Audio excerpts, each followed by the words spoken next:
Whoa. Whoa now. How we doing, gamers? A pleasure as always. Spongeman, Alfonso, Queen Promise, Super Joker. You've always got the funniest name to say. Rue, hello, Rue.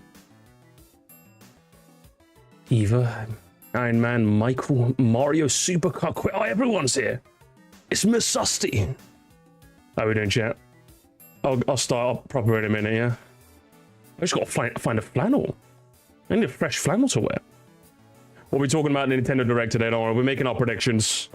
We've got some Pokemon and Mario Kart today. We've got a bit of everything. It's gonna be a bit of everything today, so... Hope you got your snacks. I got my snacks. I got plenty of. My luckiest one on... you know what? Bet, I will. Give me 1 minute, chat, and we'll start. What have you been playing, though? What have you been playing, gamers? Let me know what you've been playing. Gaming hard or hardly gaming?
I got my blue flannel on today.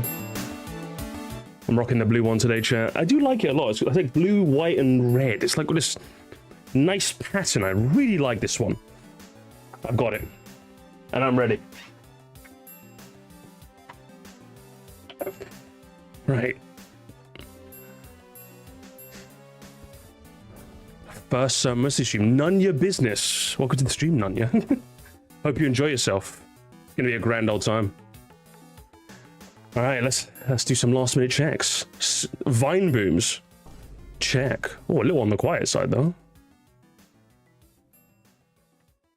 I need a nice and loud vine boom for emphasis, you know. Oh, there we are. Sound check. A microphone. You guys can hear me loud and clear, right? So without further ado, gamers, let's get it started. Are we ready to rumble? Oh my lords. Oh yes. We're so ready, aren't we, chat? We're so ready. We are ready as we'll ever be. Hello, and welcome to the stream. Fantastic. How are we doing, chat? What have you been gaming? You told me what you've been gaming. Let's see what you've been getting. Oh, Pirate Town? What do you guys know about Pirate Town?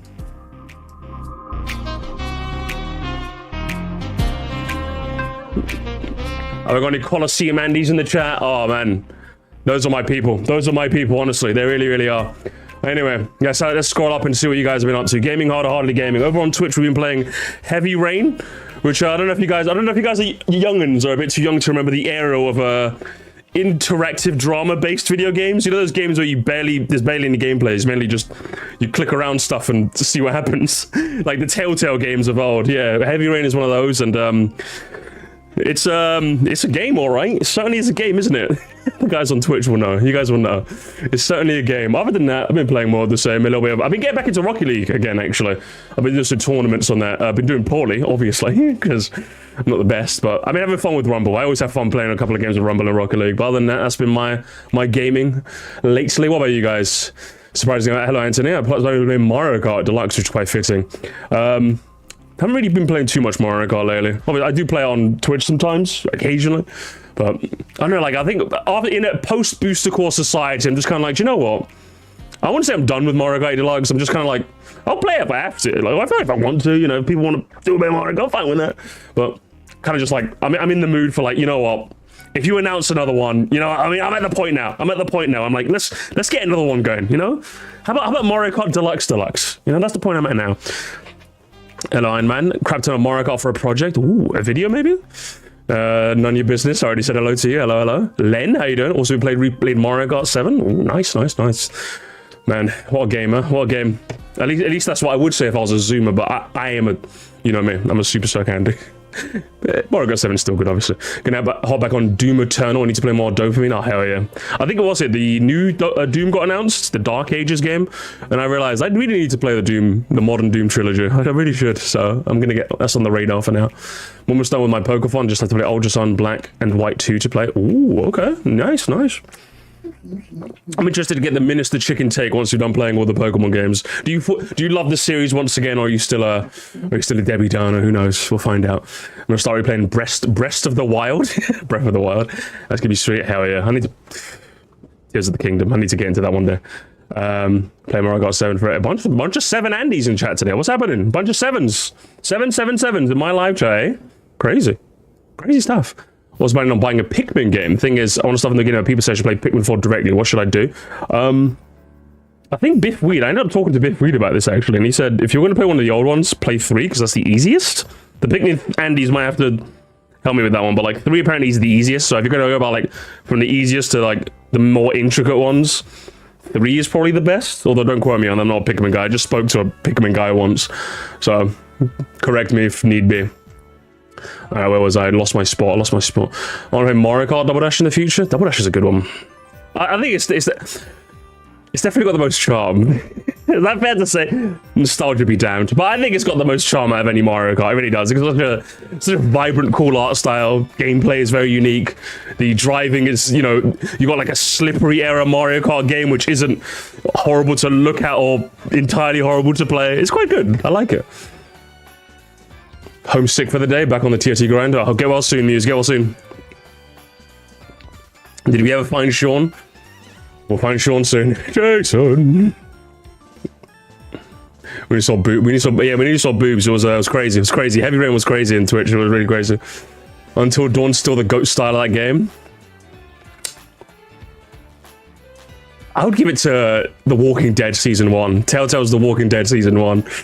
Even The Wolf Among Us, while it's a name of a game you can't really say anymore without the brain rot kicking in, I think that's one of Telltale's best. Those 2 games really give Until Dawn a run for its money. It's one of those 3 games are probably the best of that. Even Tales from the Borderlands was really good as well. At least the first one. I haven't played the second one.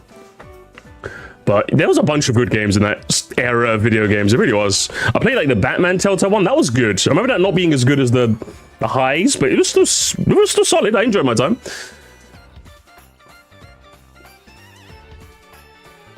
I'm just enjoying the music, my bad. Been playing Wii and Double Dash a lot. A lot of Mario Kart Andys, no wonder. I wonder why. I'll say this, I might get Scarlet if I can find it for like 30 quid. I'm sure on eBay, maybe. You could probably find it. Did you buy Sonic X Shadow Generations? I have, yes. From what I'm seeing, I mean, the name should have kind of given it away, but from what I'm seeing, it's basically just like a remaster of Sonic Generations, but with Shadow gameplay as well. Which I think is right on, because I've been meaning to replay Generations because I've been in a mood to play that, but like getting access to it is a bit annoying. I don't really want to play on PC, and playing on console is a bit of a nightmare because I can't really find an easily accessible copy. So having a modern day reincarnation that's easily accessible is exactly what I'm looking for. It's exactly what I'm looking for. Also, we've got Staunch, who has joined, who's a Musquire wizard. Oh my lord, hey guys, round of applause. I think that's the highest tier. You're far too generous, Staunch. You're far too generous. You're far too generous, my man. Thank you so much for the extra membership. You are helping me pay the bills. You really are. Appreciate you so much. Thank you so much for joining the Musquire Empire. If you guys want to become a member as well, you get videos a couple of hours early before everyone else. If you're feeling a little impatient, that's the one incentive I can offer you. Really, I don't really have too much I can offer. As you can tell, it's a green screen. I'm not, I'm hardly the richest man in London. Far from it. But thank you so much. Honestly, I appreciate that. Appreciate that so much. And Sponge, still been brainwashing Hollow Knight. You've been enjoying Hollow Knight, yeah? I tried to get into Hollow Knight, but it was just too hard for me. It really was just a bit too south. So I really couldn't. I've always loved some Mario Kart Super Circuit, so I've been going back to a completely legitimate copy of the GBA quite a bit. That's good to hear. I think honestly, I get it. Super Circuit is it's a rough game to play if you're not used to it, but man, it's got a lot of charm for me. I know, like Double Dash is a game where I would say on a more objective level, you can see its charm a lot more easier. But Super Circuit has like a bit of like, it's a charm underneath the surface. Like with Double Dash, you can like see some gameplay and be like, oh, that seems, I want to play that. With Super Circuit, you'll see some gameplay and be like, looks so ugly, what the hell? Like the only thing that maybe is aged quite nicely about the game is the backgrounds. I think some of the backgrounds, especially Bowser Castle 3, 4, the Rainbow Roads, Broken Pier, some of the backgrounds in that game look really nice. But that's like the only thing that looks nice. Everything else is just kind of like, here's what it is. It's an old game. It was a GBA. It was like a GBA, like first year GBA game, I think. So, you know it is. It's in a product of its time. Where was I? Let me catch up again. Oh, I love the Route 1 theme from Pokemon. It's like one of my favorite Route themes. Sonic X Shadow is basically just Bowser's Fury. Yeah, basically. That's basically what I wanted, to be honest. Again, the name should have given it away, but I didn't know what exactly it was. But from what I'm seeing, it's basically just Shadow levels plus Sonic Generations, and that's what I want, really. I enjoyed watching the Giant 96 track ranking the other day. The jokes and edits were really good, so you can thank my editors mostly for that, to be honest. I think all I ended up doing was the first 8 tracks, Mount Wario, and Wave 4. The rest of them were all my editors, so a big thank you to them. That project would have been impossible otherwise. It's 4 hours, goddammit. I wouldn't have done that myself, and if I did, it would have come in 2026 when you were all playing Mario Kart 9. Hopefully. That statement might age poorly depending on how Nintendo feel. It really depends, honestly. Let me just get some music in the background, some extra music. Pika Pika indeed, brother. There we are. Is this Route 10? Route 10, Sun and Moon, lovely. We love Super Circuit, we do. I haven't played OG Generations in 6 years, so I'm really excited to play again. Same, honestly. I'm really excited to play it too. Hey, what's up, TJ? I think Super Circuit shortcuts have aged really well too. I think the shortcuts in that game are so fun, to the point where I think I've mentioned this many a time, but every other game's shortcuts just pale in comparison. Honestly, I love the shortcuts in Super Circuit so much. Like just playing the tracks themselves. I know I've always said that shortcuts should never define a track for you, and for a lot of the tracks they don't. Like the track itself is fun to play, plus the shortcuts are insane, you know? So I think that's what Super Circuit does fantastically, and in a modern Mario Kart setting, I kind of get why they don't need the shortcuts that much, because of, it kind of, what was I going to say? Like technique like bagging and doing stuff like that might be a bit too encouraged in a game where you don't want to design a game where being first is like the worst position to be. Does that make sense? So I think if you had too many like big shortcuts that are mushroom related, it can like make it so that people maybe want to stay back just to like take the big shortcut at the end. But I think there are ways you can get around that sort of game design. I think there are definitely ways you can get around it. I think Broken Pier in particular has like a mushroom shortcut that's actually like quite hard to take. Like as in, if you just take the there's a bump, and then if you take the mushroom like in this range of closeness, you end up overshooting it. So you have to like hit like that perfect like small little gap of range where you have to hit your mushroom so you can bounce and take it. It's a massive shortcut, but it's not just as simple as hit the bump at any mushroom speed and then jump over, because otherwise you'll overshoot it. I think doing shortcuts like that would be so much more interesting if they're going to do the big ones. If you're going to take a big one, it has to be more than just press a mushroom and speed along. I think it has to be that, and I think they could. I don't know if they want to though, which is unfortunate. But hey, it gets Super Circuit a bit more chance, doesn't it? And hello, also, who was going to say hello, Carl Amigo? How you doing? Hey, hello, chat. All right, so should we get to the first portion of the evening, gamers? So, I don't have the Twitter link on me, but I think there was a leak that suggested that there was going to be a Nintendo, or we obviously know there's going to be a Nintendo Direct this month, right? And there was a leak that suggested that it was going to be next week. So next week is going to be the Direct. So as we all do with Direct, it was the Among Us leak. That's what it was. I don't have the Twitter link. If someone could post it in the Discord, I could take a look again. But that would be lovely. But so we basically know we already knew we were going to get one this month. So next week is probably when it's going to happen. So what we're going to start off with, chat, is what do you want? What do you really like? If you were to give me like one real prediction and one balls to the wall prediction, what do you think is going to happen? So hang on, I think we did this for Pokemon. I want to do this. I want to open a channel on the Discord so we can all put our wacky predictions, and I'm going to lock it, and then I'm going to like put it away and see who gets it right. So I'm going to do that right. I think I did that with my Pokemon starters for Legends EA. I opened a channel temporarily, so I got all our starters down. So I'm going to do one for the Nintendo Direct. Hang on, let me just quickly make a channel. Let me make a quick channel on the Discord. Nintendo Direct predictions, just so we have them time capsuled somewhere. And then when we're watching it, I can see who got their predictions correct. That'll be quite fun, actually. So let me just do that real quick. I'm gonna write down mine first. I'm gonna write down mine first. I'm the streamer, so I get first dibs. Right, there we go. Refresh. Abbots wants to stream, so yeah, usually doesn't happen within like the first 15 minutes. So that was pretty odd, but we're back. Actually, my PC's on its last legs, so it's understandable. But as we were saying, Pokemon. We'll get to that in a second. What my realistic one? I think the realistic one is going to be. So let me just. This is a channel for you to put your predictions for next week's Direct. This will be locked at the end of the day.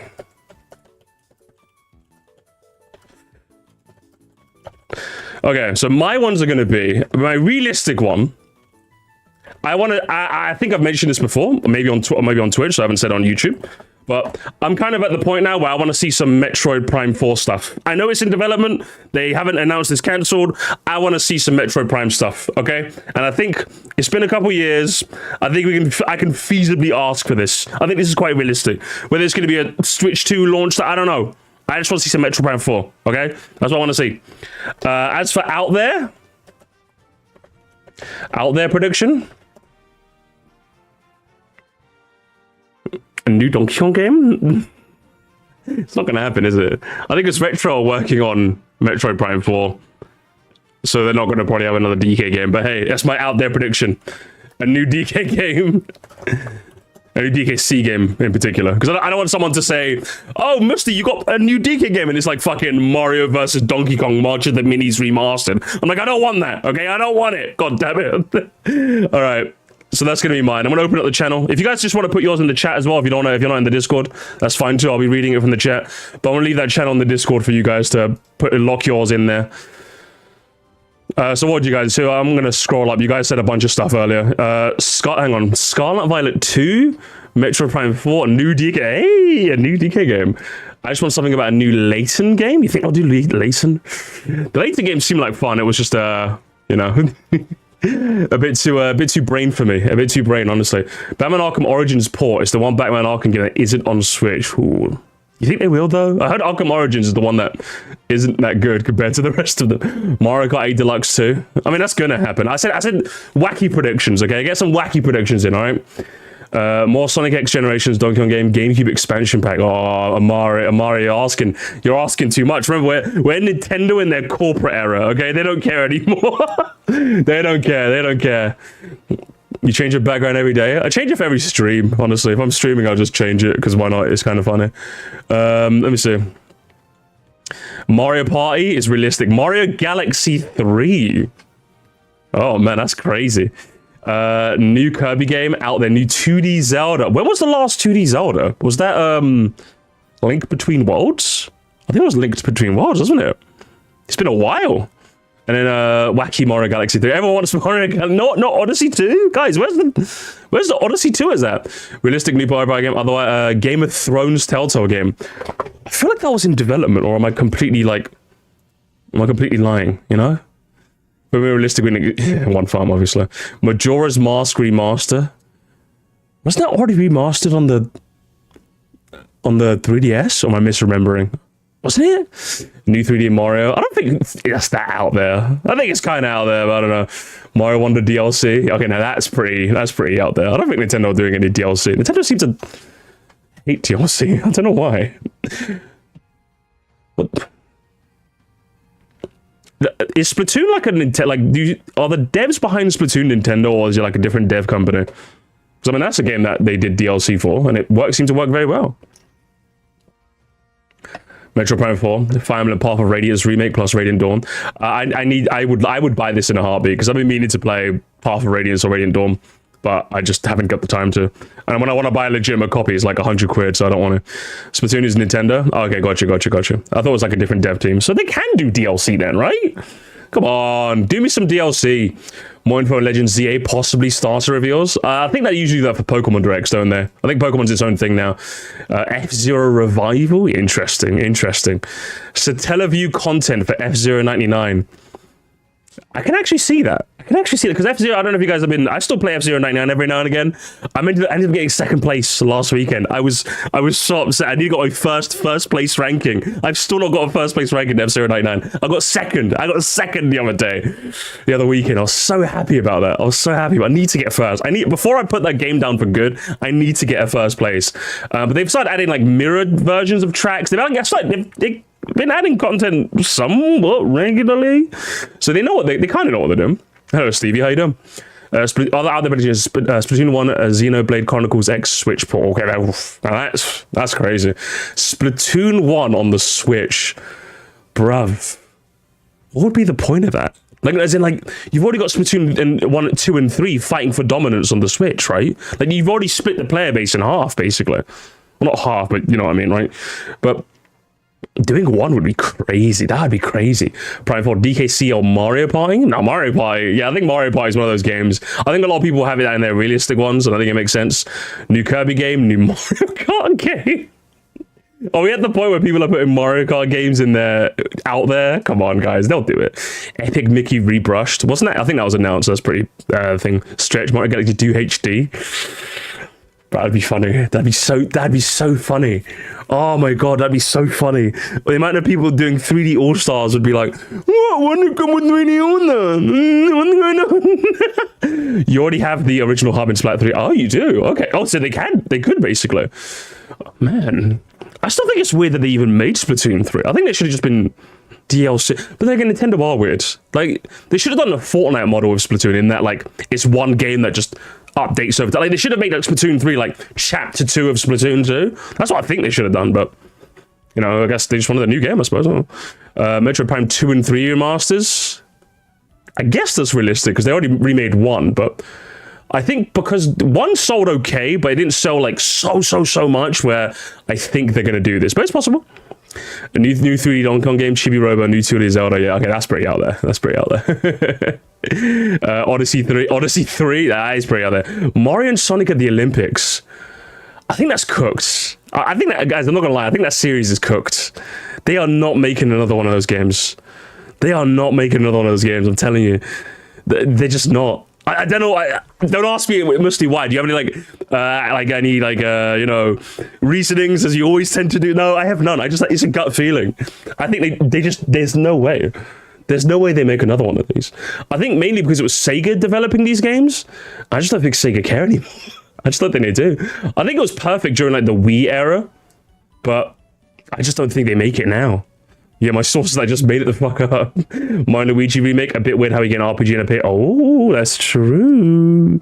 So we got Mario RPG, Paper Mario Mario RPG remake, a Paper Mario RPG remake. So they could do a Mario Luigi remake, but then again, Alpha Dream's gone now, isn't it? Unfortunately. Was there a game for the Tokyo Olympics? I don't think there was. Was there? So you have to tell me that. Mario Sports Mix 2 remastered.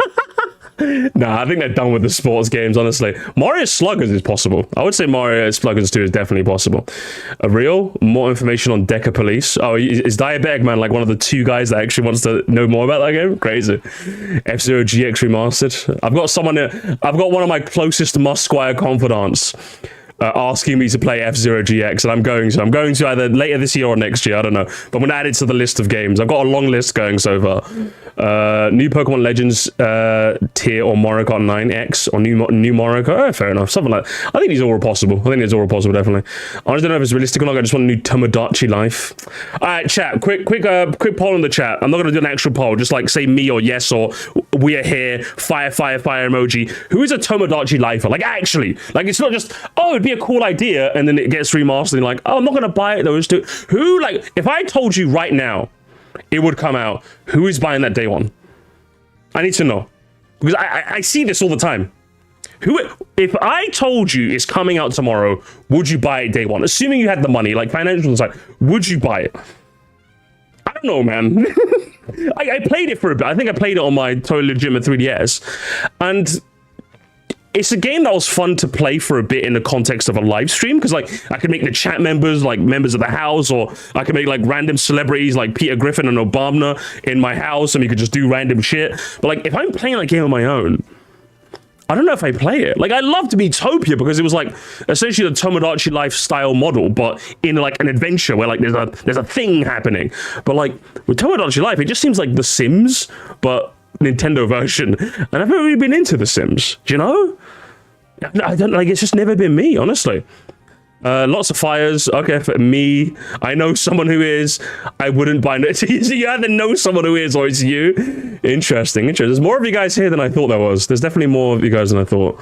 Interesting. I hope you get it. I'm like like for me, the people who want Silk Song, I just like to laugh at you. I don't want Silk Song down because I want to laugh at someone, and I like laughing at the Silk Songers. When it comes to the Tomodachi Life, I actually want you guys to get something. Okay, it's like the F-Zero guys as well. I want you and the F-Zero guys to get something. I'm rooting for you. I am not. This is not my Scrimbler Bimbo, but I'm rooting for you 100% of the time. We're finally getting a Dry Bone spin-off game. Dry Boner. The Dry Boner trilogy. It's Dry Bone 1, and there's Dry Boner 2, Dry Bone Harder, and then Dry Bone 3, the final bone. Let's do a new Kirby game, Pikmin 5. Yeesh. Didn't 4 just come out, or am I completely like fucking going crazy? First look at the next Mario Kart despite Switch 2 not even being announced. I think that's more possible than you think it is.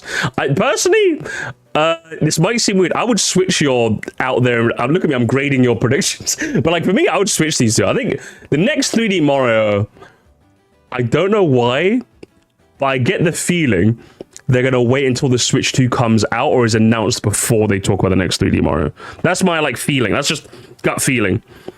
So I don't think it's gonna be, if they said they're not gonna talk about the Switch 2, right? So I don't think we're going to get the new 3D Mario here. I think what's going to happen is we're going to have this Direct, then they're going to do one to announce the Switch 2, then they're going to talk about the next 3D Mario. That's what I think is going to go. But that's just a gut feeling. I'm just making it up. My sources, I made it up. Splatfest news. Woo! Rhythm Heaven! Yeah, Zozim's a Rhythm Heavener. Out there, Injustice 2 port, Mario Kart 10 title and logo. Just the title. Interesting. Mario Party DLC, Mario Kart 2. Oh, Booster Pass 2. Nintendo, please. It would be funny. It would be so funny. Booster Course Pass 2. Another 96 tracks, please. Please do it. Yeah, my tier list addiction is spreading. It kind of is, isn't it? This is just supposed to be your predictions, and I'm rating them. Wind Waker and Twilight Princess HD. Realistic, you think? Realistic? You think they're gonna do a remake for games they already remade, Agent? Well, have they ever done that? I know Sony have done that before, the Last of Us games, but have they ever done that? Have Nintendo ever done that? That's crazy. That is crazy. I'm gonna be honest. That's out there. That is out there. Yo, what's up, Mary? How's it going? How's the video coming along? Okay. I need stuff to steal. Okay. Okay. I probably shouldn't. I was pressing my watch for dramatic effect, but I ended up tapping something. My bad. I just tapped my wrist next to my watch and said, "Hey, where's the thing?" Mario Odyssey Booster World Pass. Get out of here. New Mario Party, new Kirby game is realistic. Mario Wonder DLC or a new DKC game. My ninja. Honestly, Pokemon has done that 3 times. Yeah, but I think Pokemon isn't Nintendo. Pokemon is like its own beast. So like when you think about Nintendo, I know like Pokemon is like a Nintendo property, but like I think Pokemon kind of operates in their own little band in terms of like dev stuff and like announcements, and like I wouldn't be shocked if you told me right now that Nintendo literally just like get on the phone to like the Pokemon company every week and be like, "Hey, is a new Pokemon game coming?" "Yes, so it is." "Okay." And like that's their only involvement in Pokemon. I wouldn't be Oh, am I back? Okay. My internet died for a second, but we should be back. But yeah, like Pokemon kind of operates on the entirely different, not Musty turning into a waterbender. They operate on a totally different like flow, you know? So that's what it is. Realistic F-Zero, Duck Hunt 99. Oh my god. Are you serious? Duck Hunt 99. Oh my god. That is insane. Hang on, let me just check. My stream is still here, right? I think it like literally disappeared for a second, but we should still be here, right, chat? Yeah, it still says I'm fine. Okay, we're fine. You guys are scared. Oh, you're scaring me. Internet's on life support. It fucking is, mate. Mario Party Tomodachi Life. At least 20 farming sims. True. We'll read a couple more and then we're going to move on. GameCube NSO. Realistic. Oh, that's crazy. Dragon's Lair. 3D. Mario Kart 8 Ultra Deluxe. F-Zero. New Mario Strikers that's made to be good to apologize to me specifically for Battle League. Hey, to me as well. Hey. I'm if anyone's in line for the apology, I'm in line first, buddy. Mikey64 Nintendo. God, I love seeing usernames like this. It takes you back to like the 2000s when like everyone had a username like this. God. It's like Super Mario Logan. Like people would just name shit like that. Or Sammy Classic Sonic Fan. I miss it when people had names like this. Oh, I miss it. I listen. I like you already, Mickey 64 Nintendo Fan. The epic game of 2000. Yeah, like shit like that. Oh, I miss it. Like everyone's got such a name now, you know. And I'm just like, I don't want you to have a name. I want you to have like a 2006 fucking, like, not even Reddit, before Reddit, like something awful forum era username. That's what I want. Also, as we got, I'm just gonna quickly scroll. Sonic Rush on the Switch, that'd be kind of funny. Sonic Adventure 2 on the Switch would be great. That would be great. Right, that's about all of them.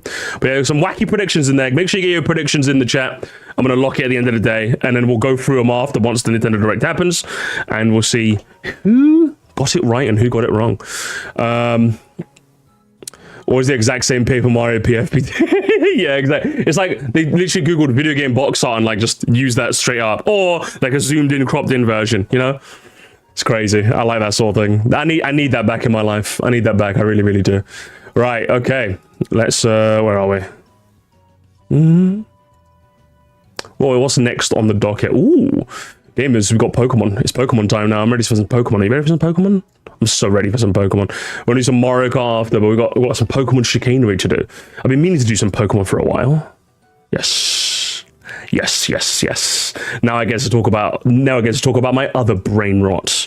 My Pokemon brain rot. I love it. Give me full on Meta Knight spin-off. I just want a sub game. Yeah, Meta Knight's cool.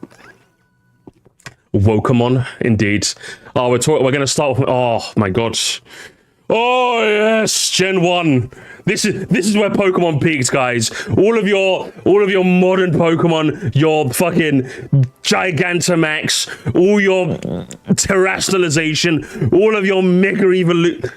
Ignore the Mega Evolutions you see here. All of your Shenanigans. Get out of here. We're doing the first two gens. Well, just the first one. Just the first one today. We'll do the second one next week. I'm a Gen 1er today. That's what we're doing, gamers. That's what we're doing. I got my tiers ready. Why is it so zoomed out? Well, that's fine. That's good. All right, gamers, are we ready? I'm going to link it in the chat so you guys can do it with me. Have I got my... Oh, that's... oh, is that on?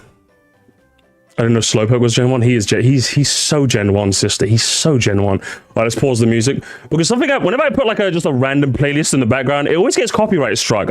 Even though it's just Pokemon music, it always happens every time.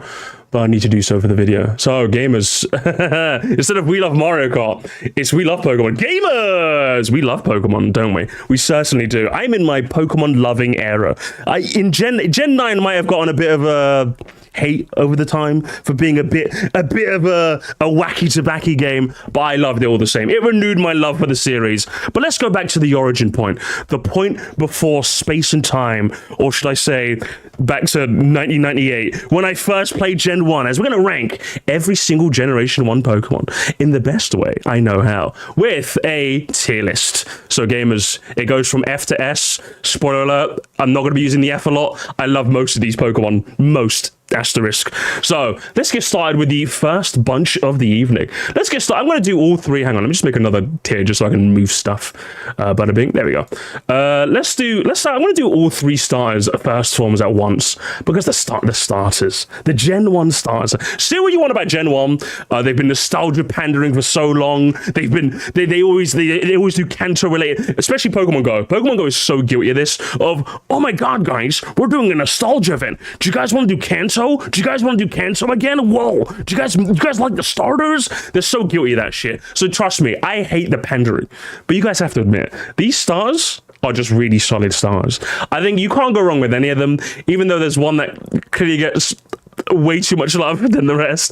I think you have to give it to these starters. I think they are probably overall my second or third set of, as a set of starters, I think they're probably like the top three. They have to be in your top three, and I accept no imitations. I'm going to put them straight in the A tier. I love them a lot, except Bulbasaur. He's my ninja game. I'm a Bulbasaur guy. Which one did you have as a kid?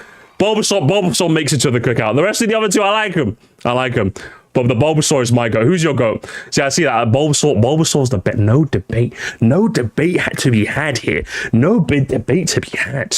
Oh, man. Either this or Gen 3. Yeah, that's true. I think Gen 3 probably has the best set. Like, as a set of 3, probably has the best starters. But Gen 1 is... If you don't have Gen 1 in your top 3, I think you're just lying to yourself. I'm seeing Squirtle the turtle. Bulbasaur's the favorite. It's definitely... Bulbasaur's my goat. If I had to pick one of the goats, it's definitely Bulbasaur. But then we get into... the middle forms. The middle forms, eh? Now, I think there's gonna be a bit of a trend when it comes to the middle forms.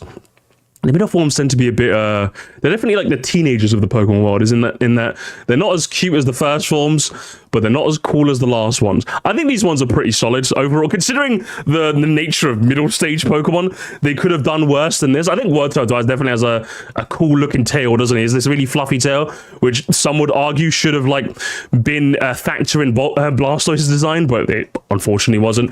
You get Bulbasaur. Ivysaur was just like a chunkier Bulbasaur. Charmeleon's got a nice shade of red about them, so they have a bit more to them. They have a little bit more, but I think overall they're not really like winning too many hearts and minds. But I still like them. a lot. I'm gonna put all 3 of them in B. I'm not gonna discriminate against one in particular, so I'm gonna slap them all there and call it a day.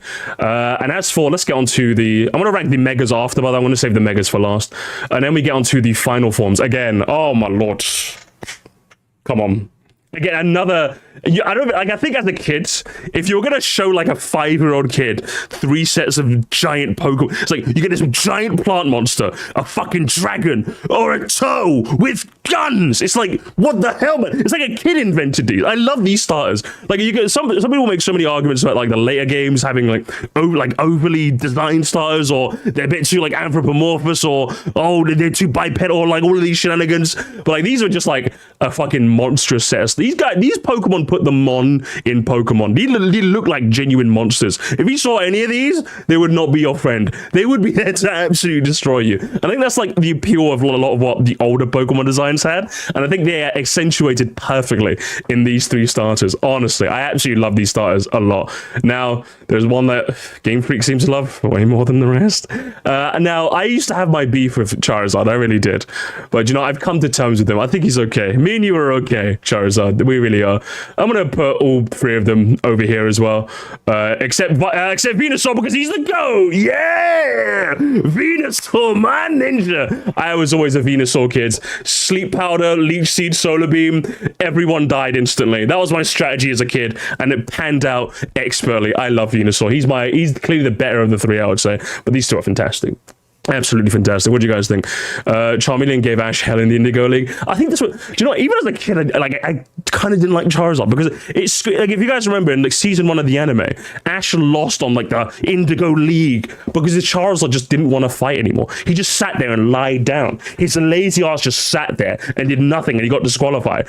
And Ash was so sad and upset. I remember that episode of the anime. I was like, fuck Charizard, bro. You should have gone with a Venusaur. That's what you should have done with. So who's your go? Blastoise is literal fire and arms. He's American, honestly. Like, that's why there's a bit... You can't see the inside of his shell, but it's actually red because he's got red, white, and blue, you know? He is a true blue patriot of an American. When people say the best starters are the final form, when people say the best starters are the final forms, I refer that, yeah, honestly, these ones are... They're something, man. There's a reason why, like, a lot of people wait for the final forms to be announced before they pick their starters. Because sometimes the final forms aren't all that, but I think with these ones, I think you have to give it to them. So I'm also done with the starters. Like I said, I'll do the megas after. Let me just put the megas near the bottom. I was starting to put the megas at the bottom, and then I got a bit lazy. I'll just put a few more at the bottom. We'll do the megas at the end. I'll do that for now. Then we get on to the first Route 1 bug. So once you make your way to, I think it's just outside Viridian Forest, I think you can find them. So once you're just outside Viridian Forest, on Route 2, you sauntered your way off to Route 2. You make your way to Route 2 to find a Caterpie, an itty-bitty little Caterpie. Now, when it comes to Route 1 bugs, to be honest, Caterpie, even I love me some Gen 1. I'm a Gen 1 Andy, as I'll say to the heavens. But Caterpie's definitely one that isn't really winning too many hearts and minds for me. I did like him in the anime. He was pretty adorable in the anime. Ash had one for a very short while. But is it okay if I just go off design? Yeah, sure. Just go off design. I'm fine with that. But when it comes to like the Route 1 bugs, Caterpie is one I don't really have too much to say about particularly. I had Pokemon Yellow, so Caterpie was more common, so I ended up seeing a lot of those. But Caterpie in particular, I don't really think too much of personally. He's only one of few Pokemon that can't learn a TM, so he's got that going for him. There's that one in Mystery Dungeon that you end up rescuing as your first rescue mission. He's a bit of an adorable little bit fella, but Caterpie personally, he just hasn't really done too much. No strong feelings, honestly. I used to be obsessed with butterflies, so Butterfree has a special place in my heart. We'll talk about Butterfree in a minute.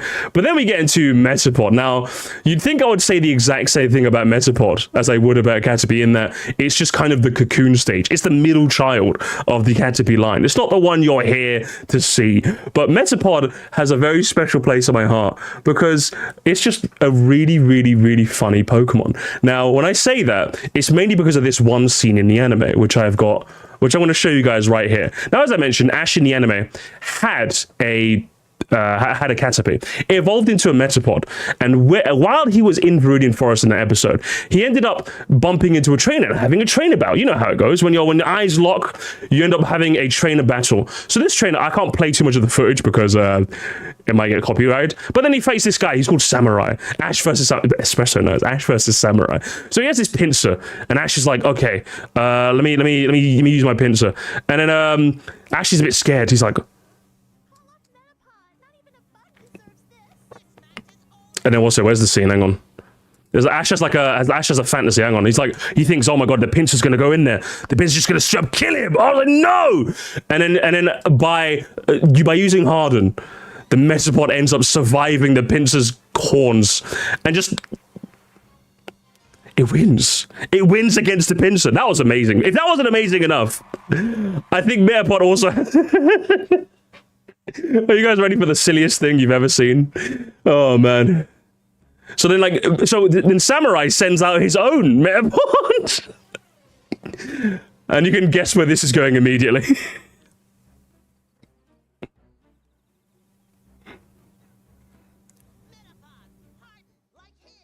Metapod hardened like his.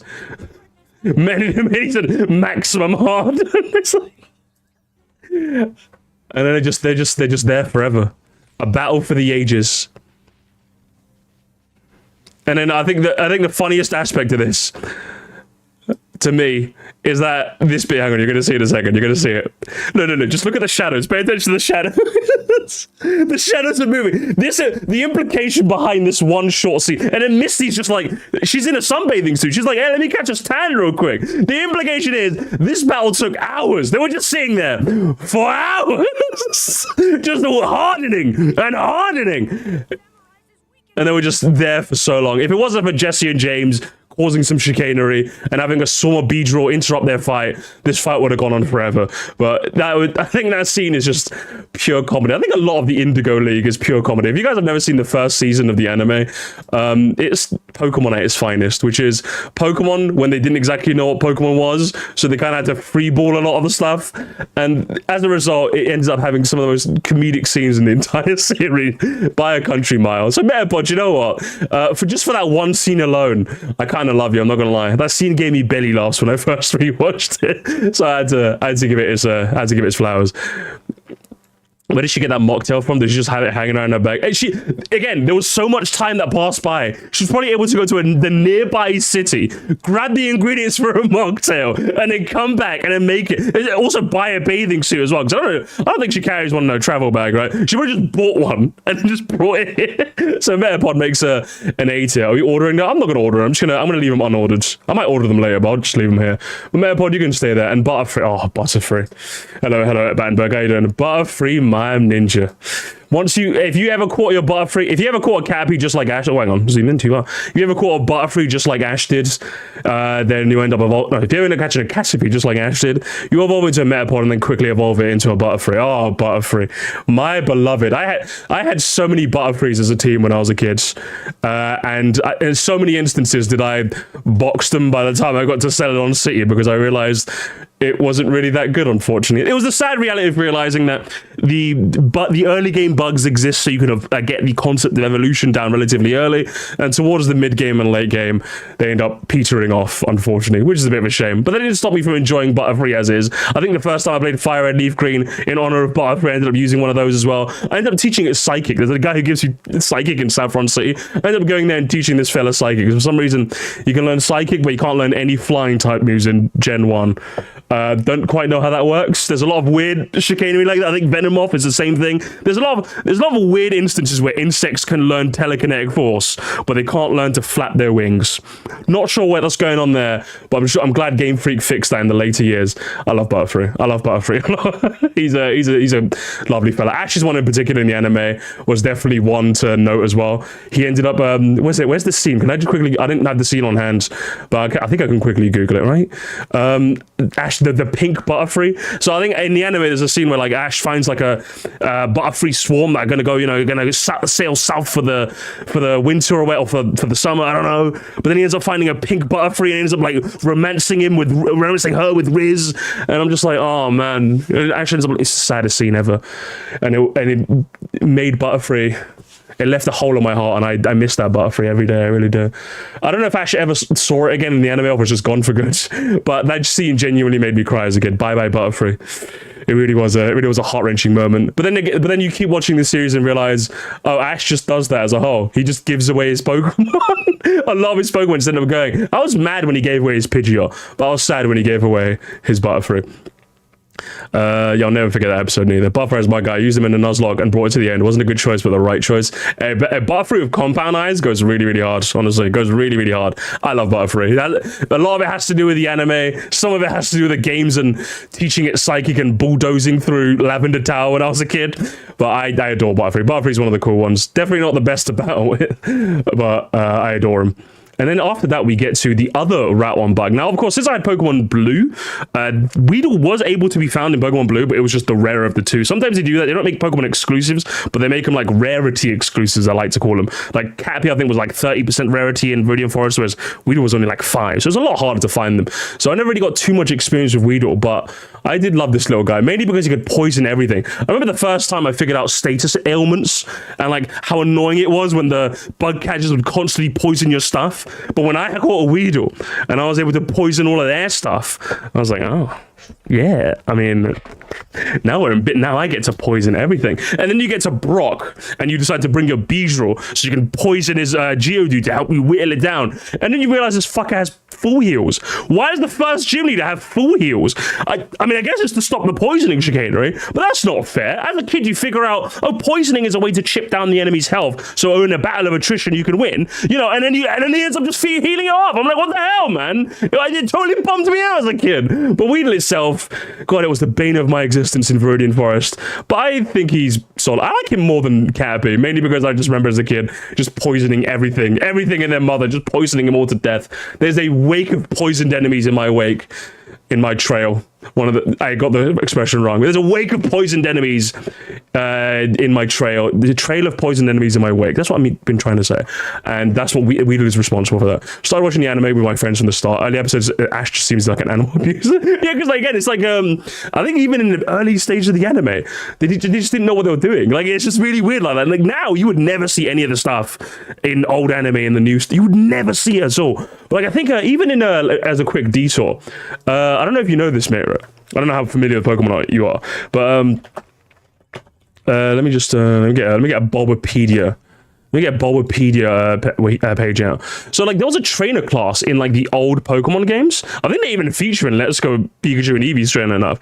Because there's like different trainers, there's like picnickers, there's hikers, there's cool trainers, there's all of those. But there's one trainer called the Tamer, and like he has like a whip and a lollipop.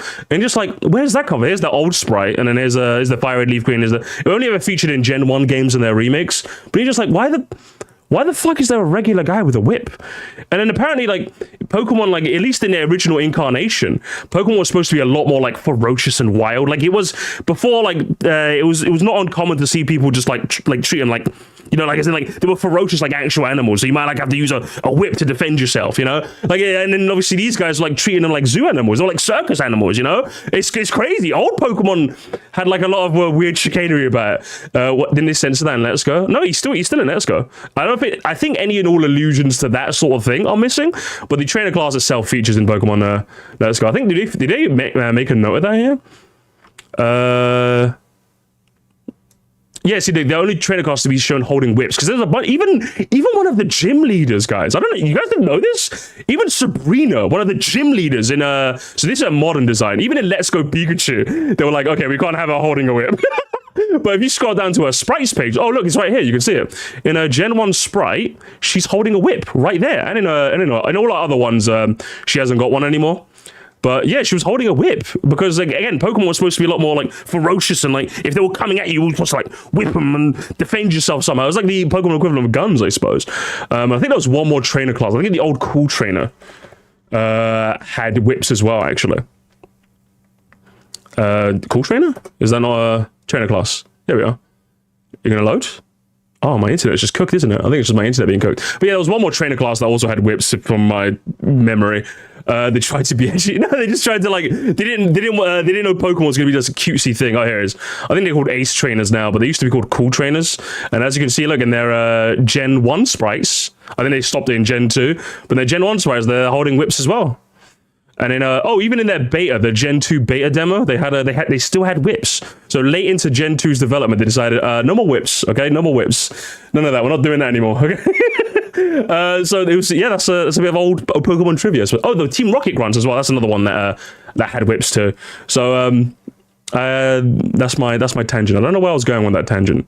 But why I do know I'm going now is Kakuna, my ninja. Now, as you can see on the other tab, I have a list of all the old school Gen 1 sprites. Now, when it comes to Kakuna, I want to show you guys something really, really interesting when it comes to Kakuna. Now, you guys might know, if you've seen Kakuna in the modern day, he very clearly, he looks like he's wearing a tie. Like, the joke now is, hello, Luke, but the joke now is that he's wearing a tie. It's business suit Kakuna. He's going to go for his 9 to 5. He's a corporate entity. This is the vice president of a Fortune 500 company.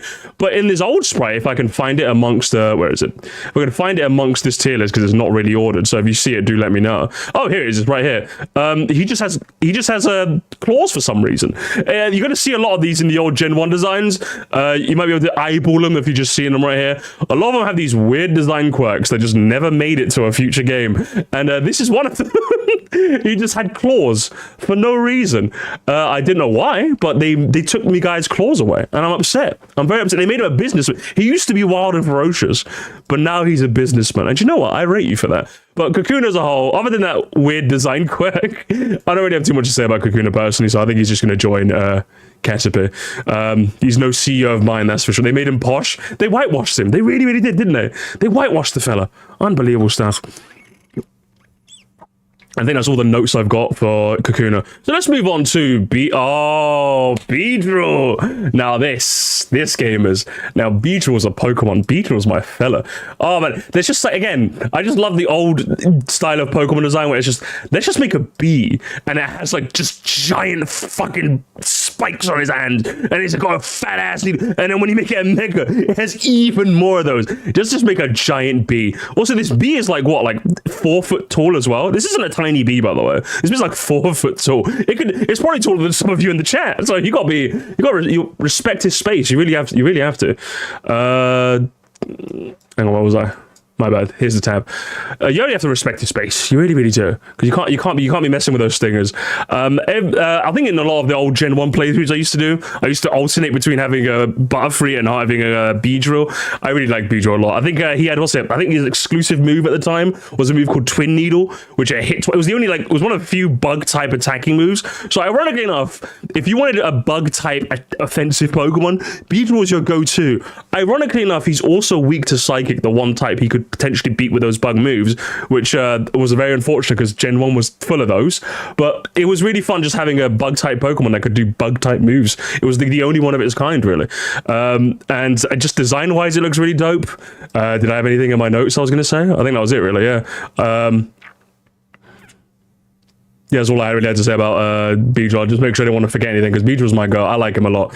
Gen was just giving animals cool powers, simple but effective. Yeah, there's just something very nostalgic about it. Looking back on it, like, I don't mind modern Pokemon design. You're going to get a lot of people that really hate modern Pokemon design. Oh, it looks too kiddish or whatever.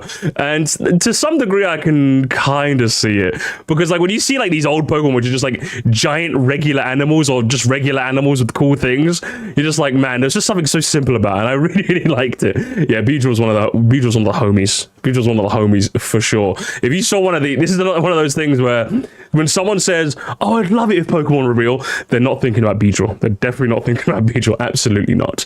And then we get into the generic bird. Every generation, gamers, has a generic bird. Hang on, let's just read this. After seeing what one scene from the anime where Ash holds a Beedrill gently in his arms, really made me love Beedrill. Or was it like twice his size? That's that's probably what it was, right? And then we get to the generic bird of Gen 1. We get into the Pidgey, like, or at least the first one, should we say. The first of a tradition. The later gens had Noctowl, Swellow, even Staraptor, even Talonflame. But at first, they were just like, hey, let's just take a regular ass bird and just make it a Pokemon.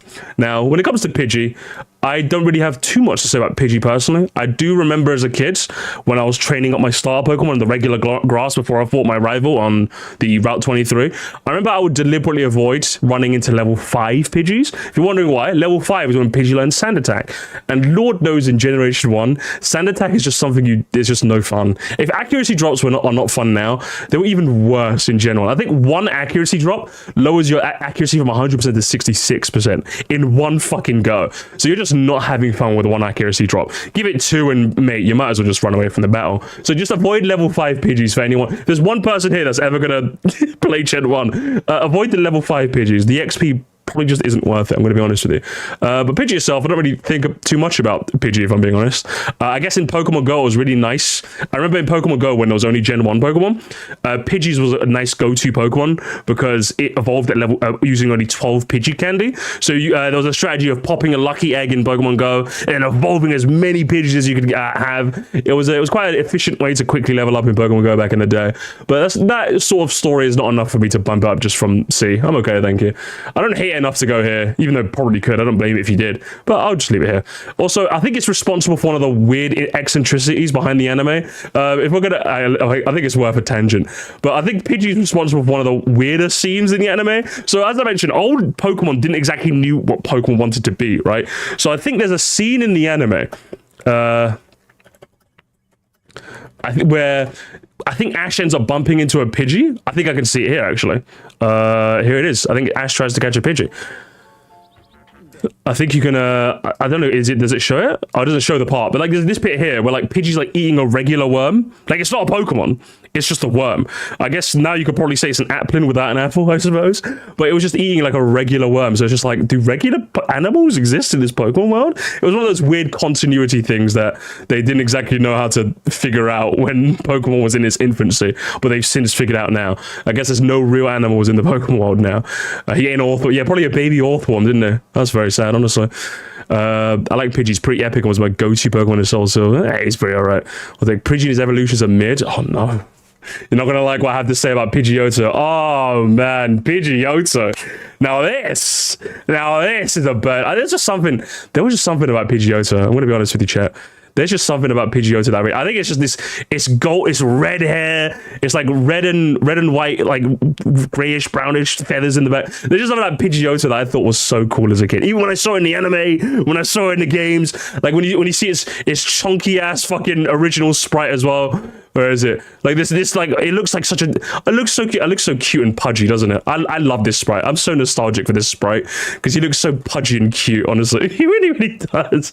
I love Pidgey. I love Pidgeotto a lot. I'm gonna be honest. But if you expected me to hate Pidgeotto, the main and his old pudgy Gen 1 sprite, I like it a lot. I really do like it. Finding Pidgeotto in Viridian Forest made me feel. But yes, Pidgeotto in Viridian. Bruv, I would spend ages trying to catch one as a kid. I always gave up because it It was a 1% rarity, and it was like a very low catch rate, so I ended up giving up. I ended up just keeping a Pidgey. But yeah, catching one was crazy. I think Pidgey had a great glow up. I'd probably rank Pidgey in D, but Pidgeot would be an A. Oh, and speaking about gamers, oh my god. Oh my lord, Pidgeot. I absolutely, listen. If you're expecting me to hate Pidgeot, I'm going to be really, really sorry. I'm going to be really, really sorry for him.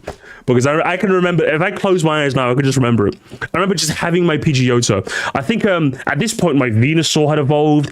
My Eevee, I'd used a stone to evolve it to Jolteon. I think my Vulpix, I'd used a fire. My friend at school told me there's a Firestone, it was Ninetales. So at this point, all of my Pokemon, I'm like in my mid-30s, I'm attacking Silphco. All of my Pokemon are fully evolved except Pidgeot. I'm like, doesn't Pidgeot have another? I think it has another form, doesn't it? I haven't seen it in the anime. I haven't seen my friends talk about it. Surely, and then you reach level 36, and you get this big, fat, chunky, beautiful, but oh my lords.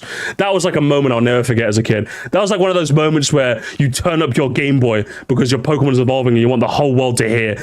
You will do that, okay? Everyone does this.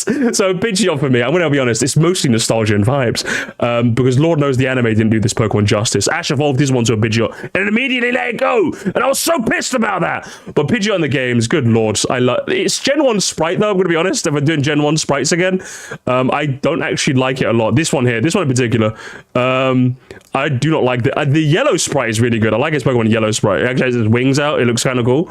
But it's Pokemon Red and Blue sprite. It just looks like, why are you so small? It looks like half the size of an actual Pidgeot. It looks like a manlet Pidgeot. It's like a boneless Pidgeot. This one looks like a Pidgeot, but this one not like a Pidgeot. This Gen 1 sprite was a bit lacking in Red and Blue. Where's this thing exactly? I don't know where. This is weird. This looks like Pidgeot. You'd see this in Pidgeot. This is not Pidgeot. And what's this red and green sprite? Hang on, can I see his red and green sprite real quick? Oh my lord. Whoa. What is this? Good lord, he looks like he's high. Oh my lord. I've never actually seen this one. I just remember these two. Good lord, Pidgeot, you were not done nice in the Gen 1.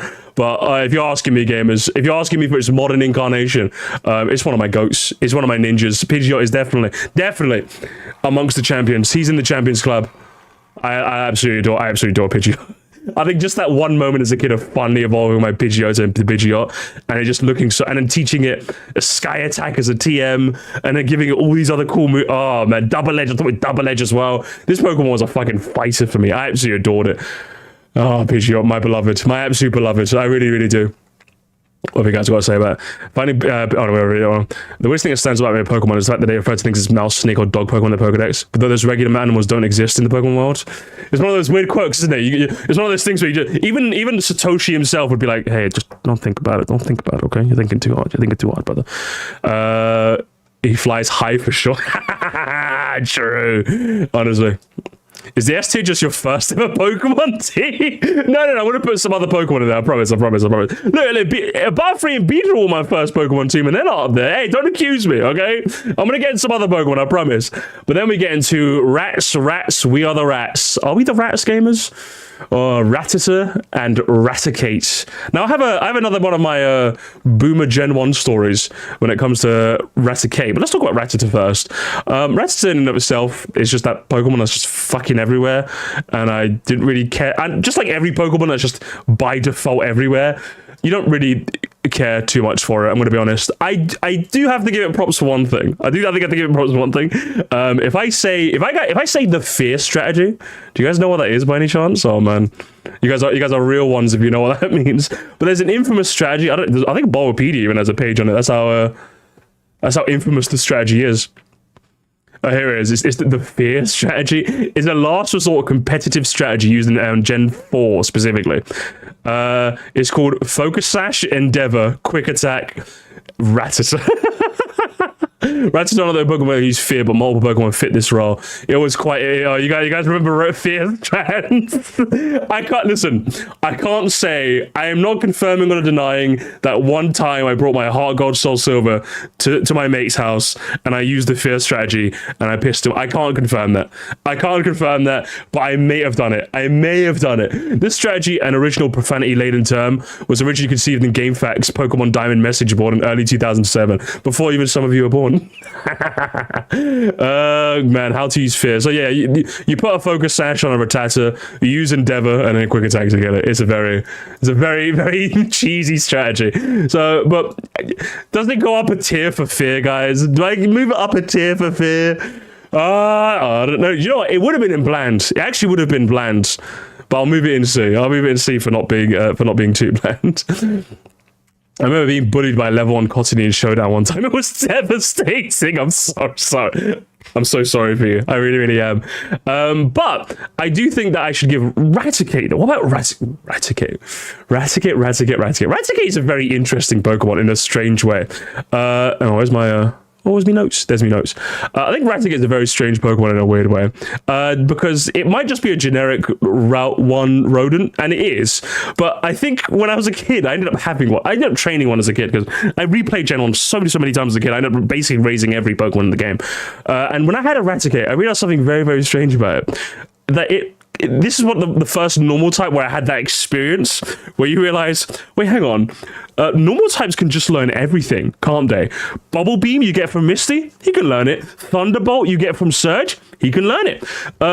Fucking Ice Beam that you get in from the roof of Celadon department store, he can learn it. This is like the first normal type to teach you that normal types are just weird and busted in a weird way, that they can just learn a lot of elemental attacks they're probably not supposed to. I remember teaching mine Dig. You get Dig off the Team Rocket grunt that ended up trashing a house in Cerulean City. And Dig in Gen 1 was 100 power. So Dig on a Raticate ended up going really hard for me in that playthrough. He ended up obviously hitting a wall once his stats didn't cut it, but for a good chunk of the game, this Raticate was fucking deadly. It was deadly. Now, onto the thing I don't like about Raticate. Raticate has 2 exclusive moves, actually, if you guys didn't know. Raticate's he's a very greedy fella. He has 2 exclusive moves. You guys might not know what they are because one of them's been destroyed. You know, like in Gen 8, I think they started destroying moves. But in Gen 1, he actually has 2 exclusive moves. Does it mention it here? It doesn't mention it here. What about game data? You guys I might be able to show you. How many areas can you catch this fucking move? Oh my lord. Oh my lord. Raticate was cute and Raticate just made him fat and ugly. Hey, so just like you, yeah? Yeah, just like you, yeah? I'm so awesome. Oh, here it is. So we go to Gen 1. I can show you exactly. It's he learns both Hyper Fang and Super Fang. Now, Hyper Fang is a fun move. Hyper Fang is actually a very fun move because it's as you can see, it's a very strong move. It's 80 power. 80 power. And I think Rattata learns it extremely. Look at that move. He gets an 80 power move at level 14. Bruv. Rattata was a monster. I think fighting the rivals Rattata north of Cerulean City in the Gen 1 games, bruv, that was a recipe for disaster. His Hyper Fang could easily send you back to the Pokemon Center. But one thing that annoyed me about this move is that after he learns Super Fang, you're like, oh my god. It took him to level 41 to learn Super Fang. And remember, in Gen 1, you had no idea what moves did. Unless you looked it up on what internet, it's the fucking 90s. You didn't know, right? So then I was like, oh my god, Super Fang. Ended up teaching it Super Fang in place of Hyper Fang because I thought it was the better Fang. But it turns out, if you guys don't know what Super Fang does, it just fucking cuts the Pokemon's HP in half.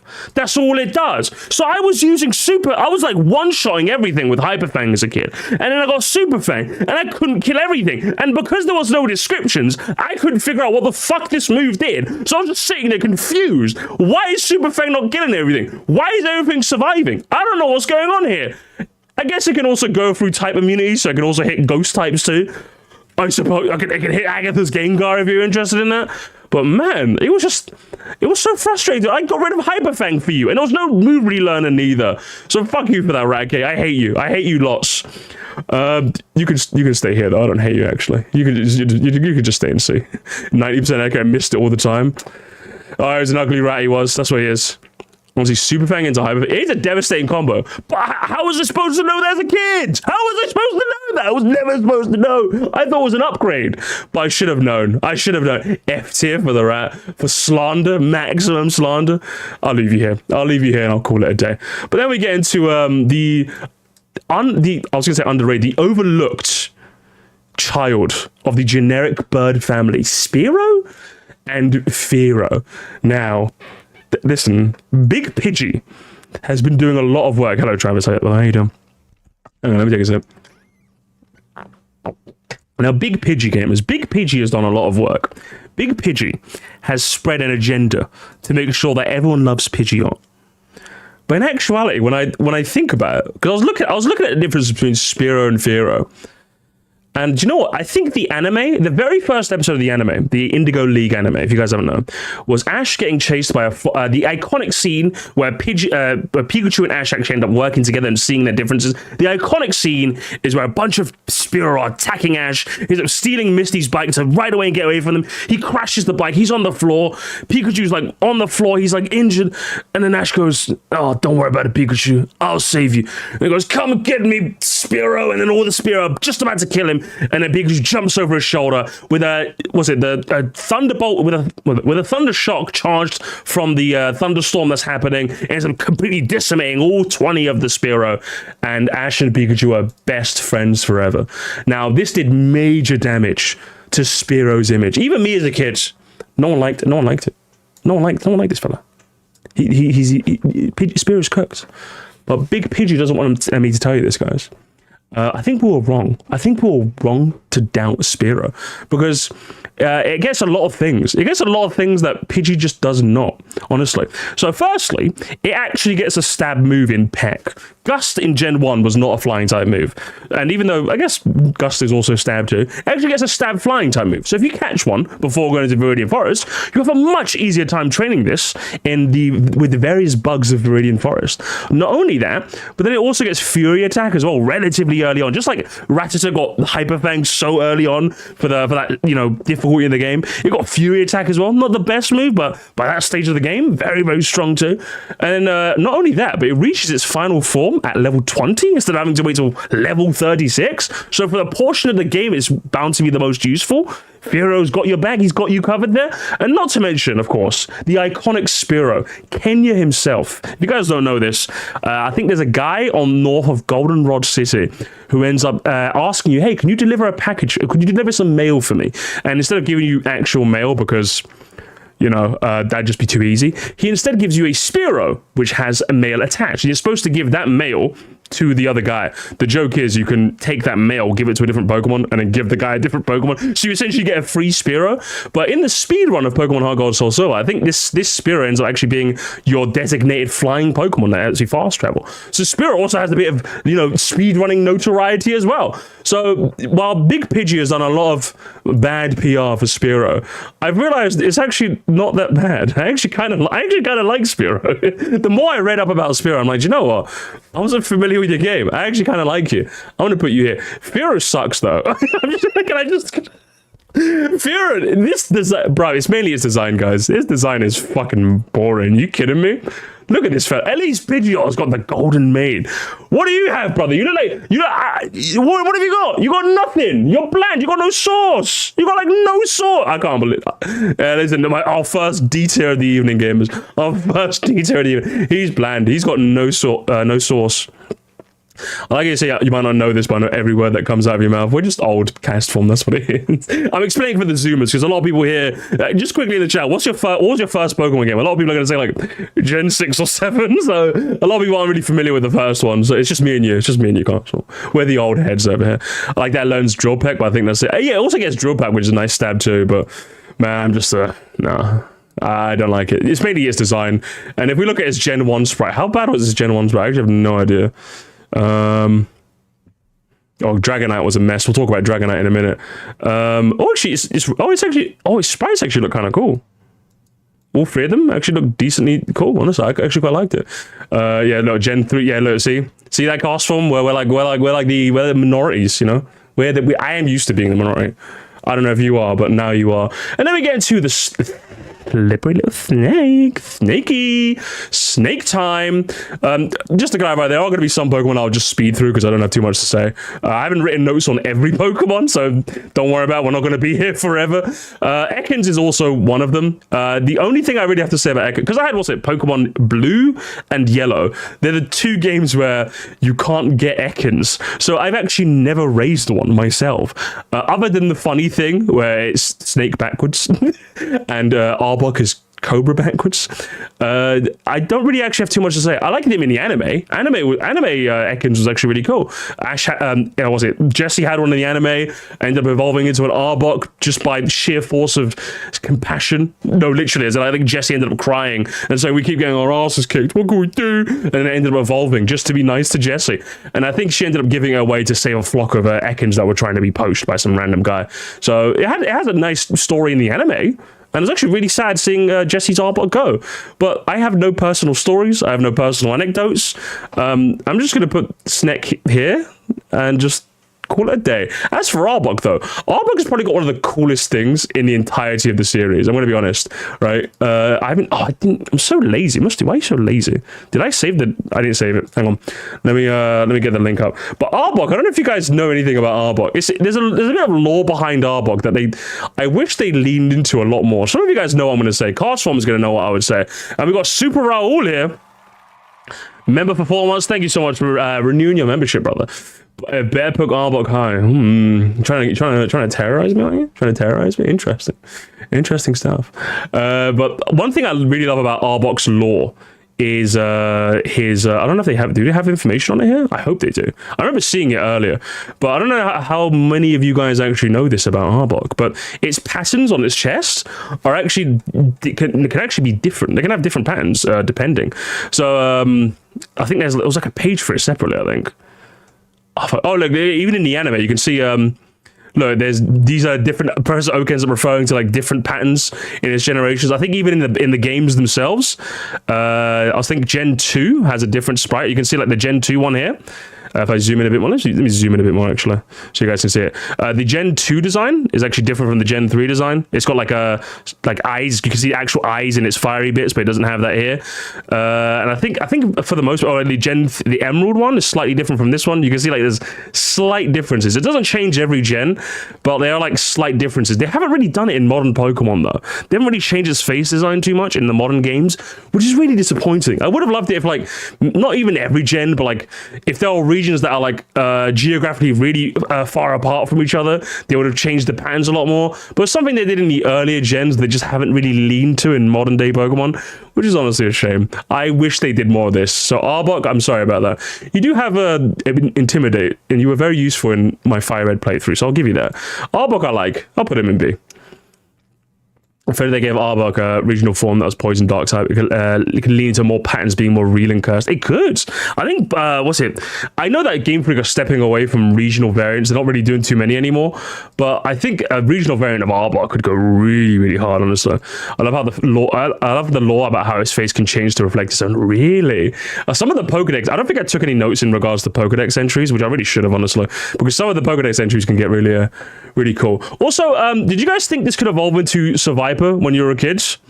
And you're probably thinking, what do you mean, Musty? You think the snake Pokemon could evolve into a snake Pokemon? What are you talking about, Musty? Exhibit A. Trainers, which one of these Pokemon evolves into Survivor? Okay, trainers, if you chose Arbok, you were right. The anime I watched as a kid literally said it. It literally spread misinformation, chat. Can you believe this? Suicune, by the way. Very funny.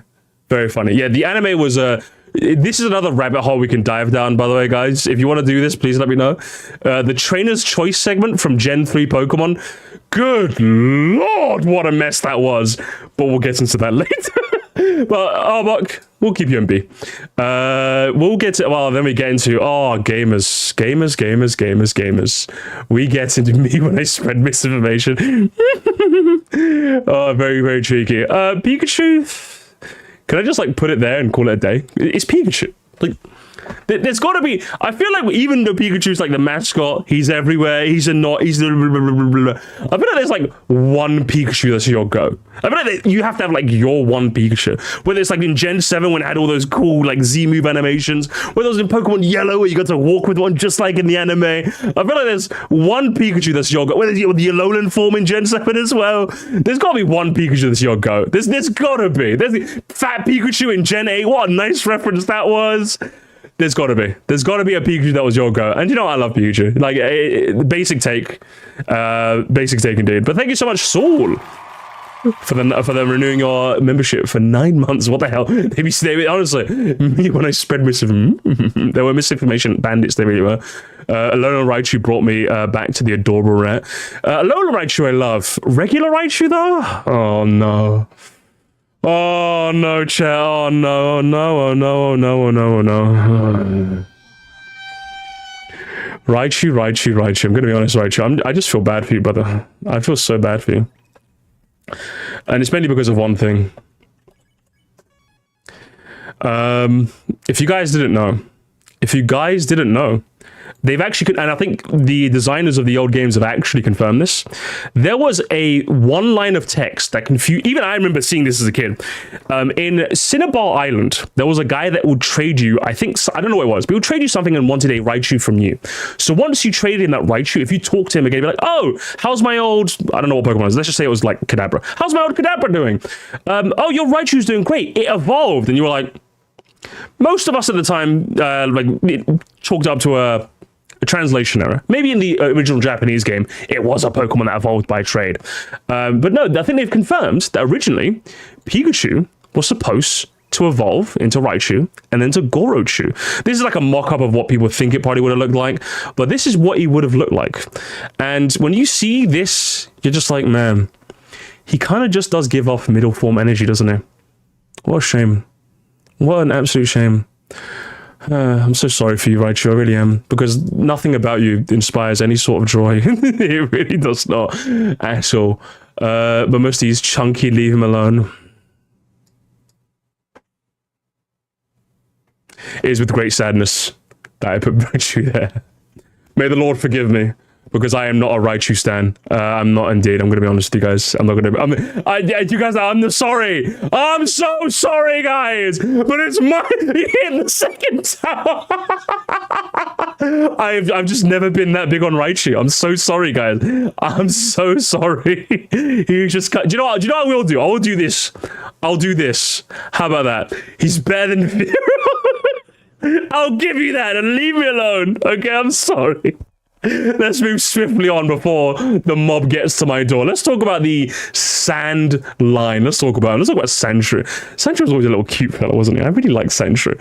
I didn't really use Sandshrew too much because Sandshrew was in a really odd position where fucking you caught him west of Cerulean City, but the next gym leader was Musty, and you're just like, what am I supposed to do with you, blood? Like, he's fantastic against Lieutenant Surge, but Sandshrew, like, was in the wrong place at the wrong time, if I'm being honest. Sandshrew himself, though, whenever I did raise one, he was always really, really, really cool. I like Sandshrew, mainly because he had that thing, you know, like, there've been some Pokemon that learn, like, really good moves early on. Sandshrew is one of them. Sandshrew actually learns, let me get the page up for Sandshrew. Sandshrew actually learns Slash. He learns Slash, I think, at level 19? Which is an insane move to learn. If you guys don't know about Gen 1 chicanery, Gen 1 critical hit moves in Gen 1 basically always crit. It's like 98%, 99%, blah, blah, blah. But basically, if you had a high critical hit move, it always crit. You'd be more unlucky for it not to crit than to crit by a country mile. So the fact that it got a move that always crit so early on is utterly, utterly insane.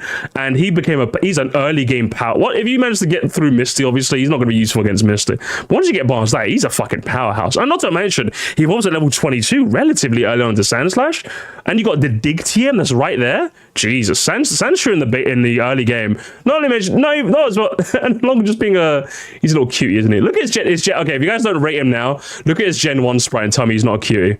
Oh, look at that sprite, gamers. Look at this sprite. And tell me he's not a little cutie patootie. Let me move these ones out the way. Look at that sprite, gamers. Look at that sprite and tell me he's not a cutie patootie. Go on, tell me. Tell me he's not a cutie patootie. Tell me you will not take him home. This is a cute sprite. Okay, this is my sprite. This is my go. And I'm going to put him... Do you know what I'm going to do, actually? I'm putting him up here. I'm putting him in A tier, absolutely. Absolutely, for sure. He's a cutie little patootie. He's a little goober. I loved him. He looks like a poorly shaven rat. Mods! Wait, Spongy is the mod. Fuck, get rid of him. What the hell? I prefer the Raichu clone I saw in Violet called Dedenne. Dedenne is a cutie, definitely. I think that's Gen 7, so not in this one, Miro, but we'll get to him eventually. We're going for all the gens. Actually, the one that only worked if the Pokemon was fast and his crits were based off speed, so something like Persian was a menace. Yeah, I think even if Yo was slow, it was still like a 97% chance to crit. So when I say always crit, I know there's technically some... See, I was saying technically always to avoid you, Castle. I was doing it on purpose to avoid you well actually me. Because yeah, there's some mathematics involved, but you basically always crit, let's put it that way. But then we get into Sandslash, guys, I'm gonna be honest. Sandslash, man, it is another instance where the sprites, I love this sprite. This sprite here, it was not his red and blue sprite, it was his yellow sprite. I was like, oh, this Pokemon looks so cool. So you go from a goofy little goober to the coolest mother. He's standing on business with his claws right there. This sprite looks bad. In a game where a lot of the sprites were not really that good, Sandshrew stands as one of the ones where, look at him, he's standing on business. He's ready to fuck your shit up. Sandslash is one of those Pokemon that he's doing the Goku trip. He kind of, isn't he? I loved him. I love Sandslash. Sandslash is one of the Pokemon. I don't really talk about Sandslash too much, but as a kid, I absolutely adored this Pokemon to bits. Again, I never had a chance to raise too many because it was always so hard to train one past Musty. But whenever I had one, I was always so happy. I taught it Dig. It was a monstrous stab move. It was so ground as well. Just a really good offensive, especially in a game where a quarter of the Pokedex, I'm not joking by the way, look it up, do the math. A quarter of the Pokedex is poison type. In a gen with that, having a ground type is just insane. So in the game, he's insane. Design-wise, he stands on business. And by Gen 1 standards, even though Power Creep has utterly destroyed him from the face of any sort of competitive viability, I adore Sandslash. And he's going in the go. He's my ninja. He's joining the Ninjas gamers. He's joining the... In terms of... We're talking Gen 1 Pokemon. I love Sandslash. He's an absolute goat. He's the goatiest goat that ever goated.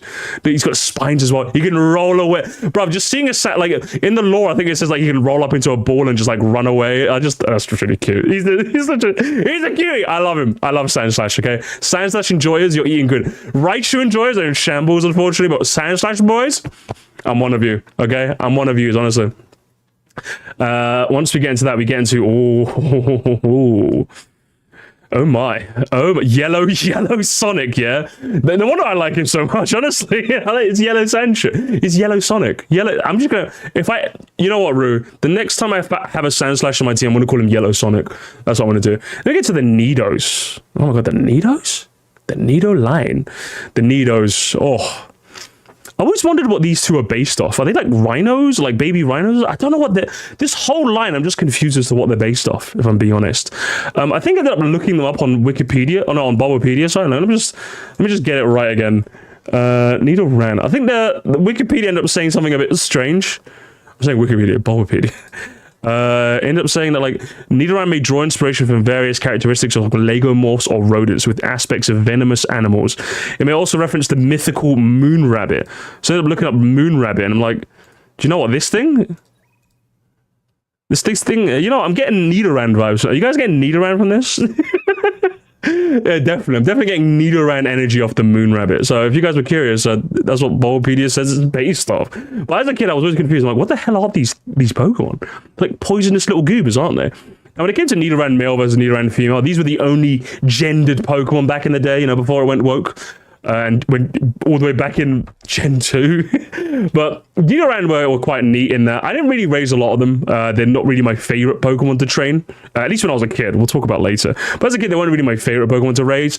But in Pokemon Yellow, these Pokemon were a godsend. Like in Pokemon Yellow, remember, you got Pikachu, right? So beating Brock was an exercise in absolute madness, right? There's no way you're beating Brock with a Pikachu that maybe if you train it hard enough, it will learn quick attack. But in Pokemon Yellow, they give you a bunch of options. You could evolve a Caterpie into a Butterfree to use Confusion to attack the Geodude and Onyx's relatively low special stat. You could use a Mankey and use Low Kick, or you could train up one of the Nidos to about level 12, 13, I think, and it would learn Double Kick, and that would be your way to beat Geodude and Onix if you needed to be. So this is one of the Pokemon you could choose if you wanted to choose your own path to beat Brock. And sometimes I would choose them, and I would alternate between the two. I never really had one preference one way or the other. I thought they were both pretty neat. But Nidoran themselves, though, other than that, they're just okay. I don't really think too much about the Nidos themselves. And if we're going to speedrun this, because I absolutely have nothing to say about Nidorino and Nidorino, we'll also put these two here as well. I guess Nidorino is in the title screen, which is pretty neat. And Nidorino is in the intro segment. That's the only bit of trivia I've got for you guys. But then we get to the big dogs. We get into the big dogs entirely. Ooh. Nidoqueen and Nidoking. Oh my lord. Should we talk about Nidoking? Let's talk about the king first. Let's get kingly with it. Oh my lords. Nidoking is like... Is Nidoking like... I think if Raticate was you learning... Wait, hang on. Why do normal types learn absolutely everything? This is really, really weird. Nidoking is also another Pokemon that invokes that same energy. I want to show you guys. I don't want to like base it off of memory. I want to show you guys exactly how many moves this motherfucker in Gen 1 could learn. Because this guy could learn everything. And a Gen where like the power creep of modern day hadn't set in, just learning everything was enough to make you an insane Pokemon. Let's have a look real quick. So in Gen 1, let's have a look at Gen 1, just TMs. And then you get, like, obviously he learns Thrash relatively early on, which is such a strong move for level 23. But just look at the litany of TMs. That's probably the longest list of TMs it could learn. You got the Mega moves, which you get relatively early on too. You got the iconic Body Slam, which almost every Pokemon can learn. You got Double Edge if you want a bit more raw power. You've got Ice Beam. You've got Water coverage. You've got Fighting type moves. You got Electric type moves. You got, of course, you got the Ground type moves. You got Reflect as well if you want some support. You got Fire Blast. Oh, you better have a Burn Hill for that. Rock Slide if you want to deal with those pesky flying types. And guess what? He can also be your surfer. This guy had it all. Gen 1 Nidoking was a blight against society. If you had one, you had absolutely everything in your locker cupboard. On top of just being like a really cool design. Again, it just looks like he took a rhino, made it stand up, painted it purple, and just gave it a fuck ton of spikes for no reason. I remember his Gen 1 sprite being quite cool as well. I ended up quite liking it. It wasn't anything like... it wasn't one of my favorites. But yeah, there's this one right here. This one was my goat. This sprite here. He just looked kind of dope, you know? Like, as like a 5-year-old kid would see the giant horn, all the spikes, and be like, yeah, I like that guy. I like that guy a lot. And I absolutely love this Nidoking. So if you're wondering where Nidoking goes, obviously... Where did you think it was going to go? Of course, he's one of the goats. He's one of the goats. What the Queen, though? The Queen is basically just more of the same, if we're being honest. Kids will see Nidoking and go, hell yeah, true. Nidoqueen is a bit of a weird one. Because I want to show you something. I want to show you something, chat. I want to show you something. Now, do you guys know about Pokemon Stadium by any chance? It's like a 3D Pokemon battling simulator thing. Now, if you want to know something about Nidoqueen, Nidoqueen is a bit of a strange Pokemon in this game, right? Because for some reason, these silly little Japanese has breasts. No, it's not just breasts. See, I love having Cast Form in my chat because he knows exactly what I'm going to mention before I mention it. He's like, Musty, whatever you do, don't show these children. The children do not deserve to see this. In Pokemon Stadium, for some reason, it just loves to play with its tits. I wish I was joking. You guys think I'm joking? It gives him a shake when it comes out, obviously. And then it's just like, you know, gotta make sure the ladies are comfortable, you know. It just gotta make sure the ladies are comfortable before we get into battle, you know. So obviously, as a result, S tier, obviously. What did you guys think I was gonna do? For some reason, you can't use it to like, you can't put it in the daycare and use it to get other Nidoran, but it's still got to make sure, you know, it's looking good on the town, you know? So Game Freak were truly getting Game Freaky with it. I played Stadium and didn't notice. It was only in the Japanese version. If you're on the Western release, Nintendo of America were like, excuse me, this is a kid's game? And rightfully so, because Lord knows what would have happened then. And also as a last minute note for Nidoking, because I know someone in the comments is going to mention it, but you can actually get a level 100 Nidoking before you do the first badge in Generation 1. Don't you guys love Generation 1 glitches? It's amazing. Now, I'm not going to show you a whole video, but I will show you, I will quickly just show you guys, just so it's real. Nidoking before Brock. Oh, here it is. And how to get a Nidoking before Brock. I'm just going to quickly skip around one of these videos. Hello level 1 gamer. I think you see, you go to, so basically you set up some chicanery, you challenge a guy to a battle, but then escape the battle real quick, and then once you go back into Viridian Forest, you just end up having an encounter with a Nidoking. There's a lot of Gen 1 chicanery. If you want to like look into it properly, you can look into it yourself. But once you set up some chicanery, once you exit Viridian Forest and go back in, you'll get a text message that says, I came here to see friends. They're out for Pokemon fights. And then you get challenged to a battle with a level 1 Nidoking. You're like, whoa, that's weird. Level 1? Level 1 Pokemon didn't exist back then, by the way. It was very, very strange. But if you manage to catch one, as this person will show, what you have to, in order to trick, because the game obviously sees that it's level 1, once it gains XP, the game's like, hang on, this Pokemon was also supposed to be level 1. What the fuck do we do? And then it quickly just panics and gives it level 100 instead. So I think that's what this person's going to do. If you give it a little bit of XP, not enough to level up to level 2, but just a tiny bit of XP, so you kind of have to switch train it maybe, and then once it gains a bit of XP, the game will be like, hey, you're level 100 now, because we kind of fucked up here. And there we go. That's how you get a level 100 Pokemon before you even fight Brock. It's actually very, very easy to pull off. There's a nice outro screen. It's a very funny glitch. You know what they say, Gen 1 was held by duct tape and dreams, and yet the only glitch I knew about as a kid was the missing no one. How does that work, huh? So I guess it was held with enough duct tape to keep it together for a full playthrough. But what about Clefairy? Clefairy! Oh, Clefairy and Clefable. Oh my lord, Clefairy and Clefable. I promise, guys, I don't have a lot to say about every Pokemon. I will be speedrunning some of this, because it's already been an hour, and I'm barely like halfway through the Pokedex. I just have a lot to say. I love Gen 1. I have so much to say about this game. This generation means so much to me. But I always made sure I always caught... I never really trained a lot of Clefairy.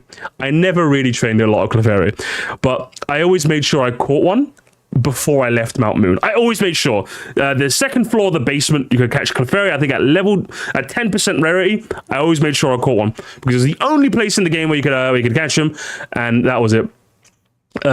So you always make sure I caught one. It was always fun to train on because eventually learned Metronome, and that was always a fun move to use. Obviously, as you guys might know, it was going to be originally the starter that Ash had in the anime before it was replaced by Pikachu. So we lost the chance to get Pokemon Pink, which is honestly a shame. But Clefairy's a little cutie. I do like how they've stuck to one piece of lore in regards to Clefairy, in that it does like to dance on a full moon. I think they depicted this in the anime. They depicted this in Gen 2 as well. If you go on a Monday night to Mount Moon, you can actually see the Clefairies dance in the wild, and then they eventually see you run away and leave a Moonstone. That's how you get Moonstones in that game.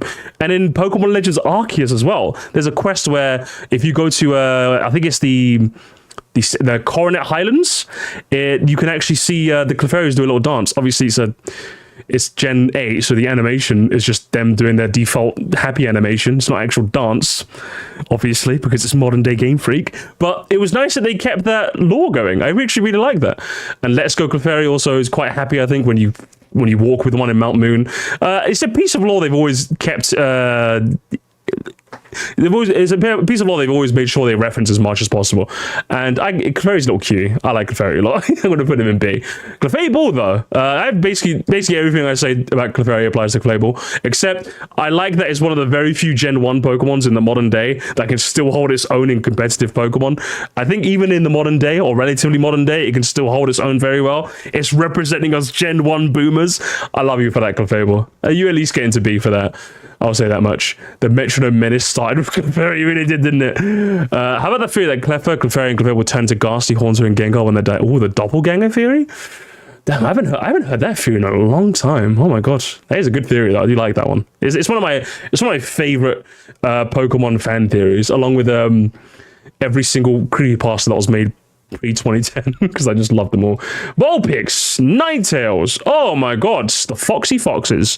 Beautiful stuff. I have so many memories as a kid of catching one on the east of Celadon City, and I think it learned flamethrower at like level 29, so you could just level one up a couple times. It would learn a very strong fire type move, and then bearing in mind flamethrower wasn't a TM in Gen 1, by the way, so if your fire type did not learn flamethrower naturally, it was never going to get you. You had to rely on fire blast. And I think if I'm not mistaken, I don't think Growlithe actually learned flamethrower naturally. Only Vulpix did. So us Pokemon Bluers who had Vulpix instead of Growlithe were eating pretty good, I'm just saying. Vulpix is a little cutie, okay? Vulpix obviously goes into the A tier. Brock also has one that's a little... Brock also had one, obviously, because the anime knew that Vulpix is busting. I remember one of my... Actually, ironically enough, one of my favorite things about Vulpix was actually going up to Mount Pyre in Pokemon Emerald as a kid. And then I never had enough Repel to reach the top of Mount Pyre to stop Team Magma and Aqua. I don't know which team it was. But on the way, I actually ended up finding a Vulpix. And at that point, no trainer had a Vulpix. So I didn't even know Vulpix was in the game. So at that point, that was me discovering that Vulpix is in the game. I was like, oh my god, Vulpix is here. And then I had this really cool move called Imprison, which stops other Pokemon from using any moves that you have. So of course I caught a Vulpix and then used Imprison to force other Vulpix in the wild to struggle, because that was just really funny to a kid, man, seeing a wild Pokemon struggle. I'm not a sociopath, I promise. Ninetales though, can I just like put it up here and call it a day? Is that... Are we doing that? Are we doing that? Ninetales is like, I think the only... If I was going to say something bad about Ninetales, I wish it was like a ghost type. Or like a psychic type or something. Yeah, no, you need to explain. Explain these nuts, bitch. I'm just gonna put it there and call it a day. Actually, did I leave any notes? Did I make any notes? Oh, actually, I did leave a note. Oh, here we go. Here's your explanation. Again, I love it when Pokemon actually references the lore behind a Pokemon in their Pokedex entries in the games. Clefairy is a good example of that. Ninetales is also an excellent example of that. One of the plot points behind the original Pokemon Mystery Dungeon is that, obviously, as with every Mystery Dungeon game, you wake up and all of a sudden, you're a Pokemon? What the hell? But then you figure out that maybe you weren't the best human in your human life, and one of the theories you end up having is that one of the theories about Ninetales is that if you pull on its tail, you'll be cursed for 1,000 years. So one of the quests behind Pokemon Mystery Dungeon is actually finding a Ninetales to like figure, like, to see if, like, hey, like, this guy's a human. Could you use your like fucking powers of psychic bullshittery to figure out whether did I do something? Do you remember a human doing something? I need to know. I need to know. And then apparently, like, I won't reveal what ends up happening in that plot point in case someone's playing it right now. But I love the fact that they used its lore in one of its in the game. Actually, it's one of the plot points in a game. As I said, I do wish I had a secondary typing, but I love Ninetales as is. It also gets Drought as well, so if you want to, you can set up a bit of sun, which is always quite nice. And its Alolan form can set up a bit of ice too. It likes the weather. It's a bit of a weatherman. I like it. But I do wish I had a secondary type. I love Ninetales. Ninetales is just a cool little Pokemon. I think its original Gen 1 sprite, I don't think did it a lot of justice. I think it looked kind of lame, actually. If I can find it. If I can just find it. Would it be one of the... Oh, this one. Oh, no, I remember it's... this sprite was kind of lame. I thought this one was pretty lame. Hang on, let me get this other one as well. Its yellow one was really, really good, but its red one was just... oh, man. Yeah, this one. I didn't really like this sprite too much. That one up there. And then this one. But this one was really cool. This sprite is really, really cool. This one, didn't really like it too much. I don't think... Does it even have 1, 2, 3, 4, 5, 6, 7, 8, 9? Oh, it does have 9. At least it has 9. Some of the sprites don't actually depict it with 9 tails, but this one did. Okay, so at least they got that right in the old Gen 1 one. Yeah, we're doing just Gen 1 today, because Lord knows it's gonna... I've already been yapping for an hour. I'm not going to be able to do every gen today. You kidding me? Fire Psychic Ninetales would have been great. Delphox probably just wouldn't exist. True! Fuck I hate Delphox. I'm not a fan of Nintendo 3D models.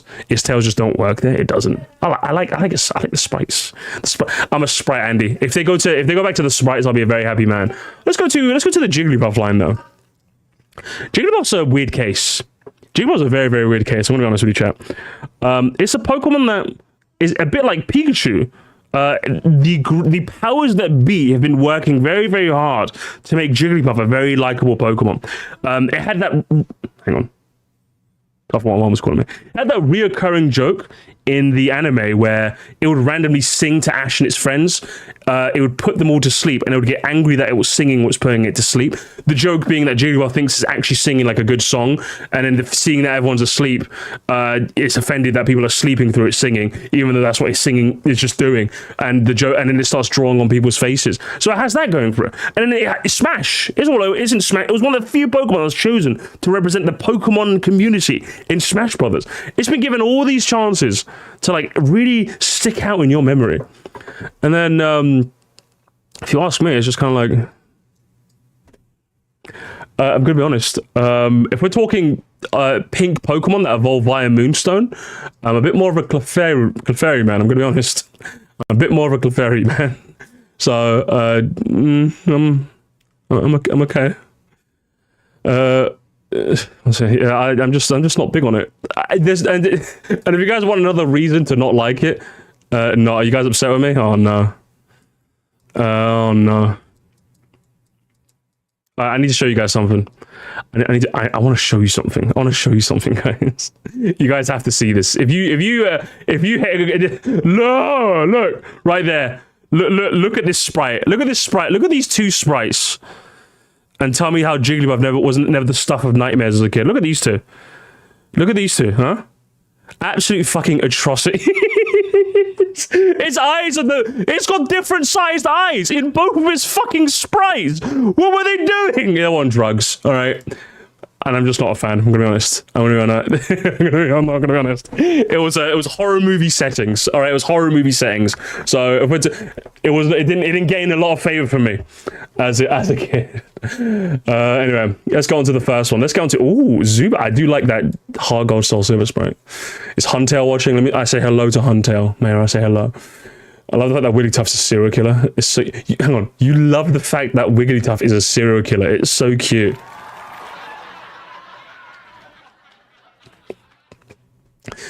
You are a bit of an odd fellow, Travis. I'm going to be honest. You're a bit of an odd fellow, so... You know, moving on. Swiftly moving on. Let's get to Zubat and Golbat before Crobat even happened. And obviously, he's the menace. The menace of all society. Oh, Lord. How many times have you just been going through a cave and immediately just get... Oh, Zubat was just this Pokemon was designed to be an absolute fucking nightmare. An absolute nightmare. Because not only is this a common sight in caves, its only move for the longest time was Leech Life. So, and on top of that, it was also a fast Pokemon. Now, fleeing mechanics I think even in modern Pokemon now, in order to run away from a Pokemon, actually, there's a chance when you're trying to run away from a wild battle to get told, hey, piss off, you can't escape. Hey, you're not leaving anywhere. You have to suffer a bit more. That chance is highest when the Pokemon is faster than your Pokemon. Since Zubat is got high base speed, there's a genuinely good chance that when you bump into a wild Zubat and you just want to go, you might get told, can't escape. Teehee. So not only is it an annoyance in caves because it keeps spawning, it won't let you leave, and it'll suck the energy right from you. So you're trying to kill it, but it keeps sucking your energy, and it'll confuse you with Supersonic. Oh, Zubat, you were just the grunt default as well. I don't even want to hate you, Zubat. That's the worst part. Like, so everyone's saying F tier. I don't even want to hate you. I really don't even want to hate you. You have like a relatively unique typing in Poison Flying. You might not actually. You know what? Yeah, you know what? You're gonna stay. I was gonna say at least you can learn Fly, unlike some flying types in Gen 1, but no, even Golbat can't learn Fly. So if you want a Golbat to be your designated flying type, you can't even do that neither. Golbat, you can stay there at least. How about that? I'm okay, Zubat. I'm so sorry. I'm so sorry, little one. I don't even want to hate you, but there's just nothing about you that I can give you any praise for other than your relatively unique typing. I think there's very few Pokemon, even in the modern day, that have still done Poison Flying, but... no, I meant no need to explain as in I agree. Oh, my bad, quick. I'm still going to put you in the video, just for maximum slander. And then we get into the rather odd fellows. Although, they're not odd, they're kind of odd, so they're odd-ish, am I right? Laugh. Everyone has to laugh at that. I wrote that joke in my Google Doc. We get to the oddish line. Now, of course, as I played Pokemon Blue instead of Pokemon Red, I ended up not really seeing a lot of oddish, if I'm being honest. I ended up not seeing it. Actually, it was mainly Bellsprout. Bellsprout was my guy. But I do like Oddish is a silly little fella. Oddish is just a silly little fella. Not funny, I can't lie. Mods. Take him to the laughter inspection chamber until he laughs at all my jokes. Oddish is just an odd fella. He's a little odd fella, isn't he? I kind of like him. He's a cute little goober. This is the part again. Do I have any personal stories? Other than in Gen 2, I'll generally catch one in Elix Forest and use that as my cutter for the one tree you're supposed to cut for the entire game. Other than that, I don't really have too much to say about Oddish. He's a cute little goober though. He's a silly little guy. Gloom though? Gloom always creeped me the fuck out. I'm gonna be honest. Gloom was always a creepy little Pokemon. I've just never. Can I just leave Gloom there, please? I've just never liked Gloom at all. It doesn't have anything about it that interests me. It's got like middle child syndrome at its absolute finest. I do not like Gloom. It is a very gloomy Pokemon, and I'm tired of pretending I do. Gloom looks like he's on drugs. What, Vileplume? I kind of like, I kind of fuck with Vileplume. Mainly for one reason. Am I able to find it? Hang on, there's one reason why I fuck with Vileplume. Vileplume. Actually, hang on. Let me see if I can look it up. There's one thing like that I really adore about him. Can I find it? Can I find it, gamers? Can I find it? Let's see.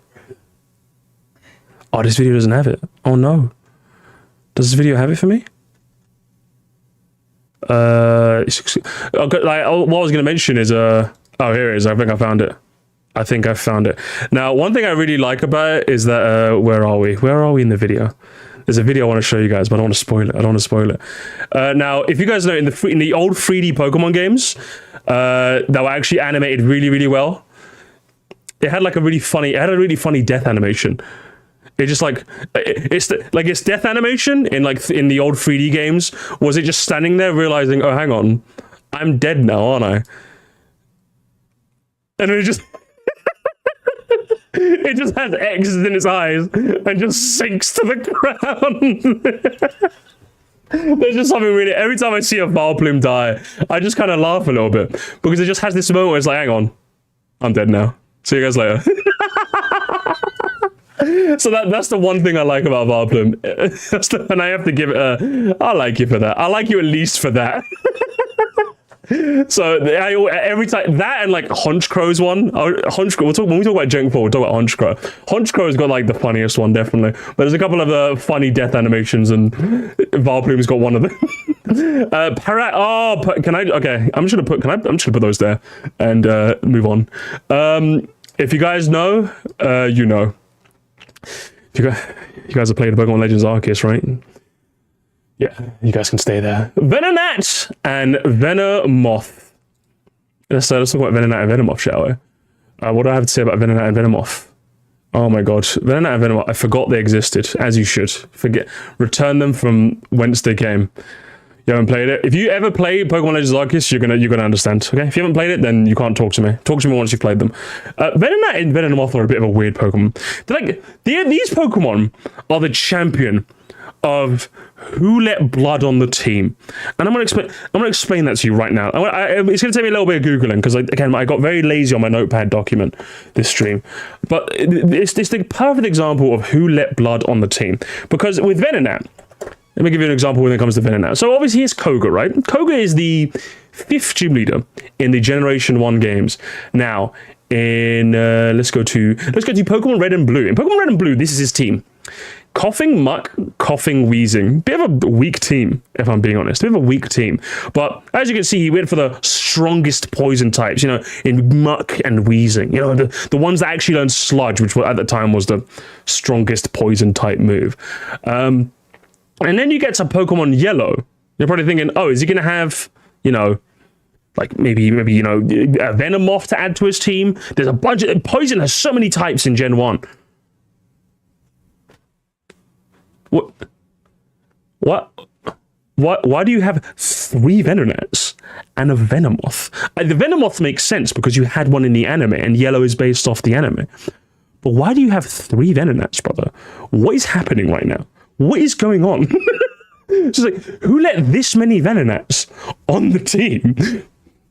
what is happening right now? And then like again, he has his Venomoth, he has his one Venomoth here. That's like when he's an elite 4 member. But then it's just like, what did they do in Let's Go? I remember, did they do anything in Let's Go?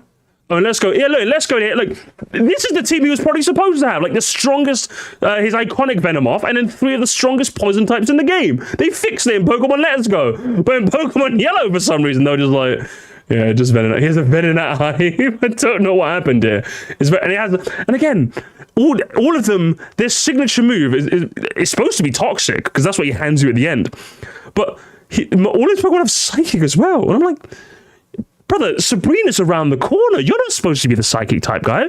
What's happening here? And then you think, Musty, like, I mean, surely you don't have another example of the Venonat line being where they don't belong. Surely you don't have another example, Musty. Oh, my sweet summer child. When it comes to Gen 1, I am the Thesaurus. So, again, Sabrina. In Yellow, again, it's based off her anime team. In the anime, she had a line of Abra. A pretty lame battle, if I'm being entirely honest. I think they should have padded out her team a bit better. But that's her anime team, so fair enough. Now, in Pokemon Red, Green, and Blue, Psychic. And you have Psybeam instead of Psychic.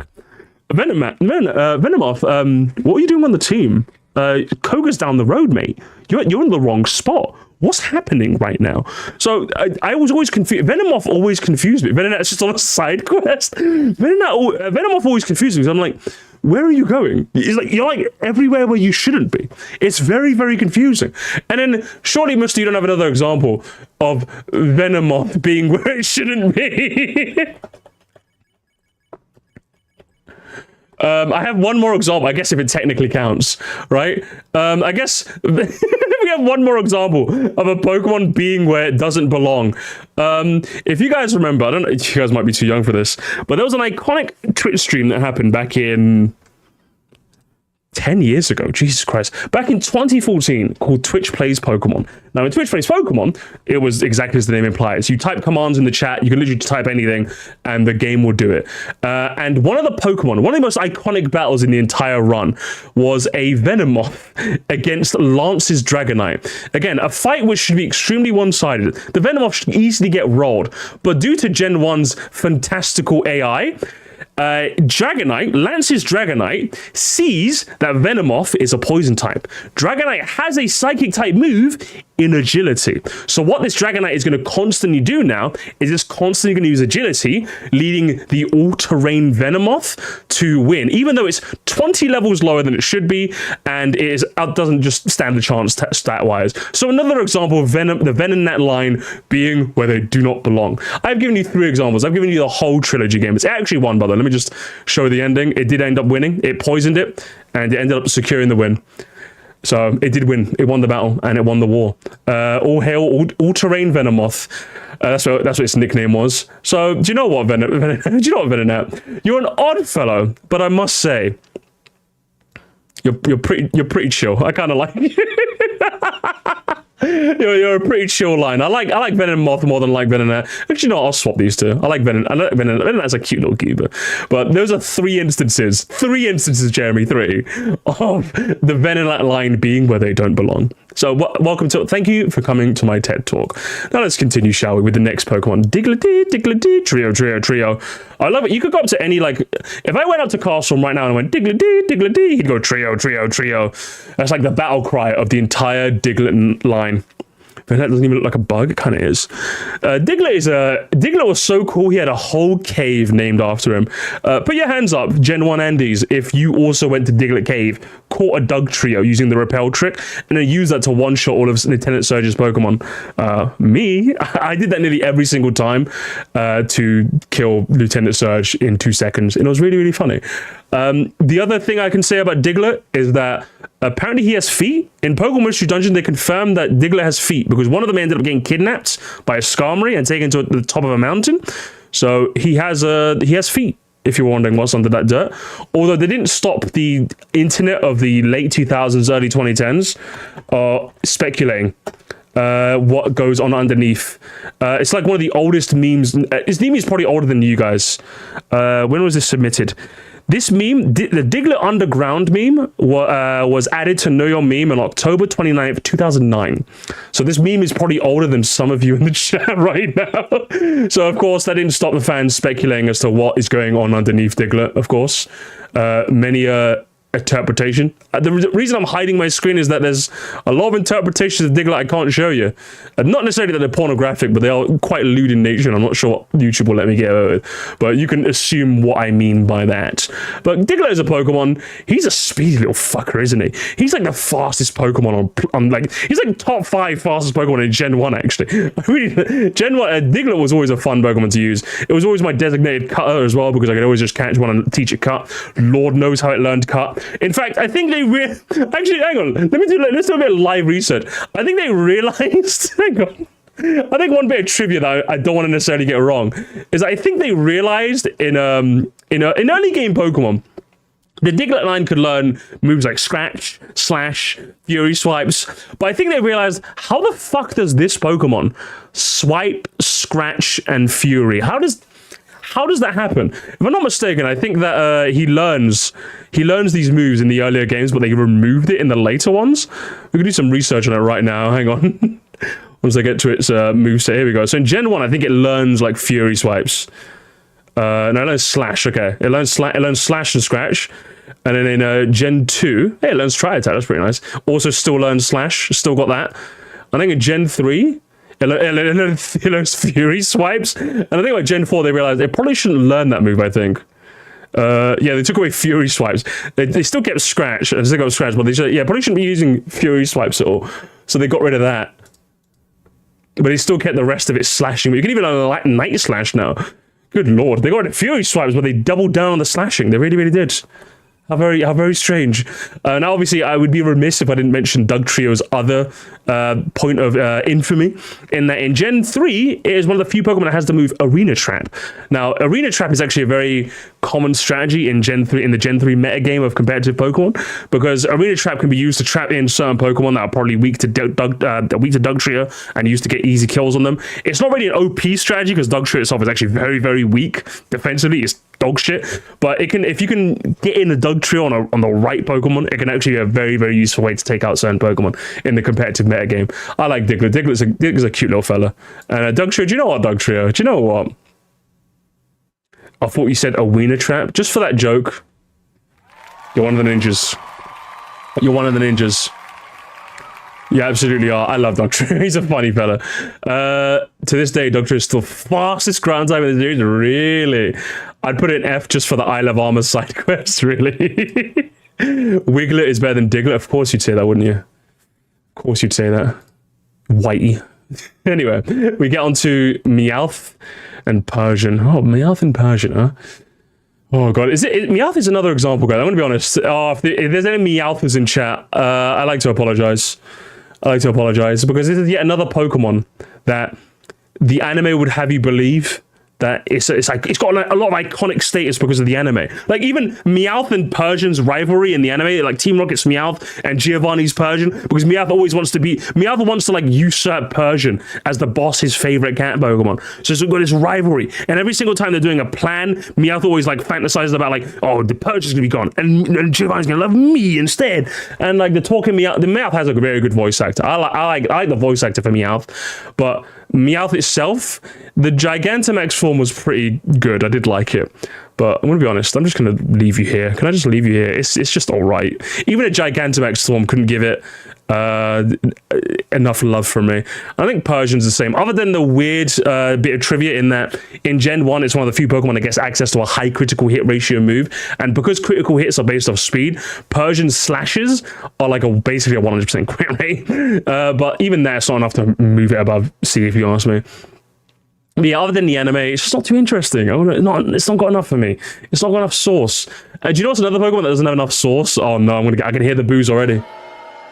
Oh no, gamers. So there's a member of this community, not Gringill Brad. There's two Brads in this community. There's the Gringill Brad that you're very familiar with, but then there's another Brad. There's the Irish Brad. I've met him in real life. He's been in the Musquire Empire for like 6 years now. He's been one of the goats. His favorite Pokemon is Psyduck. And I'm gonna be honest. I'm so sorry. I'm sorry, Cybros. I really am. I'm so sorry. I just don't see it. I just don't see it, guys. And the anime didn't help you neither, because Misty Psyduck in the anime was a fucking terrorist, bro. There's gonna be a lot of you who are upset with me for this, and rightfully so. I'm upset with you. I'm upset with you. I just don't. And then there's those Psyduck that block you from going to fucking Celestic Town in Gen 4 and Gen 4 as well. Psyduck's just a menace. It's just, I'm sorry, guys. I'm the iconic something awful emoticon. Even that's not enough for me. Guys, I'm not on the train. I'm just not on the train today. I'm just not on the train.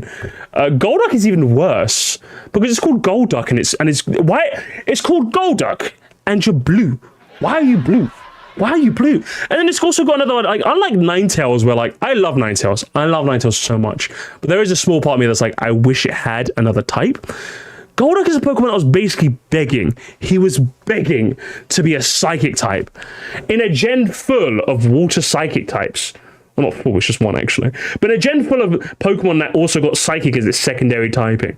He didn't get it. Slowbro got it. Well, the Slowpoke line got it. Starmie got it. What's it? Jinx got secondary Psychic typing. Fucking a bunch of Pokemon. There's probably more Pokemon that got secondary Psychic typing. He wasn't one of them. Is it Shiny Golduck gold or is it green? Do you know what? If Shiny Golduck is actually gold, I will take everything I said back. I'll take everything I said back right now. Let's do some live research. This entirely depends on you. Let's go down to sprites. Here we go. No, it's fucking. Oh no, it's shiny sucks as well. It's just more blue. Oh no, that's even worse. It's one of those shit shinies. Oh no, Golduck, no. I'm so sorry. I was just going to mention this Gen 1 sprite being really... Look at this Gen 1. Look at these Gen 1 sprites, guys. Look at these... Seriously. Look at these Gen 1 sprites. This is your GOAT, and then this one as well. This one's bad. I hate... He just looks like a guy popping a squat. You know? And then this one, he's just too hunched over. None of these sprites look good at all, I'm going to be honest. He got the worst of it sprite-wise as well. Yeah, guys, I'm going to be honest. I'll put him in D. Not F. F is for the dredges of humanity. I'll put him in D. Yeah, you're just so bland, bro. Honestly, you needed another typing. You really, really did. But let's go on to Mankey and Primeape. Oh, Mankey. As I mentioned before, Mankey's one of the few checks in Pokemon Yellow. So I've raised my fair share of Mankey. And he's just a funny little fella. I just like Mankey. Every depiction of Mankey in the anime is just them getting really, really angry for no fucking reason. There's just something about that I really like. Obviously, shout outs to Ash's Primeape. The fact they'd fucking knock him out every single time. And yet another one of his Pokemon he gave away. I like Mankey a lot. I like Mankey a ton, honestly. I ain't got much else to say. Primeape goes in A, and you probably know where Annihilate would go as well. Primeape is one of the cool Pokemon. I love it. This line is phenomenal. I hit no differently. Don't worry. Hey, I'm on your side. I'm on your side for this one. I'm on your side. I love Mankey and Primeape. I like Primeape more than Mankey because of the anime, but Primeape is one of the good ones. He's definitely one of the good ones. Do you know who's also one of the good ones? Oh, the Doggo. The Doggo. Oh, the Doggo gamers. Also, as a kid... Fuck, okay, let me look up. As a kid, I thought Arcanine was a legendary Pokemon. Because, if you guys don't know, it's literally called the legendary Pokemon. That's what it was called. And I think, does Bulbapedia better have it? There was like, I remember in the anime, I hope they can... Oh, yes, they have it here. Perfect. In an anime, I remember seeing this scene in the anime. What was it? What was it from? Oh, it's from the movie. It was from the movie. Look, it was Moltres, Articuno, Zapdos, Arcanine? Was it from the second episode? Or not from the movie, my bad. It was from the second episode. I'm just like... I thought it was like one of the legendary Pokemon. So as a kid, I was always like, where the fuck do you find this? But then you never did. And apparently it was like depicted, and apparently like, I think they've retconned its Pokedex entry, I think, to say like it was one of the legendary Pokemons from the East or something like that. But it was probably supposed to be legendary and it never got the chance to, maybe I want to say. I think they've retconned it, I think, since, if I'm not mistaken. Yeah, look, see, they have. And legendary Pokemon in the East. They retconned it because they knew what they did to us. They knew what they fucking did to us, retconning Andes. But even with that, I think I mentioned this before, and I think it bears repeating. Growlithe was a poor bastard in Gen 1 because unfortunately, let me go to moves. Where's moves? Learn set. Here we are. If you go to learn set in Gen 1, it was one of the it did learn. Oh, it learned flamethrower, but like level 50. Oh, so it did learn flamethrower. It just like you had to keep it a Growlithe to level 50. Remember, Vulpix was level 29. He's level 50. There's no way you're keeping a Growlithe to level 50. Like even the biggest Growlithe fans are never doing that. So as a result, I always, whenever I had an Arcanine, I'd just teach it Fire Blast and call it a day from there. You can just go to the game. There was no TM. Dr. Mario, hey, don't correct me. Correct me one more time when you're banned. I'm the Gen 1 guy. There was no Flamethrower TM in Gen 1. And that's why having Flamethrower was very, very important. So learning it early was also very, very important. I think they made it as a TM in Gen 2 onwards. But in Gen 1, you were just shit out of luck, brother. So Growlithe in the Gen 1 games were pretty much just the worst of all picks. But design-wise, listen, come on. He's a dog. Guys, he's a cute little doggo. He's the dog. What the dog doing? What the dog doing? Come on. And then with Arcanine, I do have one thing I want to talk about with Arcanine. I want to show you something. If you guys thought the Musty pointing out what's it? Where's the scene? Officer Jenny. There it is. Okay, I found it. If you thought me pointing out anime chicanery was over, have a look at this. Look, that's Team Rocket's balloon.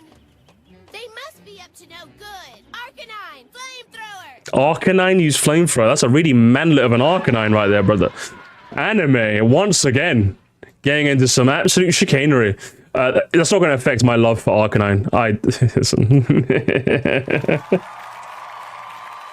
Come on! It's Arcanine! Man, using extreme speed with one of these bad boys as a kid always felt fucking goated. It really, really did. Listen, I love Arcanine. you really thought, did you really think I was not gonna?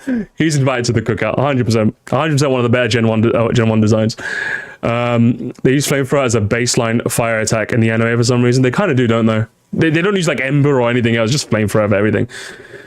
Perhaps the Growlithe was simply nicknamed Arcanine. Real. So real for that. It probably was. And then we get to the Poliwag line? Man, the Poliwag line. God, the Poliwag line. I do have... The Poliwag line is like... one of the... Like, I've been waffling for like ages now. And you're probably expecting me to say something about the Poliwag line. But I'm going to be honest, I just don't have much to say. I mean, I guess it was kind of cool. It was really cool how, like, Poliwag learns hypnosis. It was one of the full Pokemon that learned hypnosis, which was really, really cool. But, like, I'm going to be honest. Poliwag is S tier. Oh, my God. I didn't realize the Poliwag defense unit was in the chat today. I had no idea. I'm so sorry, chat. I really am so sorry. Because it might seem crazy what I'm about to say, but Poliwag is just okay. Poliwrath is just okay. Poliwhirl, though. I actually kind of fuck with Poliwhirl. A lot.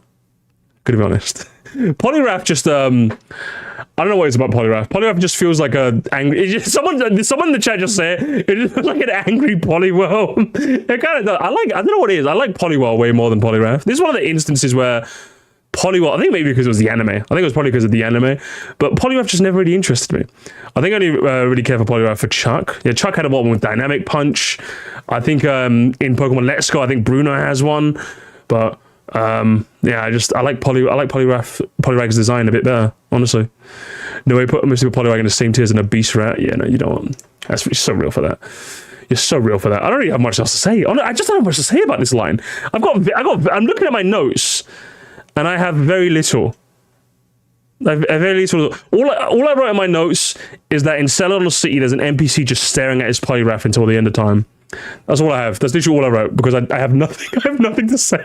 Poliwhirl is just a mature grown up, while Poliwrath is just angry at the world. He's just angry. He's just an angry fella. Look at him. He's so pissed. He's so pissed and peeved. Polytoad is where the line gets interesting, but we're going to talk about Polytoad some other time. And then we get into Abracadabra Alakazam. Abracadabra Alakazam. Oh, wham bam, thank you, ma'am. Abra, oh lord. Catching one of these. I feel like there's you're not a real Pokemon fan until you've tried to spend ages catching an Abra and you just can't get one and you're like, oh my god, fuck this fucking Pokemon. But catching one was always so cool because you got like an early access to teleportation, which was always really cool, wasn't it? Do you know what's also really cool? Sword with the 5 Buccarinos. Thank you so much. I've hated Polyrath due to their boss battle on PSMD, Childhood Trauma. Was it Super Mystery Dungeon? I'm so sorry about that. I wish I had Trauma, because then I could put it in like the F tier or something. But I got nothing to say about these two. I got absolutely nothing. But yeah, is there a single game where catching Abra isn't infuriating? I guess in the original games you can catch one, or you can get one from the Celadon Department Center. No, Celadon Game Corner. That's what it is. Celadon Game Corner. You can always get one. But I wish I had Trauma builds character, at least in small ways. Anyway, too much of it and you end up becoming a bit of a shell. You don't want that, really. But Abra was Abra. Do you know what I'm gonna honest? I just don't. I think Abra's a bit of a actually. I have one funny thing in regards to Abra. There's one funny thing, gamers. For those of you guys on Twitch, you know exactly what clip I'm going to show you now. Where's the clip, gamers? Where's the clip? Mods, load up the clip. there's a clip of what's it? Oh, where is it? Pokemon. Can I search by Pokemon Coliseum? There's a clip where I ended up killing an Abra in one of my Pokemon Coliseum playthroughs. And if you guys have never seen its death animation, oh boy, it's the funniest thing on. Oh, here it is. Spongy, clipped by Spongy all those years ago. Where is it? Can I zoom out, please? Oh, I can't. I'm trying to click on it. Oh, I'm trying to click on it, but it won't let me. Look, I'm clicking it. Sponge, I'm clicking it. Sponge! No, I can click on your channel. What the hell? I just want to play the clip. No, I can't play the clip. I can't believe this. I can't play the clip. Oh, I want to see it. Hang on. Okay, can I find it? I hope I can find it somewhere. No, I can't play the clip. But okay, I'll recreate it instead. So whenever Abra dies, he literally just goes. He does that. That's what he does when he dies, and it is very, very, very funny. And I hope my recreation did it justice. I'll put you in B. Kadabra, on the other hand, though. Kadabra is a funny fella. Hello, Albert Bros. How you doing? Kadabra's a funny fella because I always liked Kadabra. Kadabra was a funny fella. He's got one spoon. Kadabra has like a... Do you know one stream I want to do in the future, guys? Do you know one stream I want to do in the future? I want to do ranking every Pokemon signature move. Because if I was going to rank every Pokemon's signature move, one of my favorites has to be Kadabra's one. If you guys don't know what Kadabra's signature move is, let's have a look, right? If you guys don't know what it is. Oh, they got rid of it in Gen 9. No! So from Gen 1 all the way to Gen 8, its signature move was Kinesis. Now, some of you guys are like, I've never seen this move, Musty. What the fuck is Kinesis? Now, firstly, in Pokemon Red and Blue, it was impossible to get Kadabra with Kinesis because they fucked up the programming. So in Yellow, you could actually get a Kadabra with Kinesis. Now, what does Kinesis do? You just bend the animation is literally just bending a spoon in front of the Pokemon, and the accuracy gets reduced by one stage. And that's it. It's an 80% accurate... It's a worse version of Sand Attack. It's hilarious. They gave this Pokemon this exclusive move where it bends a spoon in front of them, and it does absolutely, basically jackal. It's a shitter version of Sand Attack.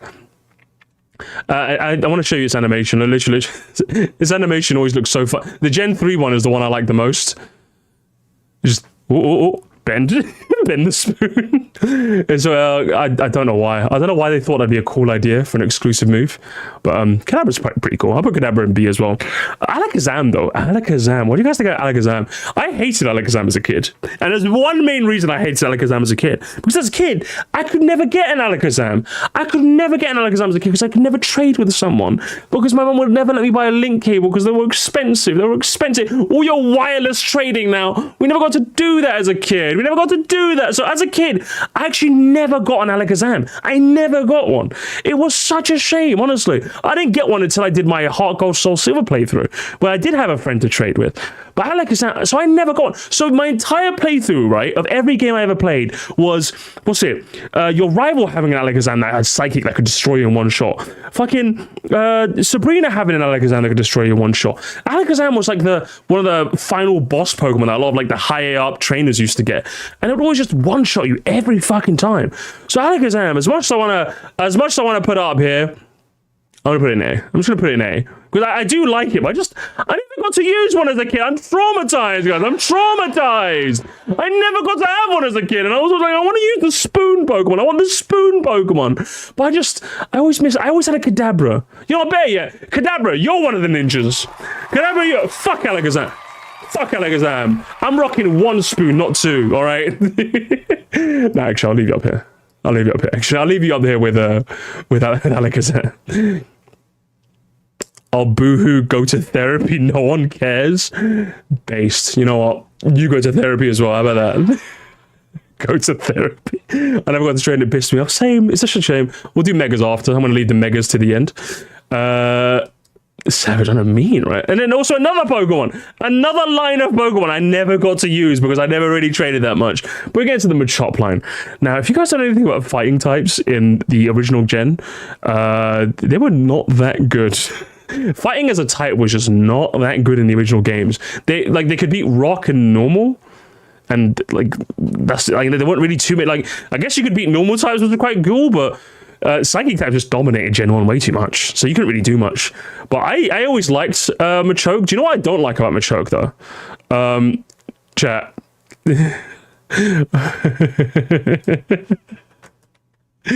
Oh my lord. Oh my god. Look at that sprite, guys. Holy shit, look at that sprite. Have a good one, man. That is this eye, it has one eye rolled at the back of his, Jesus Christ, its eyes do not look right, brother. Those eyes do not look right. It's got it looks constipated. I think in Gen, was it even in Pokemon Yellow they fixed it. Hang on, where was it again? In Pokemon Yellow they fixed it by making it look so much better. I can't find it, but yeah, it did not look, you can see his veins popping out. It did not look that good. It did not look that good. But the Machop line as a whole, I think they're kind of solid. I quite like them. I put Baby Machop in B, and I'll put these up here. I always liked Machamp. Machamp was another example of Pokemon I didn't really get to use too much as a kid. I have used him since, and No Guard Dynamic Punches are really, really fun. But in Gen 1, I never really got to use him too much. So I can't really put him with one of the ninjas. He's not one of my ninjas. He's invited to the cookout, but he's not ninja. You know what I mean? That makes sense. That makes sense to me. I played Pokemon Diamond, and having only leveled my Torterra, Machoke got a late game saved my ass. Oh, were you one of those like one Pokemon Andes who only ever trained one Pokemon? Were you one of those? You're silly. You're so silly. You're bad. You're bad, Roo. You're so bad. Do you know what is bad though? The Bellsprout line. Just getting that. Okay, I was like, that's slander. Okay, I actually kind of like the Bellsprout line. The Bellsprout had like, I think the Bellsprout line is one of those examples where I think the anime made it way more iconic for me. Hang on, let me show you Bellsprout versus. Oh, hang on. Is it this one? This fight. Oh my god, this fight here. This fight here, where like Pikachu ends up so in this fight, and Pikachu ends up using a Thunderbolt against Bellsprout, but it doesn't work because it's a grass type, so it's not very effective. So Pikachu ends up getting into a fit. Look at this. This fight was hype. Look at this shit, bruv. Oh, Pikachu's like fit. He's like, oh, he's just dodging. And then what is it? And then, oh, look. Dink right on the head. It's a fucking headshot, mate.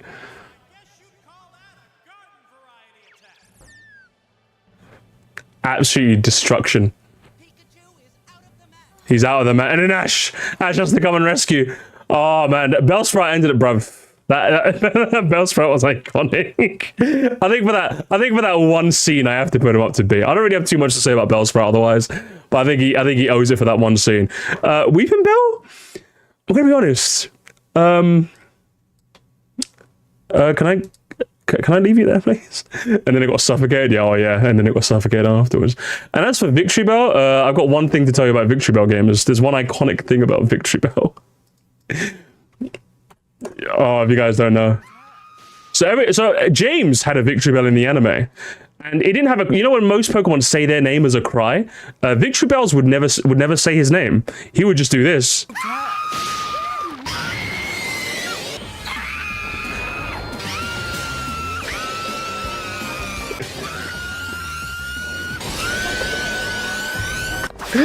Oh man, it was great. It was great. Every single time it would just scream. It would just scream its lungs out. Do you know what?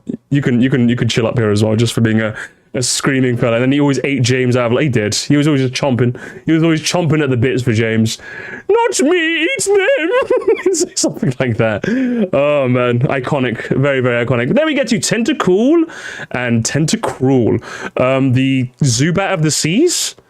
I mean, to be fair, listen, this is one of the, you know how like Machoke's Gen 1 design was really fucking bland? Let me just do something. Where is he? Where's my fella? Oh, look at that. This one's cold. This one's fucking freezing. This Gen 1 sprite was like one of the coolest ones they've ever made. This one, he has aura. He has like plus 100 aura. Look at that. Look at that. He's like, listen, mate, you're not coming into the pub, lads. This is like the coolest that Tentacool has ever been. And I ended up training a couple just for this, just so I could see this sprite more. Because this sprite just looks so cool. I love these guys. 1 + 1 million aura. Honestly, this one is pretty cool. His other sprites are all right, but I like it just for that. Tentacool, I don't really like Tentacool's okay, but Tentacruel though, I love Tentacruel. He's a cool fella. In Gen 3, I'd always teach it Sludge Bomb on my like Pokemon Emerald playthroughs, and Surf, Sludge Bomb, Ice Beam were like an excellent core as well. I love Tentacruel. He's one of the cool ones. He looks like the kind of guy who tell you you're kicked from the cookout. Hey, listen, if you start acting up, he will send you home. Oh, Geodude. Oh, this is going to be controversial. The Geodude line game is the Geodude line. I love the Geodude line. I think there was something as a kid about having like a Pokemon that, because I didn't do the type matchups when I was a kid, right? So Geodude was like resistant to like so many moves. I'm like, oh my god, I could barely hit this guy for super effective damage, and I thought that was so cool. Like most of the types, most of the moves in Gen 1 are like normal moves, flying moves. So like having a Geodude in the early game was so good for resisting. It always stayed in the fight for so long. And I think as a result, I loved Geodude when I was a kid, especially after seeing Brock's one and like realizing that it was just so strong. I'm putting him in A. I love Geodude. And then Graveler was also another Pokemon. Listen, Graveler is also one of the good ones too. Even though it might just seem like bigger Geodude. As a kid, I always had Graveler. When I was a kid because I could never evolve it. Now, when it comes to the Pokemon I could never evolve as a kid, I still have like enough memories of them later down the line. Maybe if I used them in Platinum or Hard Gold Soul Silver or Black and White 2 maybe. But with Golem, it's just, I've always thought Golem was kind of lame. I'm gonna be honest. I have one in my Pokemon Sleep who's an absolute monster, a shiny one, and I love him. But Golem, I'm gonna be honest, guys. Golem is just like really boring. Like he's just. I remember seeing, and the worst part is, I remember as a kid, right? There isn't a single trainer in the game that has a Golem. So there's always a Pokedex entry that's blank if you never traded with a friend. So when I finally saw what Graveler evolved into, because I didn't know it evolved into anything, I thought, oh, Graveler was his final form. And I saw this, I'm just kind of like, oh, that's kind of lame. I was just like, with the rest of these, I'm like, oh, I want this one. But with this one, I was just kind of like, oh, that's a damn shame, isn't it? Like, you lost your 2 other arms? Like, damn, bro. I just didn't think it was that cool. I've never thought like Golem looked kind of cool. Even its name is not that dope. Honestly, just Golem, really? Really? Graveler beat Misty Starmie in the anime as well. Fucking, yeah, based. But, see, that's how you know Graveler's the better one. I'm a Golem fan. Well, I'm more like Midlam fan. He's just mid. To be honest, he's just kind of mid. Golem is just rock Mario. That's true. And then we got Ponyta and Rapidash. There was one cool episode in the anime with Ponyta and Rapidash where they confirm that if they like the trainer enough, the flames don't actually hurt you, which is how people are able to ride on Rapidashes in the wild, which is pretty cool, actually. It's a pretty cool piece of lore. As for Ponyta in the games, though, I never could find myself using too many because you can only ever catch one in Pokemon Mansion, which is like 7 badges in. So like you get one in the late game, and then like when you train one up, it's just like, oh, it doesn't even like. Does it? Okay, is it one of the few Pokemon that also? I remember there was one Gen 1 Pokemon that just didn't get access to Flamethrower and was kind of mid as a result of that. Was Ponyta the one? Honestly, I think that was another reason why I was like, oh, it doesn't even get Flamethrower as a move. So let me just let's have a quick look at that, shall we? Learn sets. Here we are. So obviously in modern days it gets what, Fire Blast and Flare Blitz. It gets both the special and the fire one. But in the original, yeah, no, it didn't get it. It just got Fire Spin. And bearing in mind, Fire Spin doesn't do super effective damage because like the trapping moves don't do super effective. So it's only Fire Stab. Was Ember? Lord. Yeah, no wonder I didn't like this one too much. You actually did Fire Blast. Or it was gone. And even then, for a Pokemon called Rapidash, I don't even think it's that fast. Even by Gen 1 standards, I don't even think it's like all that fast. Let me just check. Let me just check its speed real quick. Game data. Where are you? Where are you, silly goose? Where are the base stats? 105? Yeah, I mean, that's kind of fast by Gen 1, but once it gets lit, like even, like, what's it, Dugtrio is faster, like Electrode is faster, I mean, there's a bunch of Aerodactyl is faster. For a Pokemon with 2 speed acronyms in its name, or like pseudonyms, whatever the word for that is, it's not really that fast. It still gets growl, true. So I'd rather let Ash be rapid rather than rapidly turn him into Ash. Shut up, Paul. I just think they're okay. I've always just thought they were kind of okay. I love the Galarian forms more. Once we talk about those are way better. But Ponyta and Rapidash, just straight boring. And then we get into you're sneaking. You're being sneaky. You're sneaking in there. Slowpoke and Slowbro. There seems to be a contingent of people in the Pokemon community who love the dopey-looking Pokemon. You know, your Slowpokes, your Quagsires, any Pokemon that just looks like it's no thoughts, head empty, seems to have an extremely dedicated fan base. And Slowpoke is like one of the poster children of that, you know, along with Wooper and the Quagsire. Seems to be one of those like, oh, just I love him because he's got nothing in that brain of his. He's got nothing, Charlie. He's got nothing in that brain of his. Slowpoke, yay. Slowpoke, the Simpsons of Pokemon. I love not thinking. It's missing its peak form. Slowking is better. I would say probably my favorite thing about the Slowpoke is the one scene in Pokemon Journeys. This one. So what ends up happening to Ash is that he ends up beating a bunch of Slowpoke, and I think one of the tails of a Slowbro ends up biting on Ash's head, and then for some reason he develops an English accent. Feeling chipper as you please. Right, Ash King. I've become a Slowpoke master. I do it all for the sake of Slowpoke. I just love the backgrounds, all the Slowpokes eating their tails. Oh man, it's so good. More like the sake of weirdness. That is strictly forbidden. I like it. I like it a lot. I really do. It was Bro Became Galar. It was really funny. I was a big fan. I was a very, very big fan of British Ash. But is that enough? Is that enough to make me win over Slowbro? I'm gonna be honest, guys. I'm gonna be honest. Even Pokemon Journeys propaganda. I've always thought he was just okay. I'm gonna be honest. There's an episode like that where they were rat battling. Were they? Is that a rat battle episode? I don't know anything about that, but what I do know is I know that it's Gen 1 sprite. Let me refer to the Gen 1 sprites again, gamers. It's got a funny one. It's got a really... Oh, here it is.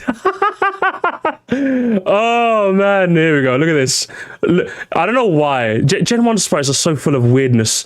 Its tail is like twice the size of him in this one sprite. They fixed this in every other rendition of the sprite, but yeah, in the Pokemon Red and Blue one specifically, he's just munching on that tail like a lollipop. Really, it's strange. Very, very strange. I've just never thought much of him. Another Pokemon I've never thought much of is Magnemite and Magneton. Back in Gen 1, they didn't really have their Steel typing. So even then, they were quite bland. They barely got any electric moves. I think he just got Thunder Shock and Thunder Wave. You never even got Thunderbolt. The movesets were lacking too.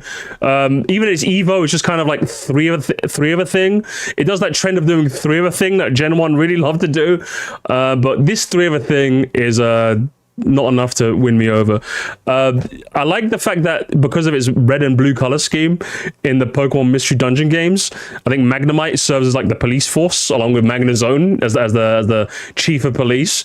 But all cops are just okay in my book. Same with Farfetch'd. Oh man. Oh, Farfetch'd. What the fuck, Fetched, man? This is crazy.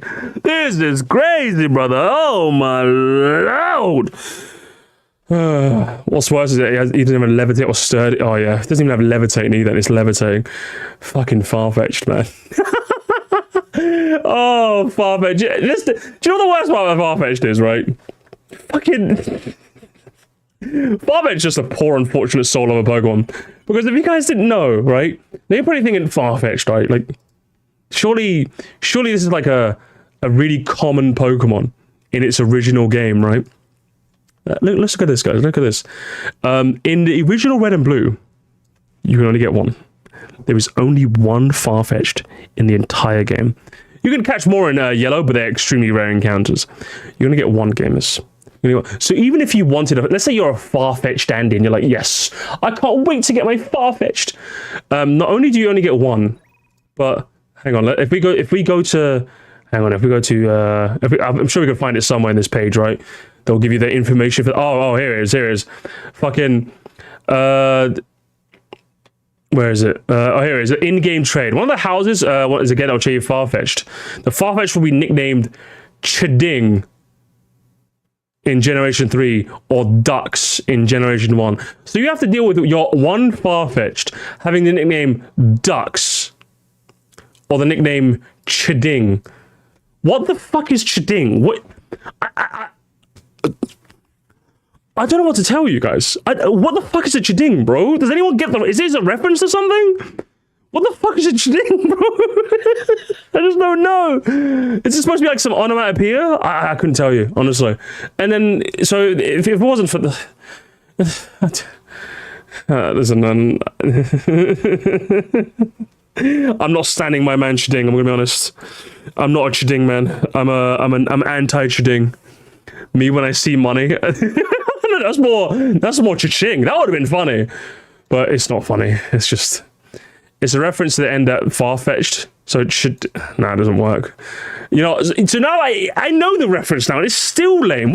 Who was that? Who was that just said that in my chat? Well done. Well done, Carlstorm. You made it even lamer now. You made it even lamer. Good lord, what a mess. What a mess of a Pokemon. It's just a duck, bro. In a game where you have, like... Rats and Musty Man and Dragon. You gave us fucking duck on a stick. That's just lame. And the lamery kind of continues. Oh, I'm so sorry, guys. Oh, I'm so sorry. Doduo. There is only one. I've got. Oh, Musty. Musty. Tell us another Gen 1. Tell us another old anecdote, Musty. Tell us another old one. Tell us another old story, Sir Musty. I've got another old one for you guys. If you're ever wondering how this guy learns fly, okay.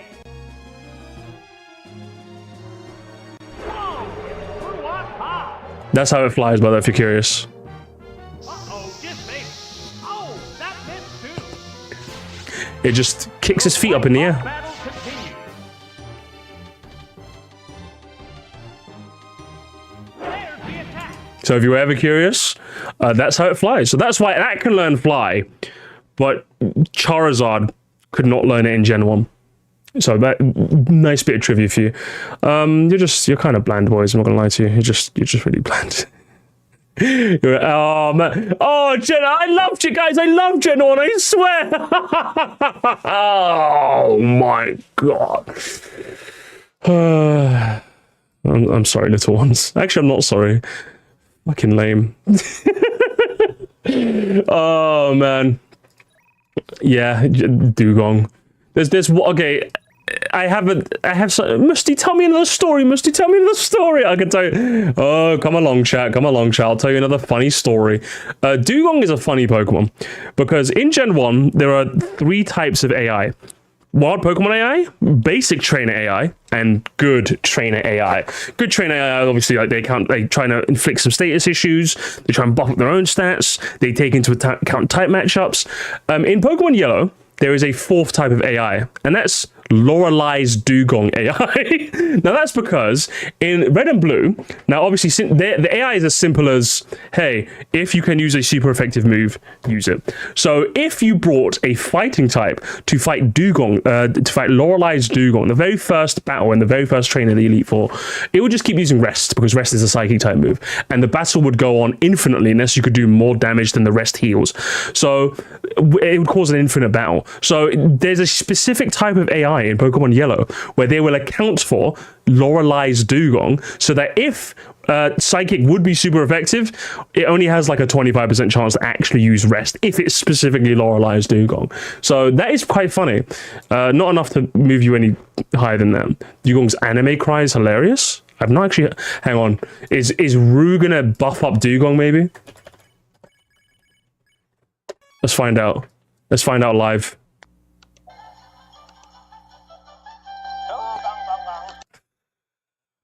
Well, one more time. Can we get one more time, please?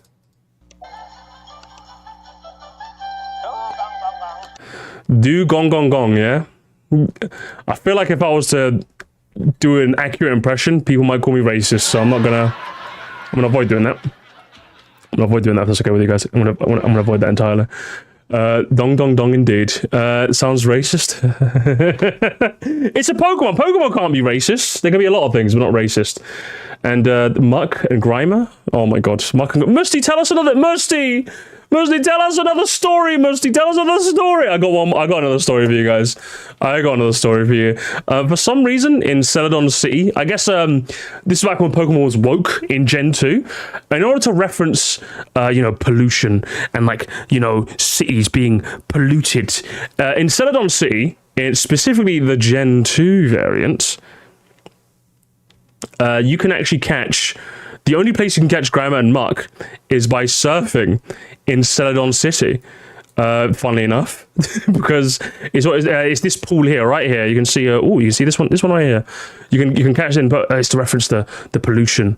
Oh, the pollution, man. Oh, the pollution. There's so much pollution in the seas, guys. It's crazy, man. It's crazy. There's so much going on, man. Life is crazy, bro. That's kind of funny. Ash's one is also pretty funny. It completely just body bagged the fucking the Bellsprout that killed Pikachu. Yeah, Ash's Mug, that was pretty funny. Mug, I like you, Mug. You're kind of cool. Grimer, you're okay though. I give Mug. I like the fact that it only has one big hand. Like his other hand is just like comically tiny. It's just got like one giant hand, and the other one's like a stub. It's kind of charming, and also the fact that his mouth is kind of like separated a tiny bit like that. It's kind of funny. It's a little funny Pokemon. Sheldon and Cloyster. Now, Musty, tell me another story. I got another story for you kids. I got another story. Oh boy, you guys know this one. If you guys know, if you don't know, you. Let's take you for a journey, chat. Let's take you for a journey. Oh, let's I'm just playing Heart Gold Soul Silver. Oh, I'm gonna fight these two trainers. This is crazy. Watching over my girlfriend makes my heart sore. My heart's feelings for my boyfriend as a whole are deeper than the ocean. Wow. What a lovely set of trainers right here. We've got, you are challenged by young couple Duff and Ida. They send out Onyx and Cloyster. What did they mean by this? What did they mean by this? I wonder, because I don't know what they meant by that, but that's pretty. That's pretty strange. You can blame Game Freak for that one. Okay, you can blame Game Freak for that one. They're filthy little fellas, aren't they? The punchline is sex. There it is, guys. Shelter. I'm gonna be honest. I don't care. I don't care. But that's funny though. That's a funny story. But as for Sheldon and Closter, I couldn't really care less about them. I guess Closter's quite funny in a competitive setting in Gen 5, if you're into that sort of thing. But if you're asking me personally, I've never really thought about this Pokemon. I see why they're called Game Freak. Oh, yeah. Oh, we're finally out the mid-zone. Oh, my lord, chat. We're finally out the mid-zone. Yes. Oh, yes. Ghastly. My beloved Ghastly. I have to... Tell me a story, Musty. Do you know what I want to do? Before we get into any stories, I have to show you. Shadow's a funny little guy, though. No, I just don't see it, Bowser. I'm sorry, man. I'm sorry. You might be one of the ninjas, but he certainly isn't. Where's it? Where's it? Chat, look at this spray. They literally use the MS Paint spray tool. Ghastly, let me just zoom in on that a bit better. Look at that. That's so... They fixed it in Pokemon Yellow. You can see they immediately made it look like the Ghastly, you know. But it was literally just a spray. Oh, so funny. I always loved that as a kid. It was just a fucking... It has like, I think it has more detail in the red and green version. That's pretty funny. But its original sprite was much to be desired. Let's put it that way. Much to be desired. It was the paint sprite. And Ghastly is also responsible for one of... as a kid, I always loved Ghastly because it was a ghost type. So many moves. It was immune to so many moves, and it was so cool. I loved that. It's the same reason I love Geodude, because like it was so resistant. I just loved like Ghastly because it would survive so many attacks. It was so cool. Even as a kid, I'm like, what the hell is this thing? And I think I ended up discovering that it's immune to a lot of normal type moves. In fact, mostly all of them. I say most because Gen 1, you know what Gen 1's like. And then Ghastly's also responsible for one of my favorite scenes in the entire anime. So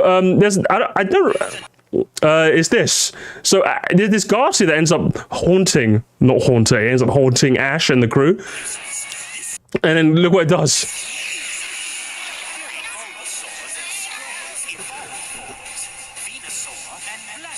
It haunts them with its evolved forms, its older brothers. And then look.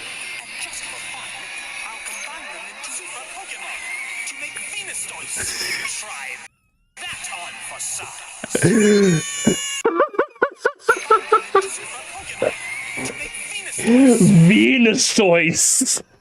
What do you guys know about Venusaurs? Oh, I fucking love Gen 1. Gen 1 anime is so... guys, you have to watch the Indigo League, okay? You have to watch it. It's such a stupid anime. I love it so much. God, again, as a kid, I loved it because of just how resistant it was. Its typing was amongst the only line in the game to be Ghost. In the anime, it was funny. In the games, it was funny. Obviously, he's joining the squad.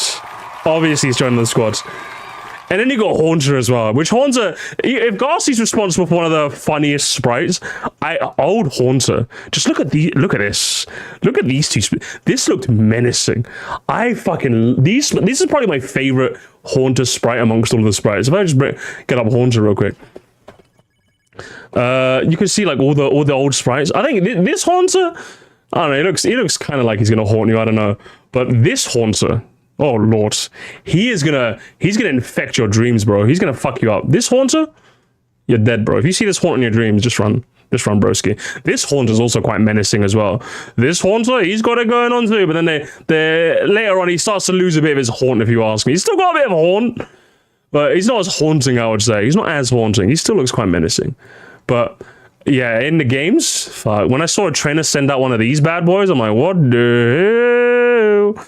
Oh my god. No way. Big fan. And of course, Haunter. I used one all the time as a kid. I never got to evolve into a Gengar, but that means Haunter. You haunt my dreams daily, brother. You're one of the ninjas. Is this the first Evo line that's going to be all in the S tier? I think it might be, gamers. I think it might be, because Gengar, my beauty. Gengar, my beloved. I had one of my Heart Gold Soul Silver team, so I got you eventually. And boy, you were a great one. Sludge Bombs, Shadow Balls, Psychics. Yeah, Gengar's just... What do you want me to say about Gengar, bro? Gengar's just like fucking... Gengar's just dope. Gengar's like one of the... Like, typing, he's really cool. Design-wise, he looks really cool. Pokemon fan theory-wise, there's the theory about him being like the shadow of Clefairy. Gengar is like just everyone's go. He's just one of the cool ones. Even that, like, Gengar was...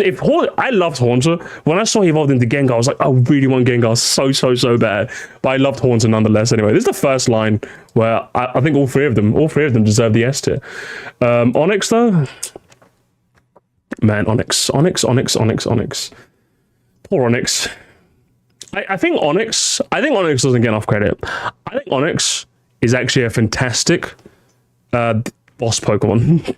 I think as a boss for the first gym, I think he's really, really good. To train yourself, no. Design-wise, yeah, he looks kind of cool too. That's like if you're gonna fight him as a first gym Pokemon, he's kind of cool. But yeah, when he's got like lower attack than a fucking weed plant, yeah, some of you guys might put him down here. I'm not gonna. I'm just gonna leave him there. I'm just gonna leave him there and call it a day, honestly, because I think he gets too much stick. He gets too much stick.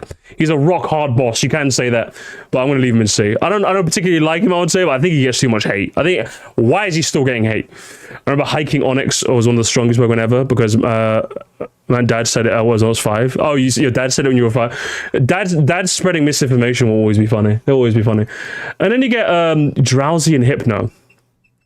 Now, Drowsy and Hypno, huh? Drowsy and Hypno. Now, Drowsy's a bit of a weird one because I think you find him east of Vermilion City. I think it's the only route you can catch him.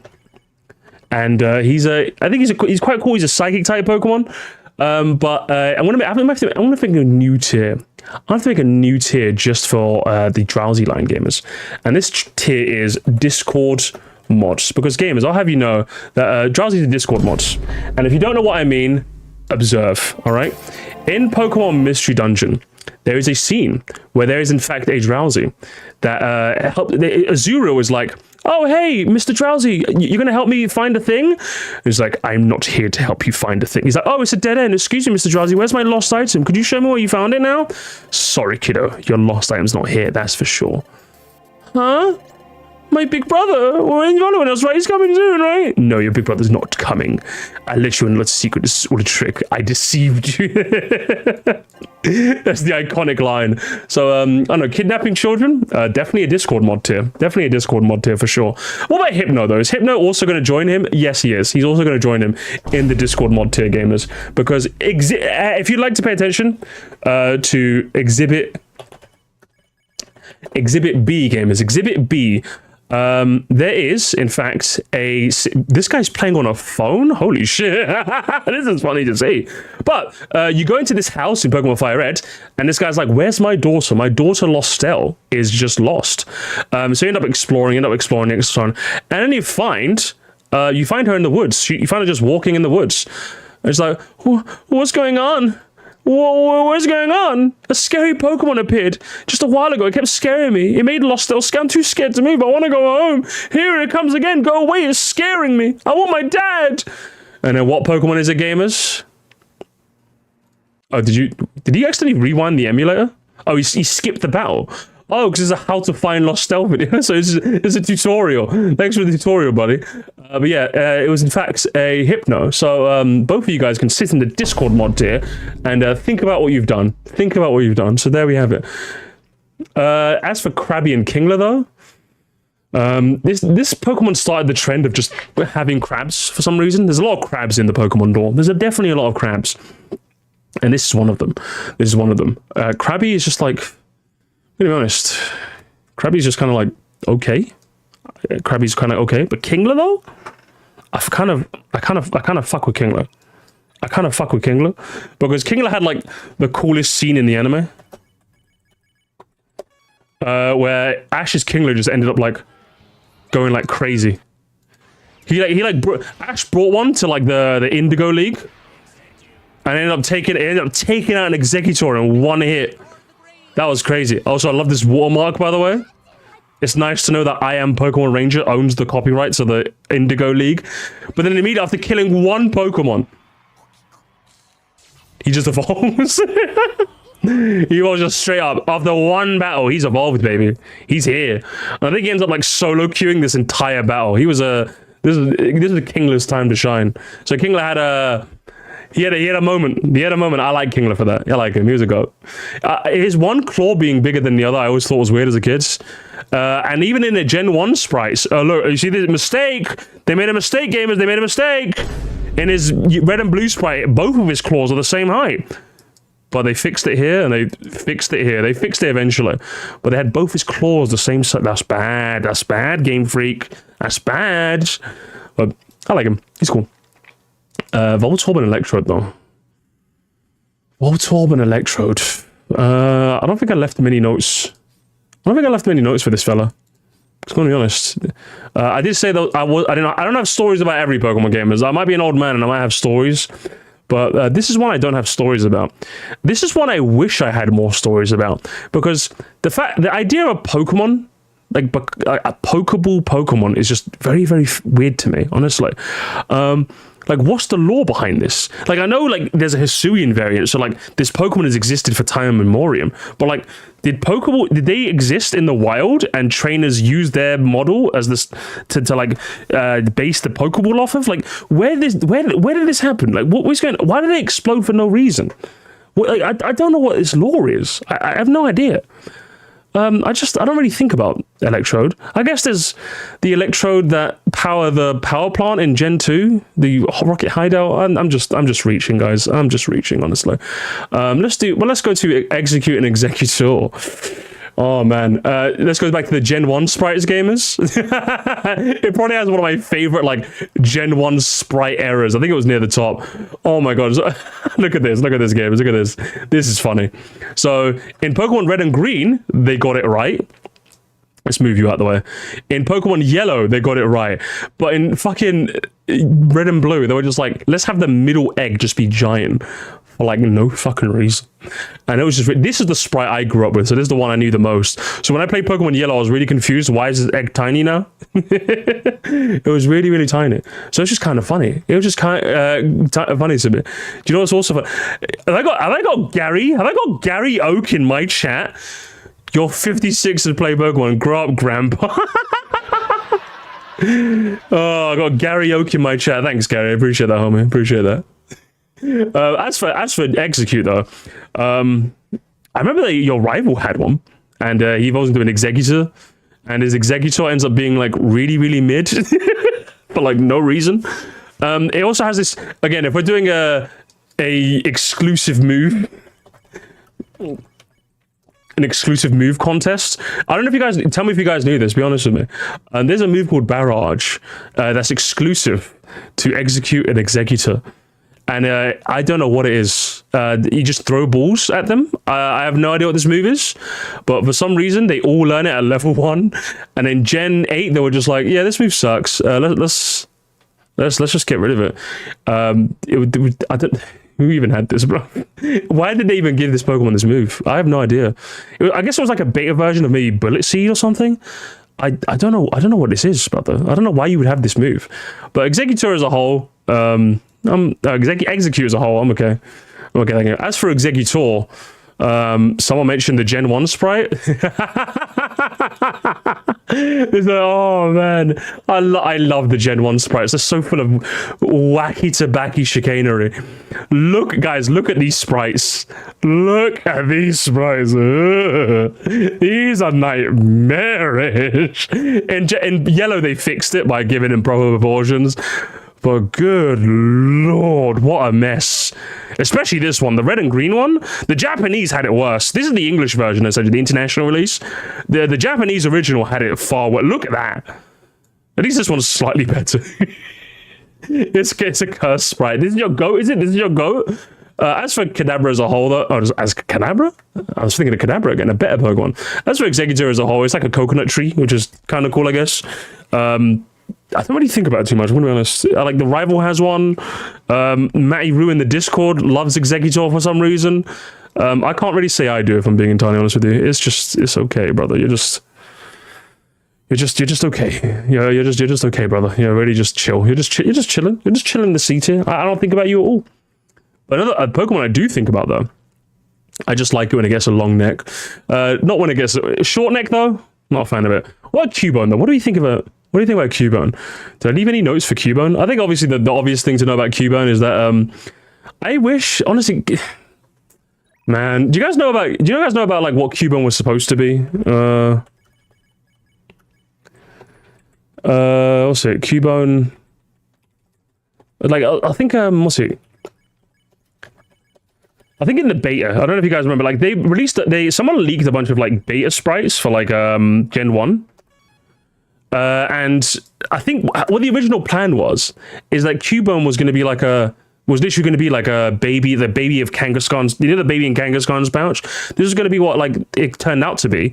And then they evolved to a Marowak, and then it had a third Evo where it essentially becomes so Kangaskhan didn't exist, and like there was a variation of Marowak that was supposed to be this basically. So that was going to be the whole line tied up in a nice bow. But decided to separate these two. I guess Marowak just kind of like lives without a mother now. So I guess when Kangaskhan does die, this little fella becomes a Cubone and Marowak, and that's it. But I like the old version where like the Marowak then evolves into like essentially a Kangaskhan beta version, and it completes the cycle. I'm trying to find that, but I don't know if I can find it anywhere. But there was like I think they released it somewhere. I think this is like a fan made version, but it's essentially supposed to go something like this, you know, like the kid either becomes a gang, like something like this. It was supposed to be something like that, but I guess it just never worked out really, which is really unfortunate, honestly. I wish it had that, because as a whole, I just don't think Cubone and Marowak are that interesting. This lore would have completed it, but other than that, I just don't find it too interesting. There is obviously the bit in Pokemon Tower in the original where you end up, there's a ghost of Marowak ends up haunting Pokemon Tower, and you have to put it to rest by literally killing it. So I guess Marowak has a scene in that. It was actually quite a sad scene in the Pokemon Origins anime. But as a whole, Cubone and Marowak, I don't really think about you at all. I'm going to be honest. I don't really think about you much at all. You're okay. I don't really hate you. Did anyone else use the Pokedog glitch? All the time, brother. All the time.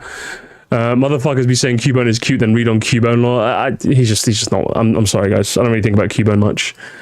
Alolan Marowak. I like Alolan Marowak's design. We'll get to him when we get to the Alolan boys. Cubone is sad for no reason after Gen 2. Dude, your mum's in daycare. What was it? Hitmonlee and Hitmonchan. Bruce Lee and Jackie Chan. The naming conventions. Who the hell is... I mean, if this is Bruce Lee and this is Jackie Chan, who the hell is Top? Is it Carrot Top? Who the hell did they base Hitmon Top off of? But you got the kicking fella and the punching fella. Your prize for beating the Karate Dojo. Now... I kind of like these two. I kind of like these two a lot. But Hitmonchan, oh 9. Hitmonchan got like the fucking wrong end of the stick, because Hitmonchan's whole deal is supposed to punch, so it learns all the elemental punches, but its special stat is fucking dog shit, so it can't even use them. So like for like 3 gens, Hitmonchan was just not it. Hitmonlee was the clear winner. But design-wise, I like them both. I think I like them both equally. I like, for some reason, that Hitmonlee has no mouth. I don't know how he talks. I wish I knew. But should we get into the Gen 1 sprite? What? I actually don't remember. Oh my god. Oh my... Jesus Christ. Gamers. Oh no, the Gen... Oh no, once you see your...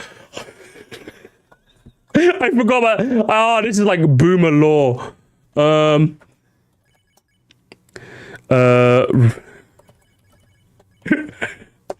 Oh my lord, hang on. Where is it? I'm trying to find it, please. Please let me find it. Oh, here it is, gamers. Here it is. Here's the so this is Hitmonchan, right? You can see obviously it's like got his fists up to punch it, right? But then you see this image and it's ruined forever. The bottom half looks like Doduo taking a crap, and the top half looks like a Togekiss watching Doduo take a crap. So if you recolor it, it just looks like that. So do you see it? Do you see it, gamers? Do you see the resemblance? Yeah. So every time I see Hitmonchan's red and green sprite, I just think that it's a Doduo taking a shit. So you know, to be fair, because of that, Hitmonchan, you're one of the ninjas. Obviously, you obviously got to the S tier. You know, you obviously, you know, for a bit of pooping lore. No, okay, you're an A. Both of these guys are going to go in A. I think they're really fun. They're really fun fighting types. I've raised them both in many a playthrough. I obviously think Hitmonlee is the more fun because it gets like good fighting stab. But I think they're both fun. They're both fun Pokemon. Both fun fighting types. As for Lickitung though, can I just leave it here and call it a day, please? I've been ruined now. Thanks, Uncle Grandpa Musty. Can I just see this there, please? Like my fiance is gonna get so pissed at me for seeing that because she loves Lickitung. She thinks like this is a cute goober of a Pokemon, but I'm just like he just looks stupid, man. And then oh my god, Musty, tell us another story, Grandpa Musty. I'll tell you another story, gamers. I'll tell you another story. So, you wondering where you get one? Do you wonder where you gamers do you remember? Where you get Lickitung in December. Do you remember, gamers? No, there's only one in the game. And you have to trade for it. You have to trade for it, gamers. And you know when you trade for it? Its nickname, gamers. Guess what its nickname is? Where's the in-game trade? Is there a section for the in-game trade? Oh, here it is. It doesn't say the name though, but you know what? I remember the nickname, gamers. So you trade it for a Golduck, by the way, or you trade it for a Slowbro. Two Pokemon that I would say are better than Lickitung. Do you know what its nickname is, gamers? Do you know what the nickname is? Take a guess, gamers. You're never gonna guess. The nickname is Mark with a C. M-A-R-C. So if you wanted a Lickitung in red and blue, you had to deal with one that you had to trade a pretty good Pokemon for, called Mark. I'm okay, thank you. Not Markiplier, just Mark with a C, which I didn't know that was an actual. I thought the game mistyped, but no, that's actually a spelling for Mark. In which case, I'm like, what? Why? It's supposed to be with a K. You're ruining the English language. Coughing, coughing. One of my favorite sprite errors in all of Gen 1. Oh, I love coughing sprite error. Look at this, games. Look at this. So in the original Japanese release, looks fine. In Pokemon Yellow, it looks fine. In Pokemon Red and Blue, they got the skull and crossbones the wrong way around. I don't know how they did this, Game Freak. How did you do this? This sprite already looks amazing. It looks fantastic. And for some reason, you were like, let's just flip them. That'd be kind of funny. And then they realized their mistake and flipped it back. They put the guy on upside down. For the longest time, I thought this was the right way. I was gaslit by Pokemon. I really, really was. What? How could they do this to me? I don't know why they would do this to me. But as a whole, coughing again. I've raised a couple. It's nice that it gets Sludge, which is like the strongest poison type move in the game. Even though poison types as a whole are not really too interesting in that gen. I think it's kind of cool. I think it's his name in the game files. I think Coughing's name in the game files is literally NY, as in short for New York, and Weezing's is LA, as in short for Los Angeles, because they're polluted cities. Do you get the joke? Can't say the Japanese don't have a sense of humor there. Coughing and Weezing, they're kind of chill. I kind of like them. I like that they explode. I like the Galarian variants a bit more, but they're chill. They're chill. I think they're kind of nice. I kind of like them. Yeah, James's one in the anime was always a baller. His cries go, Weezing. He sounded like an old man with his cry, Weezing, Weezing, Weezing, you smoke screen, Weezing. Oh man. Classic American. They love making fun of America. Rhyhorn or Rhydon? Rhyhorn, yeah. Rhyhorn's a... Next time I get coughing, I'm naming it New York. Shit, that'd be funny. And then when it evolves, name it Los Angeles. That'd be funny. Both... Is everything just S to you? Look, easy S for both S. Am I just S-ing everything today? Is that what it is? I am the nostalgia Andy. Rhyhorn? I'm going to be honest, I'm not really that big on Rhyhorn. Rhyhorn is just kind of okay. You get him in the Safari Zone. He doesn't get access to any ground or rock stab, which is really lame. And also, he doesn't have a funny name, unlike his older brother. So I'll put you here. Rhydon, on the other hand. Not only does he have a funny sex, ha-ha funny joke, right? And, obviously, ride on this obvious joke, You can make plenty of jokes with Rhydon. I have as well. When you're rising up the poker girl, when you're rising up that like girl that has like the Pikachu plush, hey girl, come sit on my lap press. You can ride on me all night. I be drilling you all night. Let me Pikachu's titties. I'm sorry. I'm sorry and not at the same time. But Rhydon's a funny fella. One thing I actually love about Rhydon. I love it for no reason. I don't know why. I don't know whose idea this was. I really don't know whose idea this was. But they were like, hey, do you know what? Do you know the rock and ground type Pokemon? Do you know that Pokemon that typically doesn't do well against water types, yeah? How about we just like let him learn Surf? How about we just let him do that? How about we just let this fellow with this shitty moveset learn Surf? So when I was a kid, my one would always have Earthquake, Rock Slide, and Surf. Even though Surf wasn't, like, it barely did any damage because its special was fucking useless. But I taught it Surf just on principle anyway, because it's just really funny that this little goofy goober can learn Surf. I don't know why, but that's just really funny. And not to mention all the gym statues across time and memoriam are based off Rhydon. I like Rhydon a lot. Rhydon's cool. He's a cool fella. I'll put him in A. I love him. I love me a Rhydon. Chansey though? Chansey. Oh Lord, Chansey. Oh Lord in heaven above. Chansey. Can get Bulbim, yeah. I can get all sorts of moves. Chansey's okay. I remember catching one. Oh, actually, fair enough. Catching one in Red and Blue was actually pretty fun because, let me show. Oh my god, actually, catching one in Pokemon Yellow was impossible. Catching one in Red and Blue was really, really fun, and I think Chansey was like the perfect example of that, right? So if we go to game data. Game locations. In Yellow, you could also get you could. Interesting. So you could get one in Cerulean Cave. Now, Cerulean Cave is probably one of my favorite dungeons in the entire series because in the original games, I don't know if they did this for any of the remakes. I don't remember off the top of my head. But in the original games, the Pokemon you could find in this cave were just absurdly high level, and I love that. I don't know why Pokemon games in modern day just don't like have like absurdly high level Pokemon now.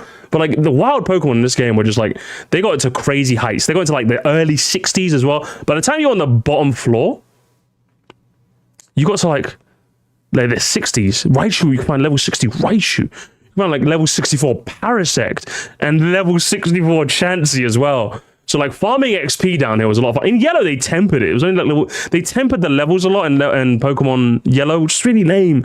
But in Pokemon Red and Blue, you could get some really high level late game mons, which I think was the perfect setup into finding Mewtwo at level 70 all the way at the end of the cave. So I really like this dungeon because of that. And catching Chansey in this cave was always a lot of fun. I like Chansey. Chansey's cool. Chansey's a lot cool. What about the Vine fella? Vine guy. Okay. Vine guy's just boring. Vine guy's like so boring, bro. Like, what do you guys want me to say about Tangela? Like, what can I say about Tangela, really? Tangela's just lame. Monograss. In a game full of poison types, being Monograss was just like a death wish. And on top of this, guys, look, listen, gamers, fuck my life. Remember, I raised like almost every Pokemon in this gen as a kid, right? And even as an adult too. Gen 1, let's go to this Gen 1 moveset. Gamers. Remember, if we're dealing with like red and blue gamers, so in Yellow they were like, we should probably give it more grass type moves. In Yellow, it only had Absorb. It learned the powders, sure, but then like Bellsprout learned the powders, you know, Oddish learned the powders, Venusaur learned the powders, Butterfree learned the powders. Like, learning the powders was nothing special. And then they got Slam, which is, I would say, I'm going to go on record and say, is the worst move in the entire game. Most attacking move. 80 power for 75 accuracy. And for some reason, this move survived Brexit. Remember in Gen 8, they cut a bunch of moves because they were useless and they were bad, and we don't want these moves in the game anymore. Slam survives. 80 power, 75 accuracy. Survived the cut. Focus Blast is like 70 accuracy, but at least it's 120, and at least it's a fighting type move, special fighting type move. It's like Focus Blast, but without any of the fun. At least Focus Blast is fun. This ain't fun. Where's the fun? I'm not having any fun at all. So like moveset wise, fucking bland as all hell, brother. And then like, what's it? If we go by like game data, oh my lord, it's not looking good, bruv. Yeah, it's got good special. I guess in Gen 1 it had 100 special, which is pretty cool. But like, you couldn't teach anything. Like you had some. Okay, let's actually have a look. Could I actually learn any cool moves? I think that's something we could do because it has a high special stat, so could it do anything off that?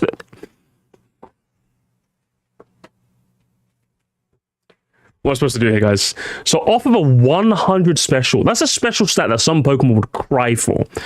I can use Mega Drain and Solar Beam. Where are the Tangler defenders now, eh? Where are you guys? I'm not hearing you guys anymore, am I? That's what I thought, bruv. So it was, and then on top of that, right? The Tangler defense force are in shambles today. The Tangler defense force are never gonna recover from this. Erica, 4th gym in Kanto, right? Let's have a look at her Pokemon, right? Let's have a look at them. So, by this time in the game, you're supposed to have Pokemon in your late 20s, right? Early 30s even, okay? So let's have a look at Red, Blue, and Yellow team. Level 29 Victory Bell, strong. Level 29 Valplume as an ace, that's good. Level 24 Tangela, Constrict and Bind. Hey, you tell me. You tell me, Tangela mains. This was the first time you see a Tangela in the entire series. And it had Constrict and Bind. And if you go Constrict, by the way, 10 power. We're dealing with a 10 power move. And he has a Razor Leaf, instant crit. Sleep Powder, devastating. Wrap, a trapping move. Petal Dance, powerful stab grass-like move. Sleep Powder, devastating. Mega Drain, Lifesteal. Poison Powder, tick damage over time. And this we have. Oh, I think he got fixed in yellow. But there was only so much you could do. There's only so much you could do here. So, Tangela, my brother. You look a little silly, so I'll leave you in there. But good lord, you've got no source. And even your evolution isn't even that good, but we'll get to that when we talk about Gen 4 in a couple weeks' time. Good lord, Tangela, I'm so sorry. Actually, I'm not sorry, I hate you. I hate you, actually. I blame John, little Viney, little Viney, little Viney. Is that what you're going to call him, yeah? Little Viney? Get out of here, nerds. Get out of here. Stick him in D. Kangaskhan, though? Oh, for fuck's sake, Kangaskhan. Oh, catching one of these fuckers in Safari Zone was always a nightmare. Oh, I hated going after Kangaskhan. Oh, you sucked. You sucked a lot, Kangaskhan. You really sucked the energy out of me. I think it's quite notable in that Giovanni, for some reason, Giovanni, of all trainers, has one of these as his ace, I think. I don't think, is it his ace? Or like, I don't think he had it in his like final fight. But like, I think in one of his battles, this was his ace. Kanga's gone. But yeah, I think he had this one as his ace. He did, yeah, like Kangaskhan now has like Comet Punch, Rage Bite. I think did he get rid of it? Oh, he has it in the second battle. Then obviously when he becomes a ground type gym leader, he doesn't have it anymore. But yeah, like Kangaskhan was one of his like recurring Pokemon. And also one fun thing I didn't know about Kangaskhan until like relatively recently was that in Gen 1, it actually learns Dizzy Punch. I didn't know Dizzy Punch was a move in Gen 1. I always thought it was like a Gen 3 move for like Spinder. I always thought Spinder was the first Pokemon to ever get a Dizzy Punch. But no, it was actually Kangaskhan. So that's pretty cool, I guess. As a whole, Kangaskhan, though, you can stay here. You got a funny name, though. You're named after Genghis Khan, which is pretty funny. But I don't really think about you too much, if I'm being honest, Kangaskhan. You're okay. Horsey and Seadra, though. Oh, Seadra. Seadra's like another one of those, like, Pokemon that... it's like Gen 1 sprite. It just looked really like cool. It looks so cool and edgy. Look at this. This is like edgy Pokemon. Like in like yellow, they kind of evened out. But look at this. Look how pointy it was. It was so pointy and sharp. 5-year-old boys will look at this and be like, "Oh, it's so pointy and cool." It's still got all the spikes as well. And for some reason, it also has the ability Poison Point in Gen 3. Again, Poison Point, which was an interesting bit of lore. I guess the points are quite venomous, which is pretty cool. Disney Punch was given to the babies. They're also given to Disney dolls as well. But Seadra, I always thought looked kind of cool at least. I think at least he had like a coolish design. He was always missing a bit of a extra sauce, and that's what Kingdra did to fix him. But I always liked this line. I think this line was kind of cool. And I wish them... They are my favorite members of the Horse Council. I'll put Horsey in B. I'll put Seadra in A. I'll put Seadra in A, definitely. Definitely one of the cool ones. And then we get into like Goldeen. Oh, Lord. Do I even have any notes on Goldeen? Chat, let me consult my notes. I have no notes on Goldeen, chat. Goldeen and Seeking, eh? I mean, I guess it's cool that it learned Waterfall before it was a HM. I'm okay, thank you. It's just in a game where you went quite nonsensical with the designs. It's just a fish, bro. Like, I'm okay. Twitch plays Pokemon, caught one in a Master Ball. Even that's not enough. No notes because you thought it existed, probably. I'm okay, thank you. But Staryu and Starmie, though. Staryu and Starmie are pretty funny. Ash, obviously, Misty has one in the anime. She has one in her battle in the Gen 2, which I think makes for a pretty fun battle as well. Her Starmie was quite tough, but beatable as well. I think it was a fun Pokemon to fight against in Misty's gym. And I think it gains the Psychic type as well, which is also really cool. You can teach it Psychic, you can teach it Thunderbolt, you can teach it Ice Beam. It's also a very good, versatile Pokemon as well. Design-wise, I always thought it was kind of cool. It might just be a star, but I always liked how mysterious it was. Like, in most games, you can only catch it at night as well. So I quite like Staryu and Starmie. I think they're quite simple in their designs. I'll put Staryu here and I'll put Starmie up here. I like Starmie. He looks kind of cool. He's just a big old starfish. I would love it if he got like another evolved form where he just has even more points than he already does. Like he has a third star like put behind him. That'd be kind of funny. But Mr. Mime. Now we get into, oh boy. Yeah, Mr. Mime, eh? I feel like Mr. Mime is a bit of like a half and half Pokemon. I feel like half the fan base thinks this is like a Discord mod ass Pokemon, and then half the fan base thinks that like he's the coolest thing ever made. I think Mr. Mime, I don't know why he got the fairy type though. I don't know why he got a fairy type. I have no idea why he got one, but he got one at least. Ash Ketchum's adoptive dad. I was gonna say like in the anime, Mr. Mime is like really cool. I don't know if you've seen him in the Pokemon Journeys anime, but he's pretty dope in that. He's pretty cool, I would say. Galar Mr. Mime, I quite like Galar Mr. Mime too. Mr. Mime as a whole, I always thought it was good. I think mainly because of the anime is definitely carrying Mr. Mime. I'm going to be honest.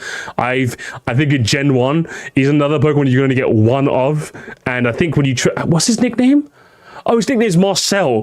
The only Mr. Mime you can get is a fucking Mr. Mime called Marcel. So Marcel the Mr. Mime. But like even then, he gets access to Substitute. He's one of the few Pokemon that learns Substitute naturally, which in Gen 1 is just full of chicanery.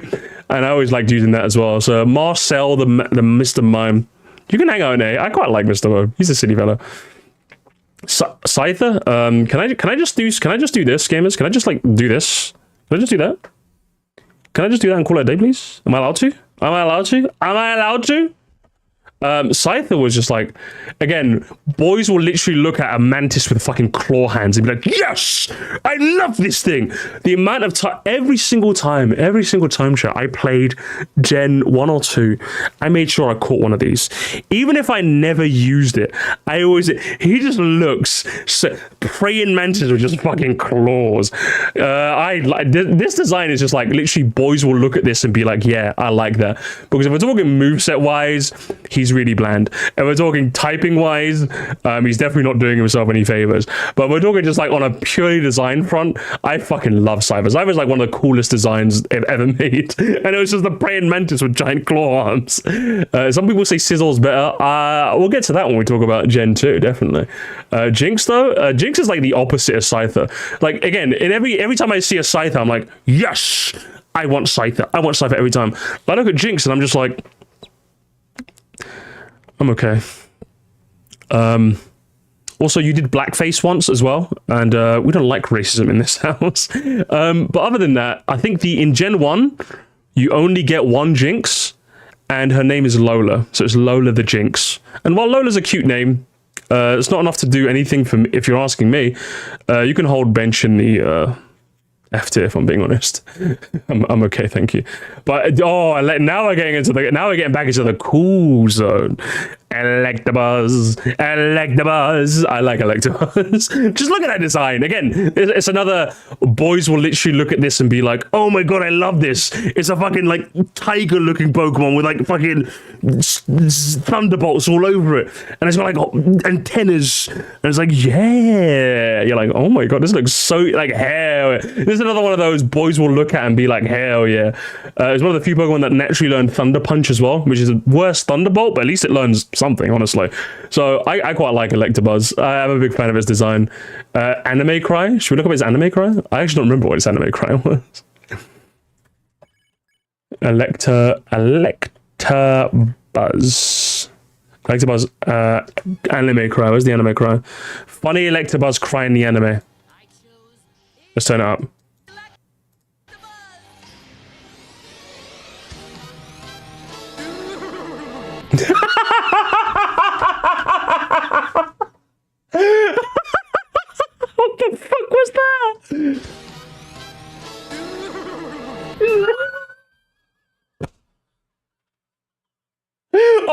my god! I did not even know. How did I not remember this? Oh my lord! I was gonna put him in A. I'm not even joking. I was gonna put him like a high A, but just for that, you know what? You're one of the homies. You're one of the homies now. You're one of the homies. You can stay up there, brother. You can stay up there. As long as every time I send you out, you can go. I would take you. I would take you. Do you know who I won't take though? Fucking Magmar. Oh! Magmar. Magmar's just so boring. I feel sorry for the entire Magmar line because, like, spoiler alert, I just don't like the whole Magmar line, if I'm being honest. And he just doesn't. I would say the only cool thing I actually think about Magmar, firstly, the anime fight between Blaine's Magmar and Ash's Charizard, actually an iconic fight. That was pretty cool. I would say the only other thing I can say about Magmar is that there's a fan-made ROM hack of the Gen 1 games called the Kanto expansion pack. The Kanto expansion pack ended up, letting you access the volcano on Cinnabar Island as an extra dungeon in the game, right? One cool thing they did in that game was there's like lava. You know, it's essentially they recolored the water tile to be red and called it lava, right? But then the guy's like, yeah, this lava, you definitely can't surf on this lava, but you might be able to fish something up. And I'm like, oh, I thought he was joking. But no, you can literally take a super rod, fish in the lava, and you can catch a Magmar that way. That's how you catch Magmar in that game. And I thought that was a really charming way of being able to get Magmar. And obviously its Japanese name is Booba. Thank you. I was going to mention that. Yeah, it's Booba. But funny sex haha aside, I'm okay, thank you. I'm all right. Even my nostalgia can't save you. I'm going to be honest with you. But Pinsir, though. Oh, my God. Pinsir is like another case of boys will look at this and be like, yes! Giant beetle! Yeah! I love giant beetles. Fucking beetles, baby. I love the beetles. They're so cool and edgy. One thing I also loved about Pinsir. First, I think Pinsir, like, accentuates everything I love about Gen 1 Pokemon design. Because, like, again, it's just a giant beetle. They just took a beetle and just made him giant. And also, one thing I really love about old Gen 1 Pokemon is just like how jagged it's the eye shape that I really love. They have this like jagged triangular-ish eye shape. If you go through all the Gen 1 Pokemon, you're gonna notice a lot of Pokemon that have this like sort of eye shape. But Pinsir is like the epitome of this. I love this like jagged. It looks so angry and mean, and I love it. And then also, on top of that, one thing I find really cute, I don't know if you guys are going to find it as cute as me. If we go to its sprites, if we go to its sprite data, where are the sprites? There you are, sprites. Now, as you can see, if you look at any of its other 2D sprites, it looks like Pinsir, right? It looks like Pinsir, no drama. Even in Gen 2, it looks like Pinsir. But in Gen 1, they gave him beady eyes. Guys, they gave him beady eyes. It's so adorable. I love it. I want beady-eyed Pinsir. He looks so angry. They gave him beady eyes instead of like actual eyes. I love it. Honestly, I love this eye. I would love if this Pinsir was the real Pinsir. Honestly, I would love it. It just looks so cool. He's such a cute little fella, and I love him for that. I don't think it's as iconic as Scyther or Electabuzz for me, but he's definitely an A-tier Pokemon. Holy shit, I love Pinsir. He's so cool. He's such a cool-looking Pokemon. Again, typing-wise, he's not helping himself. Moveset-wise, he's definitely not helping himself.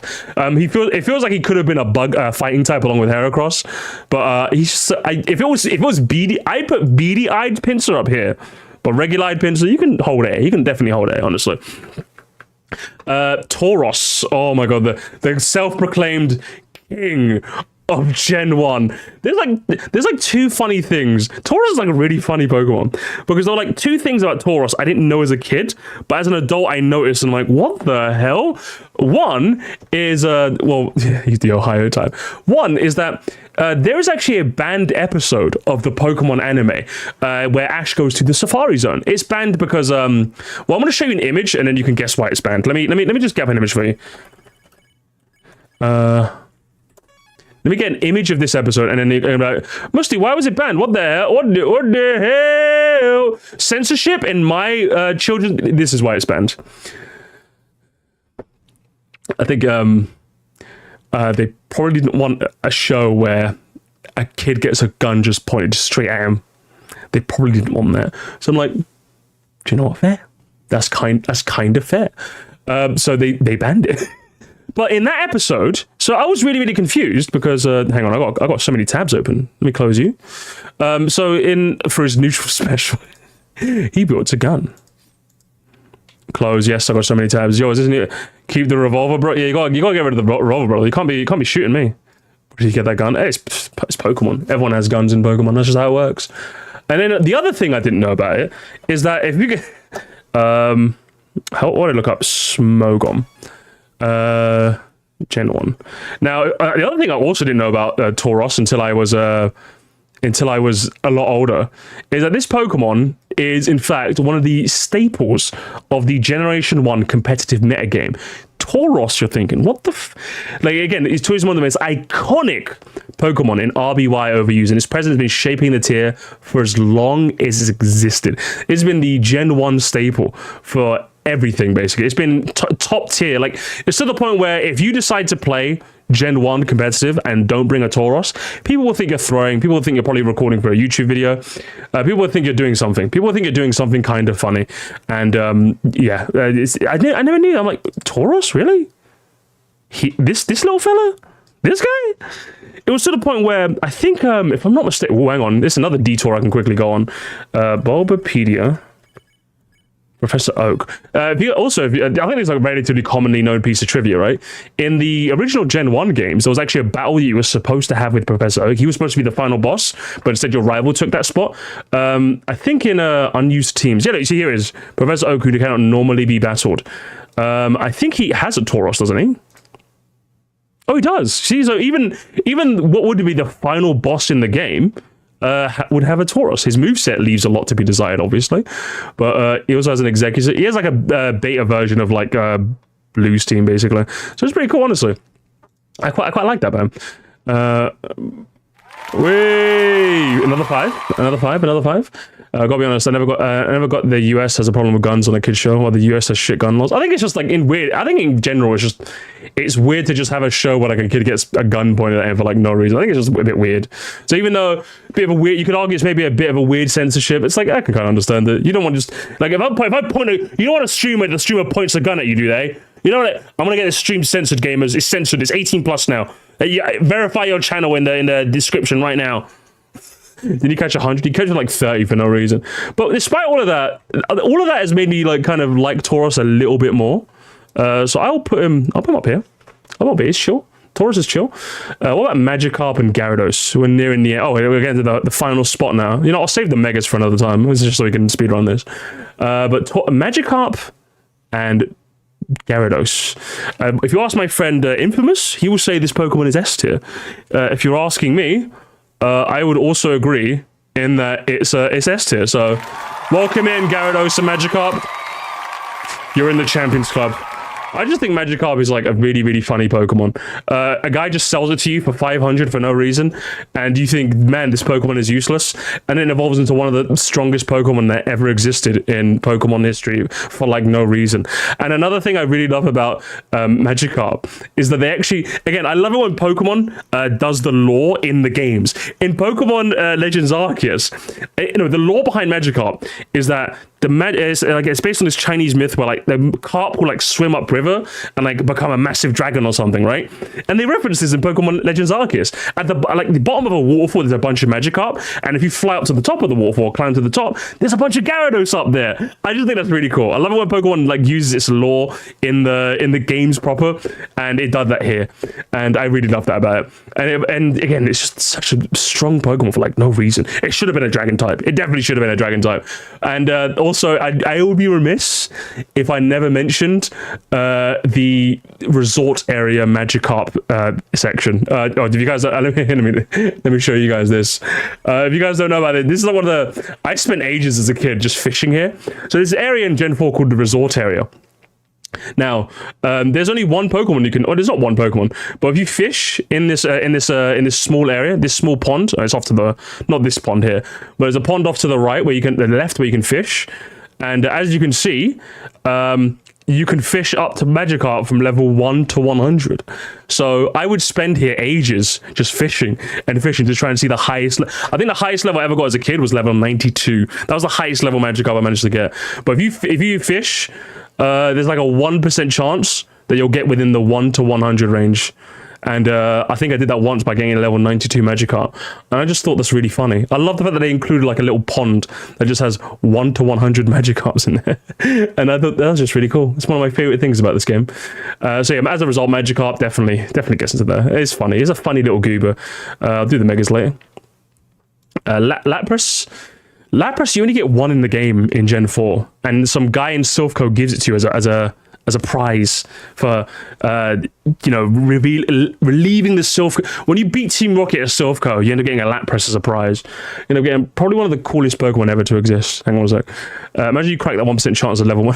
That'd be funny. That'd be funny. Lapras better be high. Lapras is S. Lapras is Musty. Lapras better be S. It's a Discord mod, guys. You supported a Discord mod. There's a pedophile Lapras in an episode of Pokemon Pinball Deluxe. Just kidding. You know where it's gonna go. You know where it's gonna go, gamers. You know where it's gonna go. Lapras is like one of the coolest Pokemon ever. It really is. It's just dope. Lapras is like it's based off the Loch Ness monster. Probably one of the coolest myths in the real world. Water and ice typing goes really hard. If you don't have a surfer at that point, you've got one now. And then on top of that, I think there's one image. I think, hang on. Lorelei also has like a Lapras as an ace. And I absolutely love, every time I rematched her in Pokemon Let's Go. Hang on, let me see. Pokemon LGPE Elite 4. Let's, if we fight the Elite Four, all Elite Four battles. So once you get into the Elite Four chamber, Lorelei is just like chilling. Look at her. She's just chilling. She's just fucking chilling on her Lapras. They just stare at you like, brother, do you want to come and fight? Do you want to come and fight, brother? I don't know. For me, this screenshot just goes hard. It's cold. Welcome to the Pokemon League. Looks like you finally made your way here. Lorelei, honestly, she went up like 10 tiers just for that alone, honestly. I love Lapras is cool. And obviously the Orange Island anime. Can't go wrong with that, obviously. I still like there was one person who was breeding Lapras and releasing them based on the deck saying they were endangered, which caused the later game to change it to say they were thriving. Really? That's really funny. That is actually really funny. But Lapras is a cool Pokemon. You can't hate Lapras. I think if you hate Lapras, they're setting up with you, brother. They're setting up with you. We can up the joint. Ditto. Gamers! Oh, my ninja. My fella, Ditto. I think Ditto. Come on, Ditto has to go in there. Yes.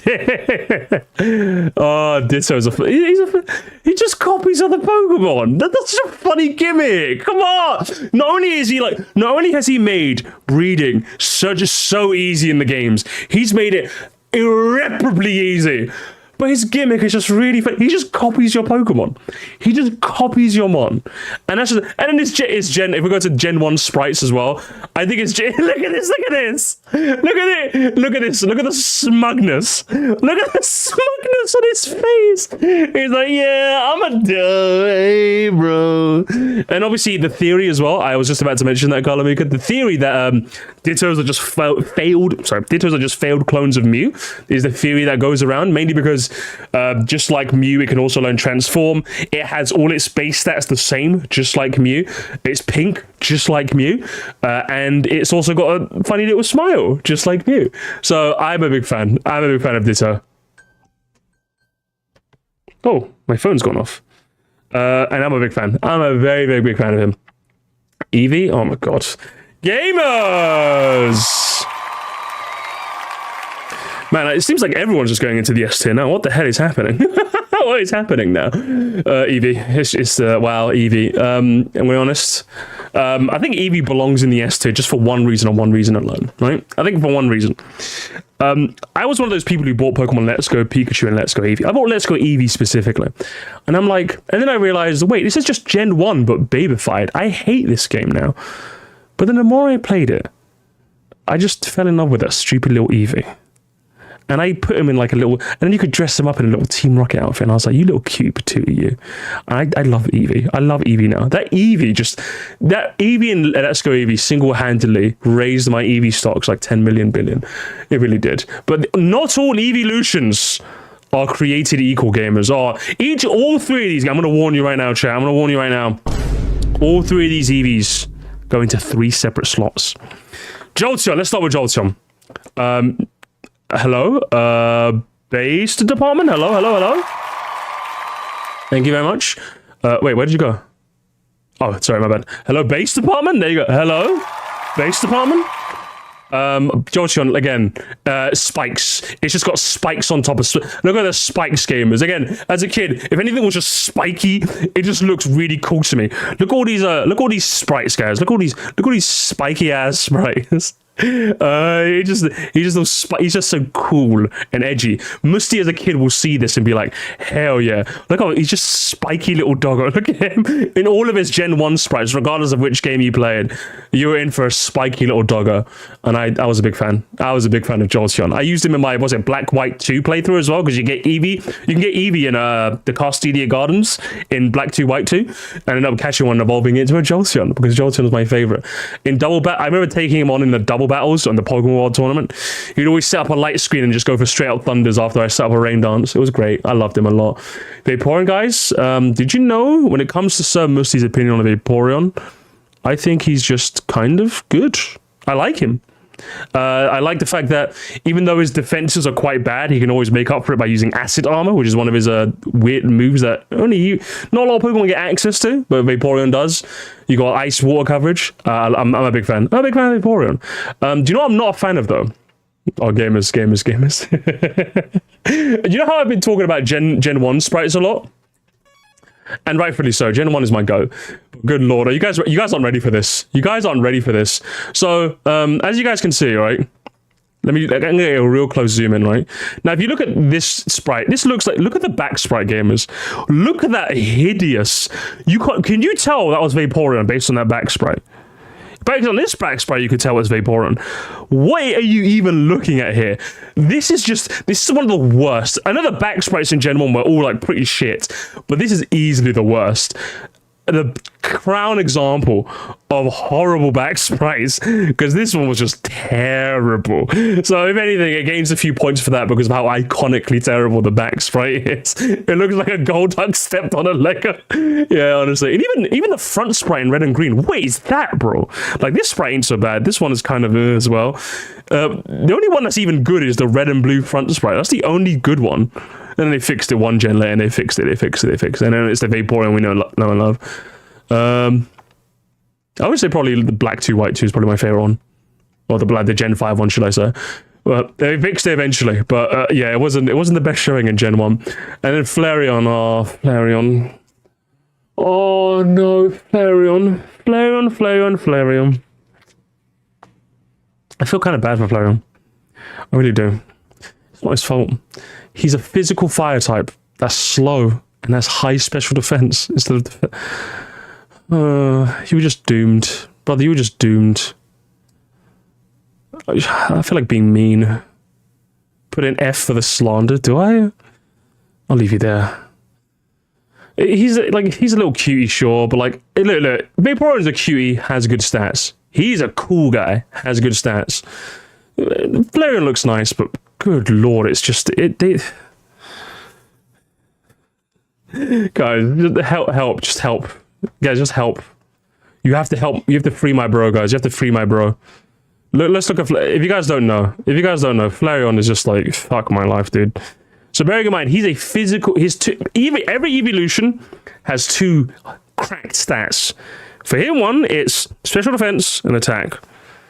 Look at those Gen 1 moves. None of those really particularly go off his attack. But in Gen 1, it wasn't so bad because he had a high special. But in Gen 2, again, what are we using that really goes off his attack? Smog? Bite? Oh no. And then in Gen 3, let's keep going with Gen 3. You get Bite again, Smog again at level 42 for some reason. And then Physical Special Split. Yes! Now you can learn physical fire type moves like just Fire Fang. And no fire, no Flare Blitz. No Flare Blitz. Still no Flare Blitz. Crazy. Still no Flare Blitz. Wow.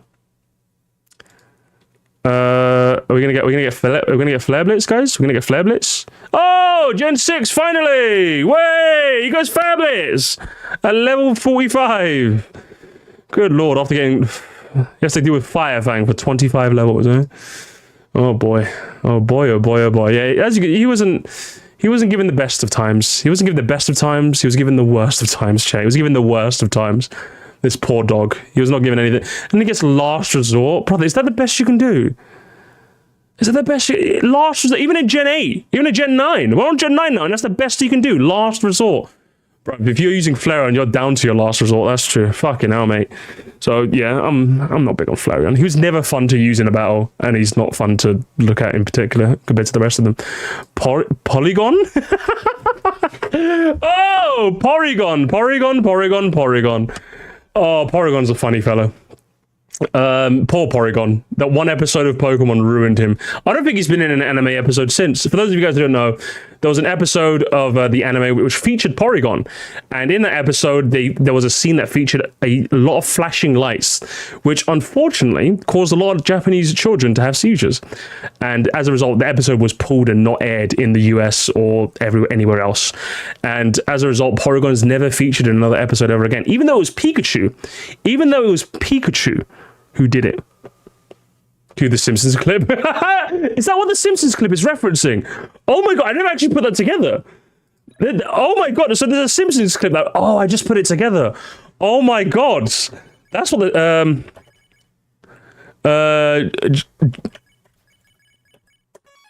is this the scene?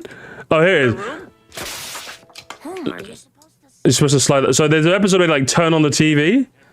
Oh my god, where is it? So they watch TV. I never knew that I was referencing the Porygon thing. I guess it was, because that happened around a similar-ish time. That's pretty funny. But yeah, Simpsons did it.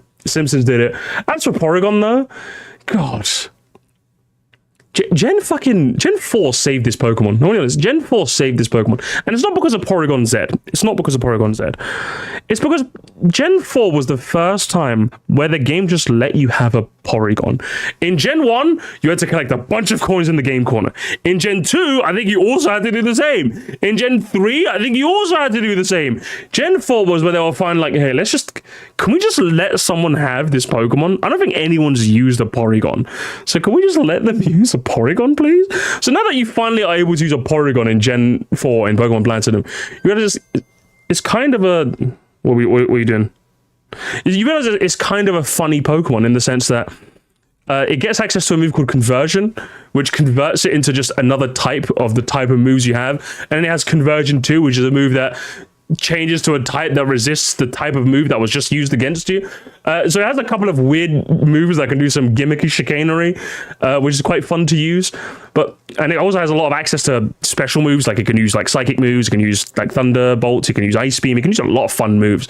So Porygon as a whole is actually a decently fun Pokemon to use when you can use it. Porygon, nothing wrong. He appeared in recent Pokemon Horizon, so has he? Okay, that's good to hear at least. At least he's appeared in recent games. About how hard it was in Prime 26 Pokemon to go find a goddamn Pokemon, to go find a goddamn Porygon. Oh yeah, this Pokemon has never been. He's never been a easy Pokemon to get. But I kind of like him. I always liked him for Tri-Attack, and I think it's Technician is an ability. Oh yeah, it does get Technician, which is quite nice. And Tri-Attack in Gen 2 onwards has that thing where it can poison, paralyze, or freeze. Not poison. It can paralyze, burn, or freeze, which is quite fun as well. It's one of the few Pokemon that gets access to that. So it's got a couple of things on its belt, which I quite like. Like, using it is quite gimmicky and fun. But like when you get to use it, you know? Fucking hell. And then we get into Omanyte and Omastar. Lord Helix gamers. Lord Helix. Now, I was always a Helix guy. I was never a Dome guy. I like a bit of Helix. I don't like any Dome. I like Helix. I am a Lord Helix enjoyer.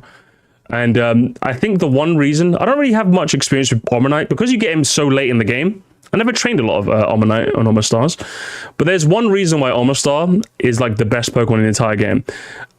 Firstly, let's have a look at its Gen 1 sprites are probably the best in the entire series. By far, gamers, by far. Just look at Omastar sprites. Just look at him. He's so happy to be here. Oh my, just look at him. He's like, yeah. He's just so happy to be here. His joy is absolutely infectious. And I love him for that. I love Omastar just for that. He's dancing. Is he Pokemon? Or was he born to dance? He was not born to battle. And when he got to Omanite, I think I passed by Omanite. There's Kabuto. Yeah, Omanite, I like Omanites. I like this Omanite sprite as well. He just looks like, so at first he's like standing on business. He's like, yeah, I'm a tough Pokemon. You can't stop me. But then eventually he finally realizes, you know what? I should reach my calling and become the dancer I was always meant to be. I don't have too much experience with him using him. As I said, you get him late game, so you can't really use him too much. But I was always a fan of its sprites. So I like Omanite. I kind of like Omastar as well, just for that. It's got a unique type combination too. Get Swift Swim in the later games if you want some speed. But just for those sprites alone, I'm putting him in A. I think you can use it. He's a funny fella. Now Kabutops again. It was a simple case of just put claws on something and little boys are gonna like it. Source, I was a little boy at one point and I loved Kabutops. It looks so cool and edgy. And then Kabuto as well. Look at his sprite, his old sprite as well. It's just like really like menacing. Look at that. Oh my, if you saw this, if you saw one of the, for some reason they showed the top of its shell here. It was a really weird sprite. But if you showed this to like any kids, oh my god, that's gonna. My older brother could have told me as a kid that thing is gonna crawl into your ear at night, and I probably wouldn't sleep. I definitely wouldn't have slept. So I think he looks really menacing and cool, doesn't he? He really does. And I think just for that alone, I like him. I like him a bit. Now, Kabutops, though, I think he's going to join Omastar. I think this gen, they did pretty good with the fossils. In some gens, they did lack with the fossils. But in this gen, they were cooking. They were cooking up a storm. They really were. And then we get into the final fossil Pokemon. They had a bonus fossil Pokemon, Aerodactyl. Which, this Pokemon, can I make an extra tier just for Aerodactyl? I'm going to make an extra tier just for Aerodactyl gamers. Because, there's one thing that you need to know about Aerodactyl is that he's illegal, gamers. He's an illegal Pokemon. And I don't mean in terms of immigration, but he's illegal. He's an illegal Pokemon. And I will show you the exhibit right now. Let me show you, gamers. So here we go. So we get into gamers. We get into Lance. Lance Vance Dance. Lance with the cape. So gamers, if we go on to Lance's Pokemon, you will see in Gold, Silver, Crystal, he has an Aerodactyl. An Aerodactyl that has Rock Slide and Ancient Power. Now, if we go up to Aerodactyl, we're like, well, Rock Slide. It makes sense that he learns Rock Slide. Let's go to Gen 1. Can he learn Rock Slide in Gen... Oh no. Where's Rock Slide? Oh, but Musty, that was Gen 2. That was the Gen 2 battle, Musty. Surely he learns it in Gen 2. Where's Rock Slide? Do you see Rock Slide here anywhere? I don't see Rock Slide anywhere. I see Ancient Power. But I do not see Rock Slide. Gamers, I have now issued a call to the police. And they will be arresting Aerodactyl for illegal rock sliding. And as a result, he is illegal. He's an illegal Pokemon. And I will not be tiering with illegals. Not in this live stream. Not in this live stream today. If I was actually tiering him, he'd be A. But he's illegal. He's illegal! But do you know who isn't illegal? Snorlax! Oh my god, Snorlax. Snorlax is a funny fella. I love Snorlax. Is Snorlax just like... You know what? Snorlax... Gonna be honest, Snorlax. Guys, love yourself. Love Snorlax, okay? If you look in the mirror and hate yourself, love yourself. Love yourself, gamers. Because Snorlax... Gamers, I can report that Snorlax is one of the homies. One of my favorite things about Snorlax... If you guys are like, Mister, you can't like Snorlax that much, right? I've got one exhibit that's going to make you love Snorlax, okay? I've got one thing in particular. I've got one thing, guys. I've got one thing to show you. So Snorlax went through an incredible journey in life, and I'm going to show it to you right now. So you get in 96, where he's lying down, and then he's on his side, and then he sits up. Oh, but then like, oh, he can't get. And then he's like, and he's struggling in 2002, and he gives up in 2004, and then in 2006 he's like thinking, but then he does it so effortlessly. He's finally sat up after all these years, and he's used to it. He's finally sitting up, and then in 2010 he gets the urge to stand, and in 2014 he stands on 2 toes for the first time in his life. It took him years upon years upon years, but he finally stands. He stands on business, and I'm so proud of him for that. That is the biggest character development in Pokemon history, and I'm here for it. I support Snorlax. But other than that, I always liked catching one I think there's 2 that block you in the Gen 1 games. I always ended up catching one, sometimes training it. It got access to Amnesia, which is an insanely broken move in Gen 1 because it raises your special attack and your special defense. And Snorlax was just a really fun Pokemon to fight. It really was. It was fun Pokemon to have, fun Pokemon to fight. It was and a G-Max one has him lying down again. That's funny. It all comes around full circle, eh? It all comes around full circle. And then we get to, oh shit, we're nearly at the end now. We get to the birds. The birders. Articuno, Zapdos, Moltres. Oh man, gamers. My birds. My glorious, glorious birds. Now, before I ended up getting good as a kid, one thing that I would do when I first beat Pokemon Red and Blue, I had my Pidgeot, I had my Venusaur, I even had my Golem as well, and I had my Haunter. But I also had Articuno and a Zapdos because I used them two to basically cheese through the entire game because I sucked at Pokemon as a kid. So, that's how it is, When you're a kid, you don't quite understand how Pokemon works, so you end up cheesing it with legendaries. But so I have a lot of experience with these two in particular. I think in Articuno, you catch him in the Seafoam Islands. In Zapdos, you get him in the power plant. And Moltres is a bit of a traveling Andy. You catch him in all sorts of places. I think in the original game, you catch him in Victory Road. In the remakes, you catch him in Mount Ember on 3 Island. And in Heart Gold Soul Silver, you catch him in Mount Silver Cave. He likes to change his location. I rate him for that. Whereas the other two are very, very steadfast in their location. When it comes to Articuno, Musty, tell me a story. Tell me a story, Musty. As a kid, I'm not gonna lie, guys, I have one thing I'm going to show you, gamers. I have one thing. I want to show you something. And it's going to be really funny. It's going to be really funny and cool when I show you. But when it came to Articuno was always my favorite as a young'un. And I'm going to show you why. So if we go to Gen 4, when I used to do a lot of battling in the playground as a kid, I think you're going to see something. Tell me what you see when it comes to this moveset, gamers. Do you see it? I'll give you a second. I'll give you a second to figure it out. Do you see it's Gust, Powder Snow, Mist, Ice Shard, Mind Reader, Ancient Power, Agility, Ice Beam, Reflect, Roost, Tailwind, Blizzard, Sheer Cold, Hail. Do you see what I saw as a kid? And do you see what I would always do in the playground whenever somebody would challenge me to a battle? I was a bit of a trolling guy. I'd do the Fear strat as a kid. And then, if you haven't noticed it, it was Mind Reader, which makes it so that your next move is guaranteed to land. And then I would use Sheer Cold, which is a move that instantly kills you. And I think Articuno is one of the few Pokemon that gets access to those two moves. And it was absolutely devastating to everyone. And even Ice types would also die in one hit to Sheer Cold, which I thought was really weird. Very weird. Have they changed this? Oh, they changed it now. From Generation 7 onwards, Ice types are now immune to Sheer Cold. Why did it take them like 4 gens to figure that out? That's so strange. These three pissed me off trying to catch them in X and Y. Don't they just like run away 10 times in X and Y? I think that's kind of funny. You Zoomers deserve that. I just ended up catching them straight up. You Zoomers deserve the things. The Galarian variants are so much better. It makes these games seem mid. Really? I like the Galarian variants too, but I like these two.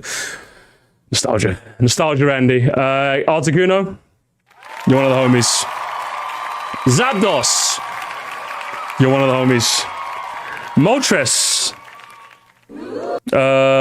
Moltres? You're not one of the homies. I'm so sorry. I'm so sorry to say, but I'm not a big fan of you. You just look kind of silly. You just look like a fucking chicken on fire, and I can never unsee that. I do like you though, so I'll leave you here. But I'm not as big on Moltres as I am on these two, if you couldn't tell. I was never that big on Moltres, if I'm being honest. I still like him though. I still like him, but he's definitely the weakest of the three, I would say. So I'm separating the birds. I'm separating them via church and state, and Moltres can stay in the B tier. What about these three though? What about these three? Well, I mean, this is gonna be no contest really. Should I just game is? Oh man.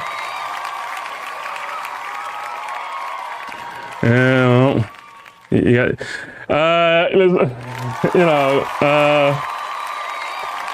Listen, if you know me well enough, you already knew what was gonna happen. Okay, you already knew what was gonna happen.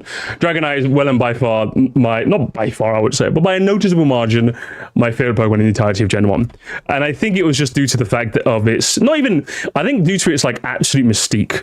So firstly, it's the only dragon type Pokemon in the entire Gen. So which also lends itself to this like, what the fuck? It's the only one of its own type, right? So they already had that going for it. It had so many resistances to that, and also it serves as such a cool final boss Pokemon, because Lance has one as the end of the Elite Four. It serves as a really cool final boss Pokemon because it's resistant to all three of the starter types. It's resistant to grass, fire, and water, which again makes your starter going up against Dragonite. It always feels like a bit of a mismatch. It always feels like you gotta like figure out right on the fly there what the right type matchup is going to be, and I really like that about Dragonite. So fighting a Dragonite in the games was always pretty dope, especially Lance's one in Pokemon Yellow. In Pokemon Red and Blue, I'm not gonna lie, it was kind of lame. I'll show you guys now. Lance's one was actually really, really lame, as you're going to see here. It didn't really have a good moveset. But in Yellow, they decided, hey, listen, let's give it some of the strongest moves in the entire game.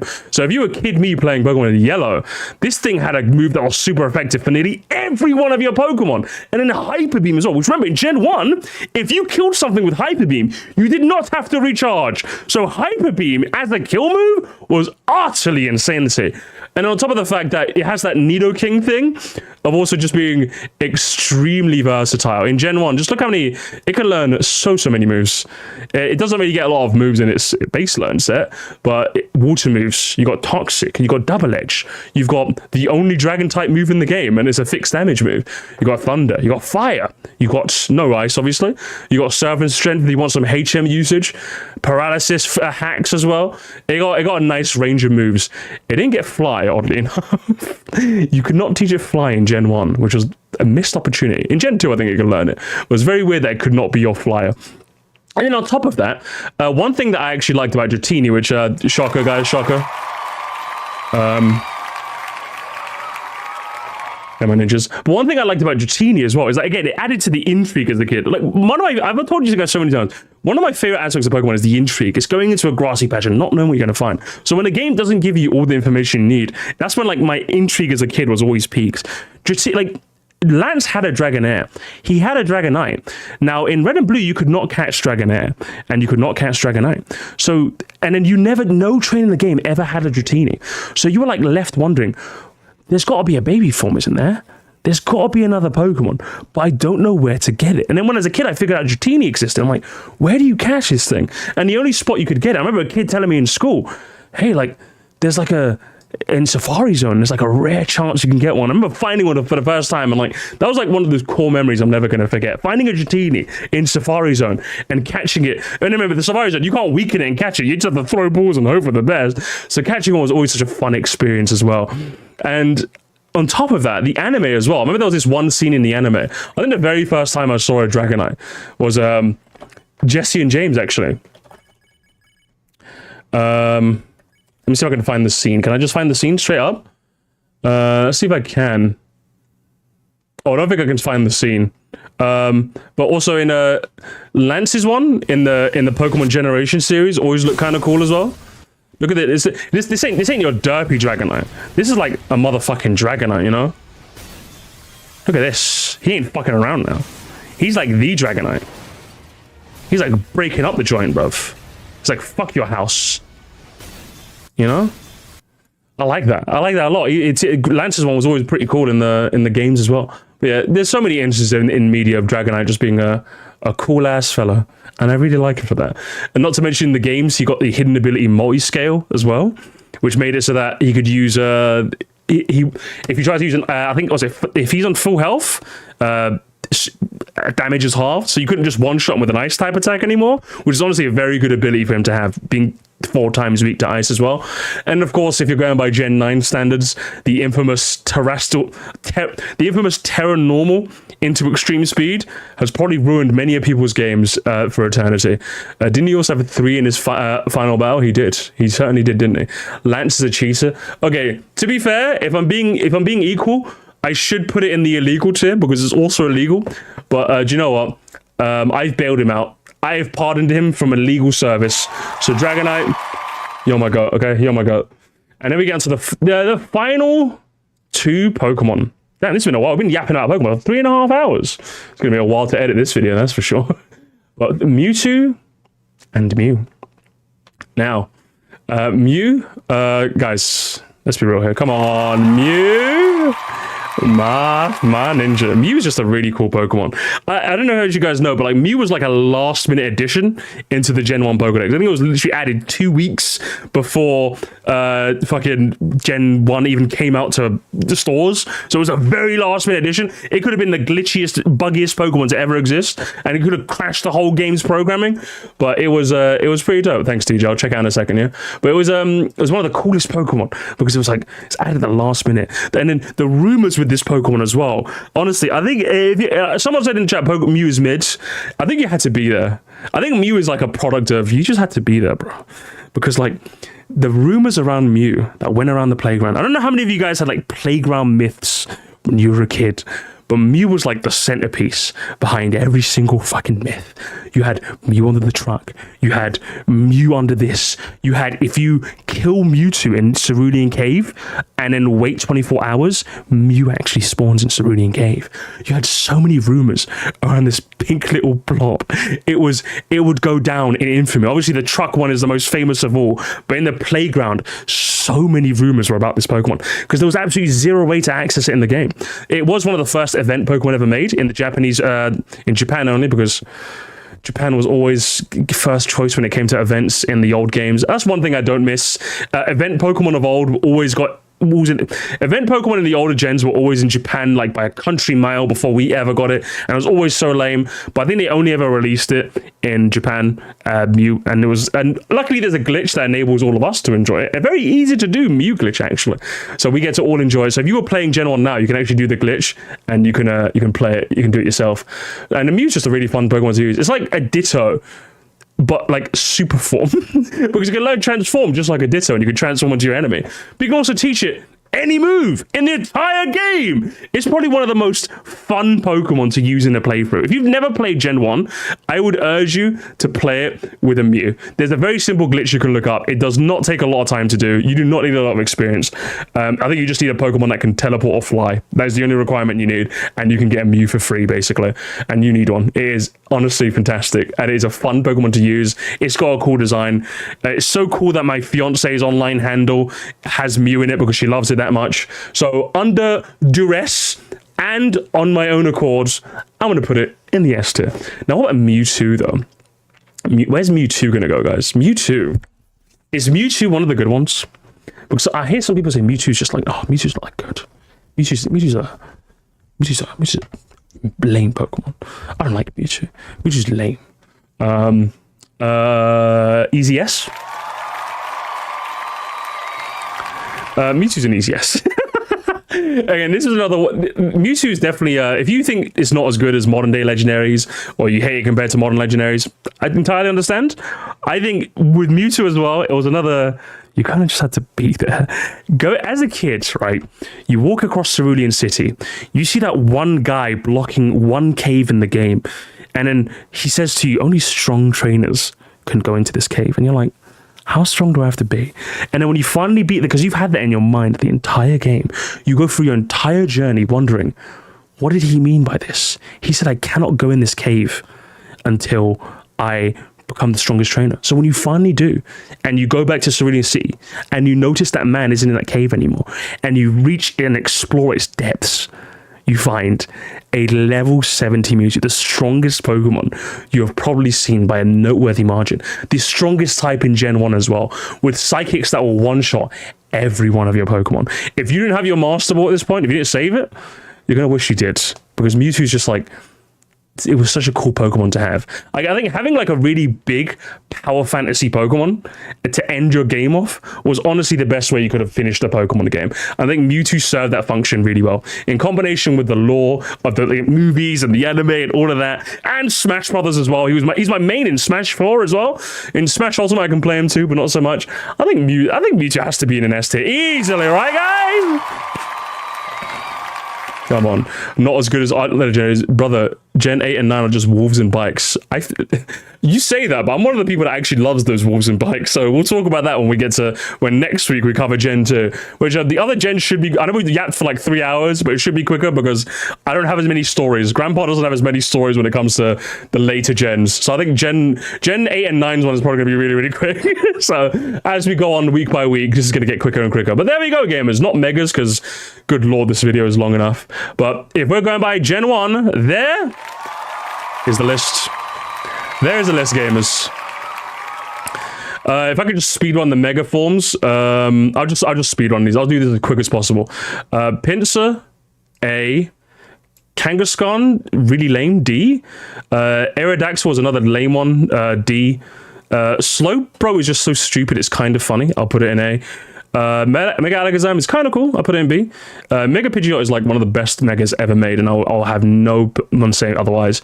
Beedrill is fucking dope as shit. Blastoise has a gun, as a cannon. You can't hate that. Gyarados just look always kind of weird to me. I feel like he didn't need a mega. He looks cool as is. Charizard, dope. Mega Charizard X, even doper. Venusaur, just kind of has a bigger plant. I like him, but he's not like, I like him a lot. He's A though. Mega Mewtwo X, he's okay. Mega Mewtwo Y, he's also okay. For a Pokemon that I like so much, the Mega Forms I don't have a lot of strong opinions on. And Gengar is obviously. Gengar just looks fucking amazing. So that's my quick takes on the Megas. There you go again, including Megas. There you have the Gen 1 list. There you have it, gamers. There you have it. So that's the whole list. That is the whole list, gamers. Fucking hell. That was like 3.5 hours of yapping. Amazing stuff. Spongy, you got your work cut out for you. Don't worry, we'll be working on it together. Don't worry. Guys, I'm calling it Super Mario Kart 99. That'd be really funny. That would be really, really funny, honestly.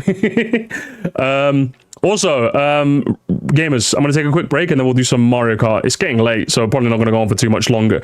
But I've been yapping up a storm. But gamers, I'm going to take a quick break. I'm going to be right back, okay?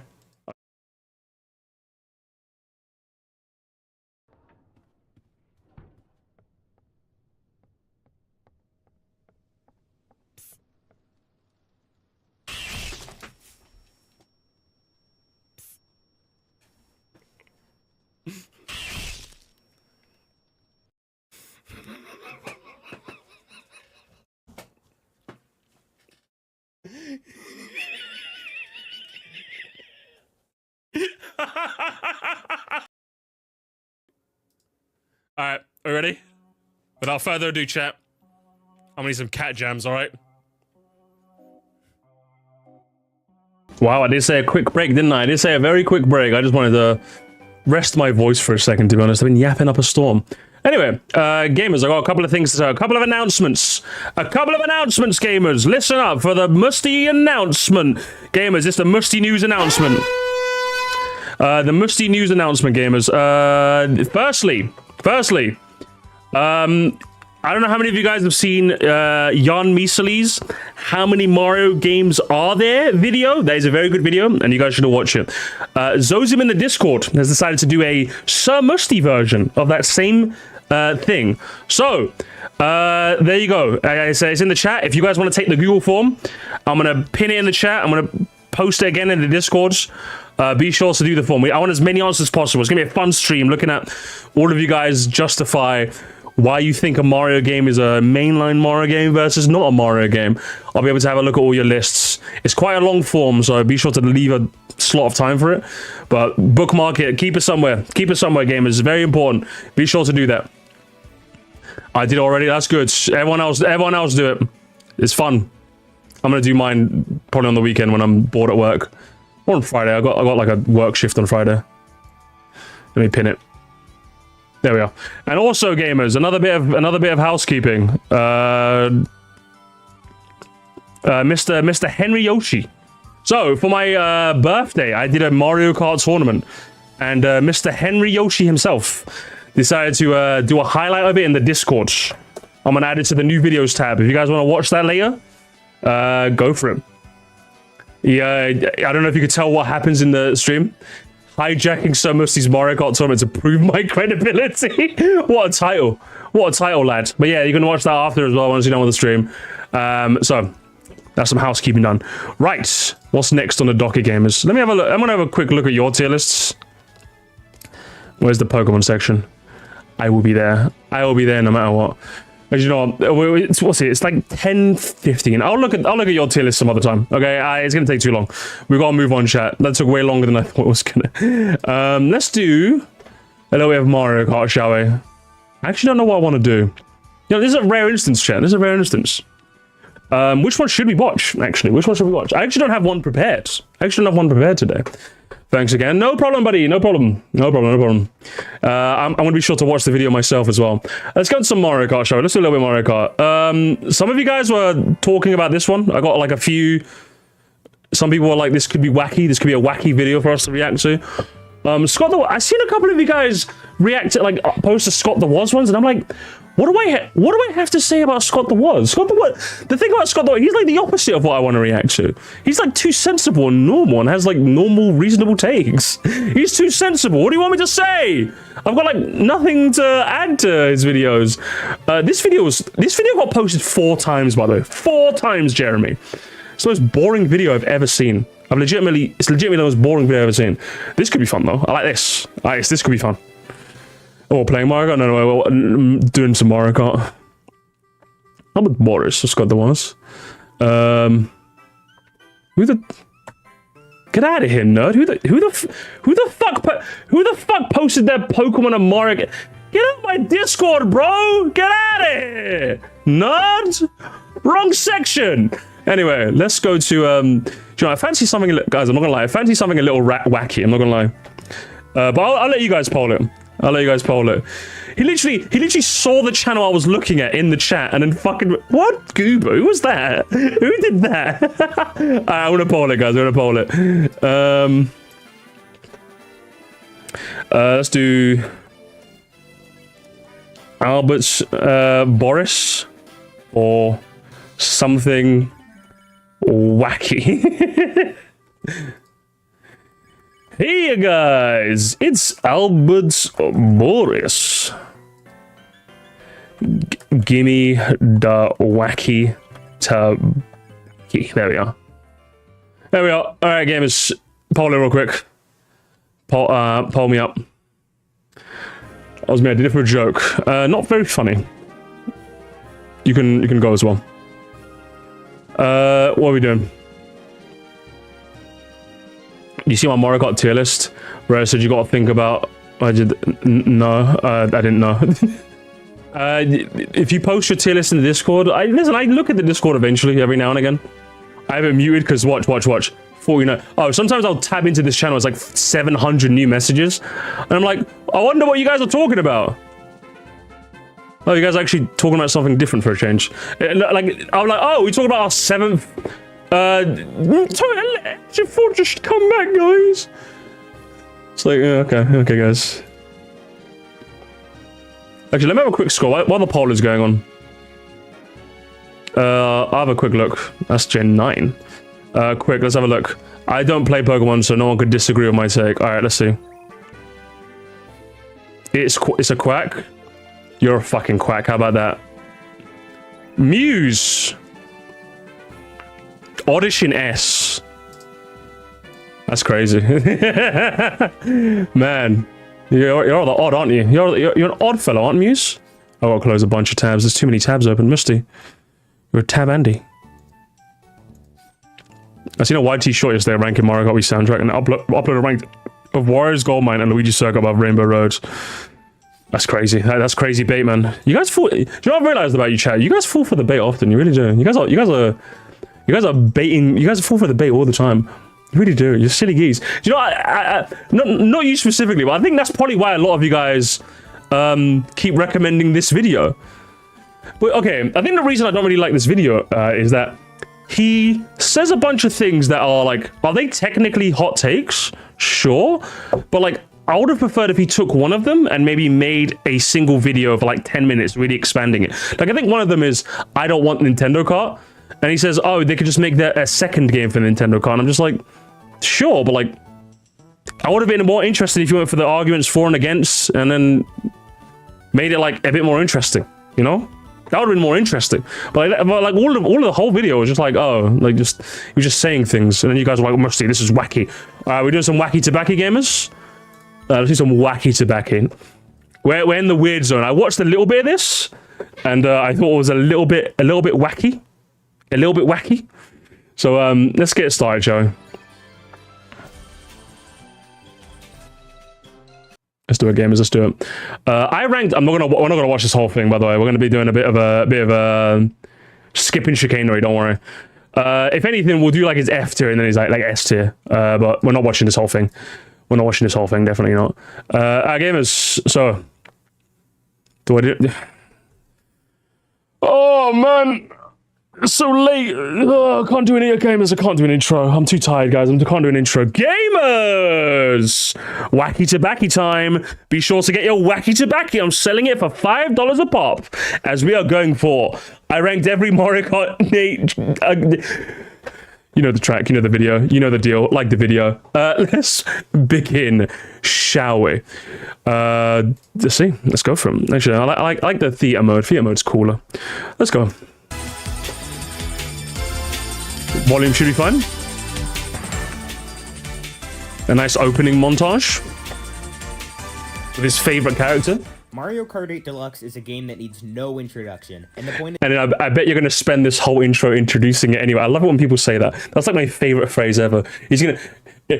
It needs no introduction. Let's introduce it. Go on. This video needs no introduction either. After like 8 years, he's gonna explain it anyway. Let's go. This game was getting Let's go, gamers. It was a controversial decision, but luckily it was smooth sailing the whole time. I'm just kidding. It was a complete disaster. And as a certified Mario Kart fan since childhood, I've taken it upon myself to chronicle the entire thing in ranking form, putting all 96 tracks in the whole game in a list from worst to best, which is a strategy that has never caused any controversy ever, I don't think. As long as you don't hold me to my Wave 6 placement since it's still decently new, and don't vow to kill me because of some of my hotter takes, we should be all good. And I know what you're thinking, haven't a million other people made this exact same video? Yes, but the difference is, I'm making it longer. But let's not waste any more time and get straight into it.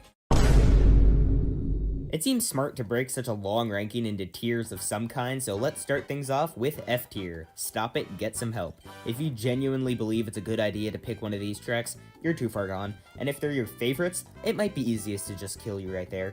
These are the tracks that are either painfully boring to play or just painfully painful, and I'd almost rather do nothing than play them. Starting off with number 96. Believe it or not, we're getting into some controversial ones immediately, and this might be one of the most controversial. Did we start? Sorry, Ozzy was just talking to me for a second. Are we starting? Oh, we did the intro? Controversial in the whole video. You ready? The worst track in Mario Kart 8 Deluxe is DK Summit. He's baiting me. Why would I get angry at this? He's baiting me. I feel like I have to clarify that I'm not actually kidding. DK Summit is by far the worst thing this game has to offer. I said earlier that F tiers are tracks that I'd almost rather do nothing than play. Almost? Yeah, this is the only track in the game where the entire... I could maybe see you not putting it high because of like the half pipes being a bit chicanerous. F is insane, brother. I'm gonna lie to you. I'm not. Why would I get angry? This is trolling. He's trolling me. Thing is so miserable that Beaver Mono, was it you that put this in? Oh, I'm so excited. You're like, I'm so excited for you to watch this. Did you think I was gonna get angry, brother? Like, he's trolling. Why would I get mad? Actually, would like, worse than Sunset Wilds, worse than Dried. Like, where's this take, brother? This is crazy. I don't know how you're gonna. I mean, you have 3 hours, so you do have plenty of time to try and explain it to me. So. Go for it, brother. Rather sit in a room doing nothing than play it. I don't think I've had a single happy memory on this track ever. The entire gimmick is half pipes all the way down, and so if they mess that up, the track's pretty much screwed, and sure enough, not only are the half pipes bad, but they feel like they haven't even been play tested. It's so impossibly easy to approach one of these at the wrong angle and end up going backwards back up the mountain, the way you came. There should not be a track where that's possible, and also, could Lakitu wait any longer to fish you out of these pits? The combination of these two things makes it so incredibly tedious and difficult to regain any lead that you... Firstly, don't fall off. Secondly, it's just kind of funny. Like, firstly, right, I think we all had that moment, right, where I think Spongy put in like one of his highlight videos where like you go at the half heaven and it ends up sending you backwards. That is kind of funny. But I think we've all come to realize that you see this right where my mouse is. You see this section here? You see this section right here? Just don't take the half pipe there. Is it annoying in principle that there's a whole section you have to avoid taking a half pipe because the game is kind of jank that way? Sure. Hey guys, hey, what the fuck? Why are you guys saying skill issue? I told you about that fucking phrase. We say mastery malnourishment, okay? Stop saying skill issue. It's boring. You're all boring. Banned. Banned to hell. Behave yourself. As I was saying, is like I can understand in principle that you'd rank it lower, but F tier is insane, brother. Like, how am I supposed to get angry? I hope people put difficult tracks low because they're difficult. That's the point. You're supposed to figure out how to use them. Again, no, like I don't think he's ranking it because it's difficult. It's ranking it because generally Lakitu is very, very good at fishing you out of bounds very, very quickly. In the same way, this game is usually very good at not having jank chicanery. So if he's ranking this course lower because of that, I would say that's fair. But to say it's the worst course in the game because of that is utterly unagreeable. Like, I don't know what you mean, brother. I don't know what you mean. Like, for those two things, maybe taken from an S to an A, maybe even a B, maybe even a C if you're being really harsh. The worst in the game. Remember, he's saying this, it's not just F tier, remember. Worst in the game. Worst in the game. Think of every other track in the game. Worse than all of those. These two things makes it so incredibly tedious and difficult to regain any lead that you had. Because once you've lost it, basically the only way you can get it back is by hoping that all of the computers fall off the face of the earth. Well, at least... Or you can just use the items. I don't think this guy knows. In Mario Kart, when you're like further back, you actually get items to help you catch up to the...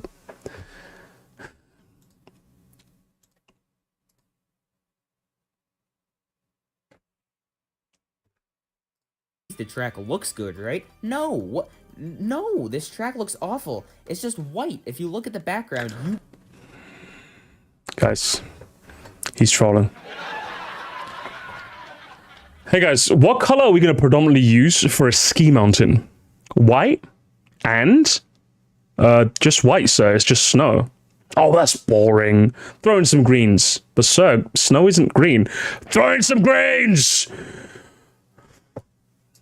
You will see, exactly, there's absolutely nothing there. Take away these tiny red fences and the Shy Guys, and there's no indication you're even snowboarding. It's just a desolate wasteland. There's genuinely zero that I like about this track. Take away the fences and the Shy Guys, and there's no indication this is a snow mountain. Yeah, that's because that's called theming. Those things add to the theme. If I took away the ruins from Dry Dry Ruins, it just becomes Dry Dry, because the theming would be lost. If you took away elements of the theming, you wouldn't even know this is supposed to be the theme. Yeah. Take away the trees from Riverside Park and it's just the Riverside. Yeah, that...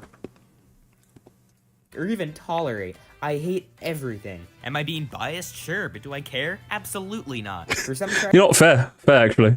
He used a different mic just to say fuck you for hating me. You're not fair, based. Based, actually based. In this game, I feel dread when I realize they're coming up next, but this is one step beyond that. This only makes me feel pure rage. It somehow manages to be both boring and infuriating at the same time.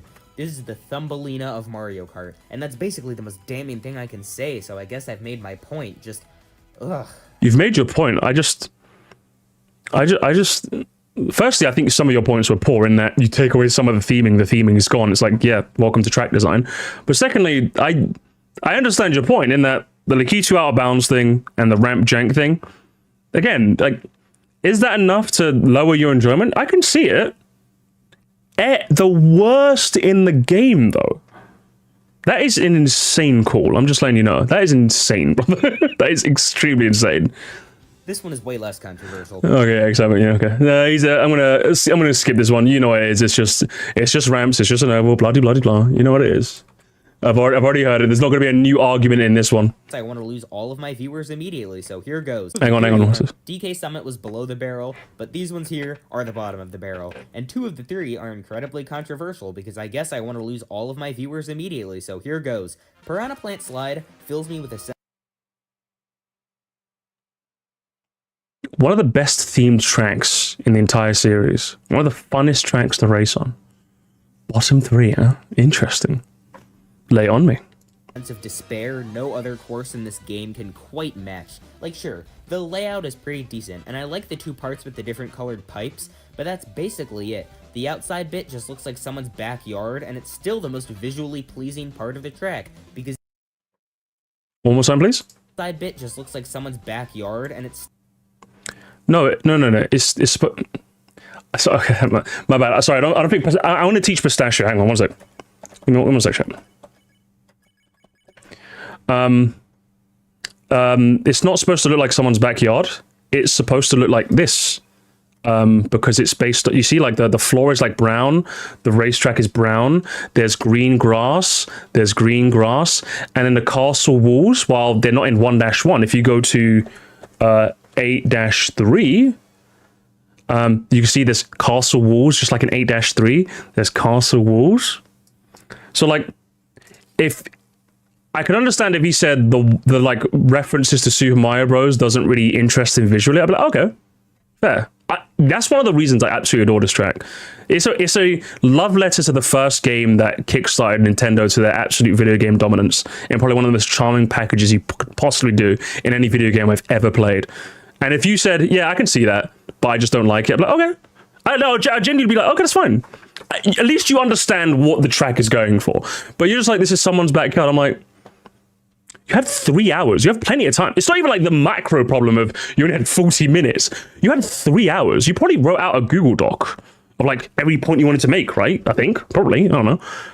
You probably could have at least throw that in, right? I don't know. To be honest.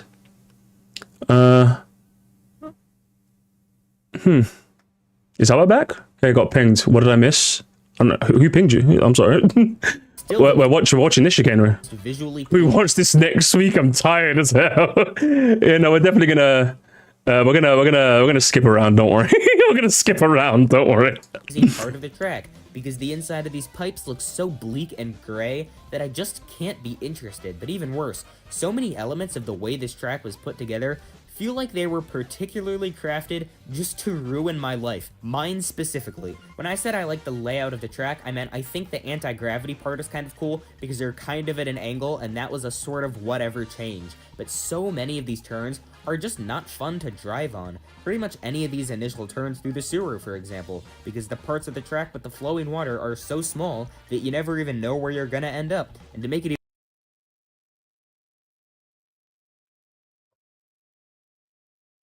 Okay, you guys can say it. You guys can say it. You guys, I'll let you say it. I'll let you say it. Okay. For 2 minutes, skill issue is not a bannable offense. Because let me just hear that one more time. Can I just hear that point one more time, please? Drive on. Pretty much any of these initial turns through the sewer, for example, because the parts of the track with the flowing water are so small that you never even know where you're gonna end up. And to make it even worse, then the floor. I don't even know what to say to that. I can't say in any single. I'm trying to think back to the very first time I played Piranha Plant Slide. I can't think of a single, like, for example, let's say Berlin Byways. Berlin Byways is a track where if you said I've played this track dozens of times, sometimes I still end up driving out of bounds. Like, you know, I kind of get that because the stage is kind of not it's not communicated to you in a way that's conducive to track design. Like it said that all the roads kind of look the same, all the cars kind of look the same, all you have is giant red arrows to delineate a direction. So if you sometimes still find yourself driving the wrong way, I'd actually say, you know, that's fair. I can't think of a single instance when I played Piranha Plant Slide, when I played Mario Kart 7, I'm like, I don't know where I'm going. You guys might have to help me on that. I have no idea. Like, just think back to when you were a kid. Like, if anything, I like that's one of the aspects I love about Piranha Plants. Like, I love the fact that this water bit is like quite small, because like it's essentially like, hey, you can drive on the outsides of the slide. You'll just go slower. But if you stay in the racing line, you get all that cool speed. It's one of the elements I love. It feels like an actual slide. I really like this. This is like one of the cooler elements, actually. What do you mean? That you never even know where you're gonna end up. And to make it even worse, then the floor... Guys, remember, guys, I've always told you this. This is something, I yell at my editors for this as well. I yell at my editors. The power of editing is phenomenal. What did he say? You don't even know where you're going? Gamers, could you point to me what that is, please, chat? Could you point to me what that is right there? The power of editing did not help you, brother. You could have, like, again, you could gaslight an entire audience with the power of editing. It's possible. You can. Biff Weed did it in his N64 video when he talked about Banshee Boardwalk. When he was saying that the turns were difficult, he showed the one difficult turn. I'm like, I see what you did there, Biff. He showed the one difficult turn the whole... I'm like, you know what? Fair. If you're going to gaslight an audience with a point I disagree with, at least you did it correctly. There's a giant arrow there, bro. Oh my, 3 hours, brother. You spent 3 hours putting this together. I get it, it's a long project. It probably waned on you a lot of sleepless nights, but like, I spent like, I think a good chunk of like I think the video when I posted my 96 track ranking, it was done for like 10 days. I could have posted it 10 days before I actually did, but I went through it with a fine tooth comb, making sure that every point was accentuated as best as it possibly could. I don't think there's a single point in that video where I look at it and I go, I could have explained that better. Because like, if you're going to release a video this long, at least make it make it airtight, you know? At least you owe that to yourself. You spent 3 hours on this puppet. Like, don't give anyone the time of day. Are so small that you never even know where you're gonna end up. And to make it even worse, then the floor opens up, and now there's floating platforms. You miss them, no biggie, so you go up the ramp, and the floor just disappears. Your momentum carries you through the air just the slightest amount, but now you have half a second before you fall to your death. And most of that half a second is you registering that there's a chasm there when you previously couldn't even see it. Sure, the glider part back up into the random field in the middle of... Where is this exactly? It's kind of... how many times do I have to teach you this lesson, young man? I'll do it one more time. One more time. Just for him. It's this, brother. Look. It's Spanish fun.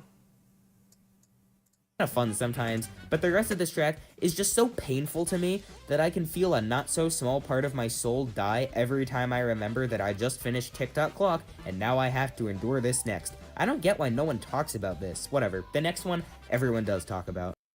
No one talks about it because everyone loves it. That's why everyone loves this track. Like, what do you want me to tell you? Like, to be fair, at least your local Mario is great. I've never seen a single PPS hate until now, so at least he's the first. It's the first time for everything. So but like, at least with this DK Summit take, I wholeheartedly disagree with his placement. But some of his points make sense, like on a point level. You put Piranha Plant Slide in the third from bottom, the bronze medal of shittiness, and yet I have absolutely no idea what you were talking about. That's like the saddest part to me. I have no idea what you're talking about, brother. There was nothing I could lash onto to be like, oh, okay. Because I like to be quite generous, you know? Like, I can easily sit on here and be like, this video shit, your takes a shit, dog shit. I'll leave that to the chat. I think the chat has a lot of fun doing that. When it comes to me, I at least want to see where you're coming from. I think that's part of the fun of watching these videos. A lot of the chat is saying, please, can we skip this video? I'm having a lot of fun. I don't know about you guys. You guys are hating this. I'm loving this.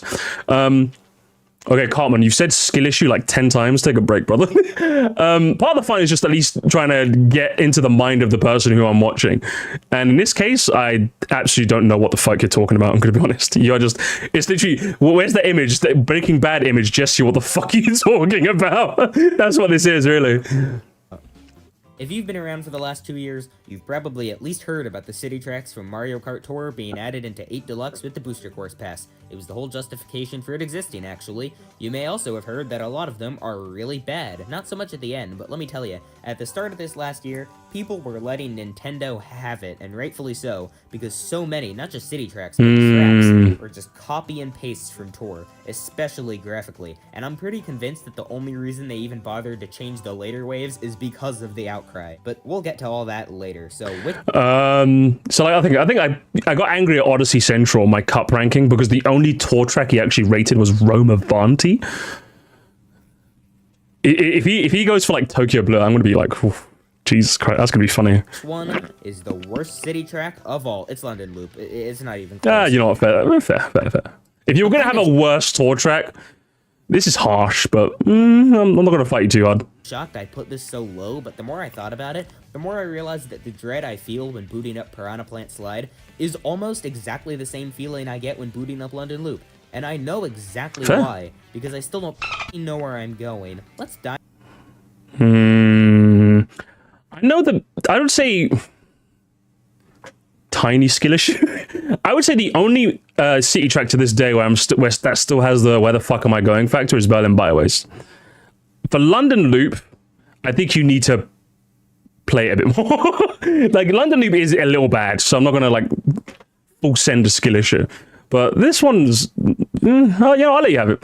Dive deep into the theoretical physics of what a city track exactly is. If you think about it, they're actually kind of sectional tracks like Mount Wario, but all of the sections are just laid on top of each other. We've played Mario Kart, we know. Argue with me that one of the things that makes Mount Wario so special is the sheer variety of places we get to see. It's not, oh look, another random hill, great. It's, whoa, am I in a cave now? That's so cool. And it also helps that it's pretty easy to figure out where you're actually going just by looking at the minimap, because it's a relatively straight line, and you can probably figure out where I'm going with this. A lot of city tracks actually get this pretty well. Some tracks are kind of weird for figuring out. Amsterdam Drift is the worst one for you? Really? Amsterdam Drift?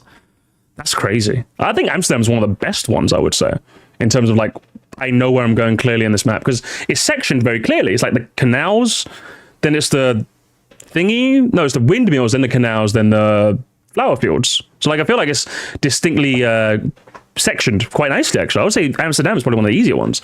I would say London Loop, I would say the only one I right now maybe is London Loop. Oh no, sorry, Berlin. The other two I'll let you have, but I disagree, are London and maybe Bangkok. I might let you have Bangkok. I might, because there's so many like weird alternate paths in that one. Maybe I'll let you have that one. But the rest of them are like, they're weird, but where to go, but have a lot of variety. Some tracks are slightly less varied, but you can usually tell where you have to go, and some tracks do both. And some tracks do neither. Yep, London Loop is one of those. In fact, we can skip ahead. London Loop, boring. He's a city hater. Simple stuff.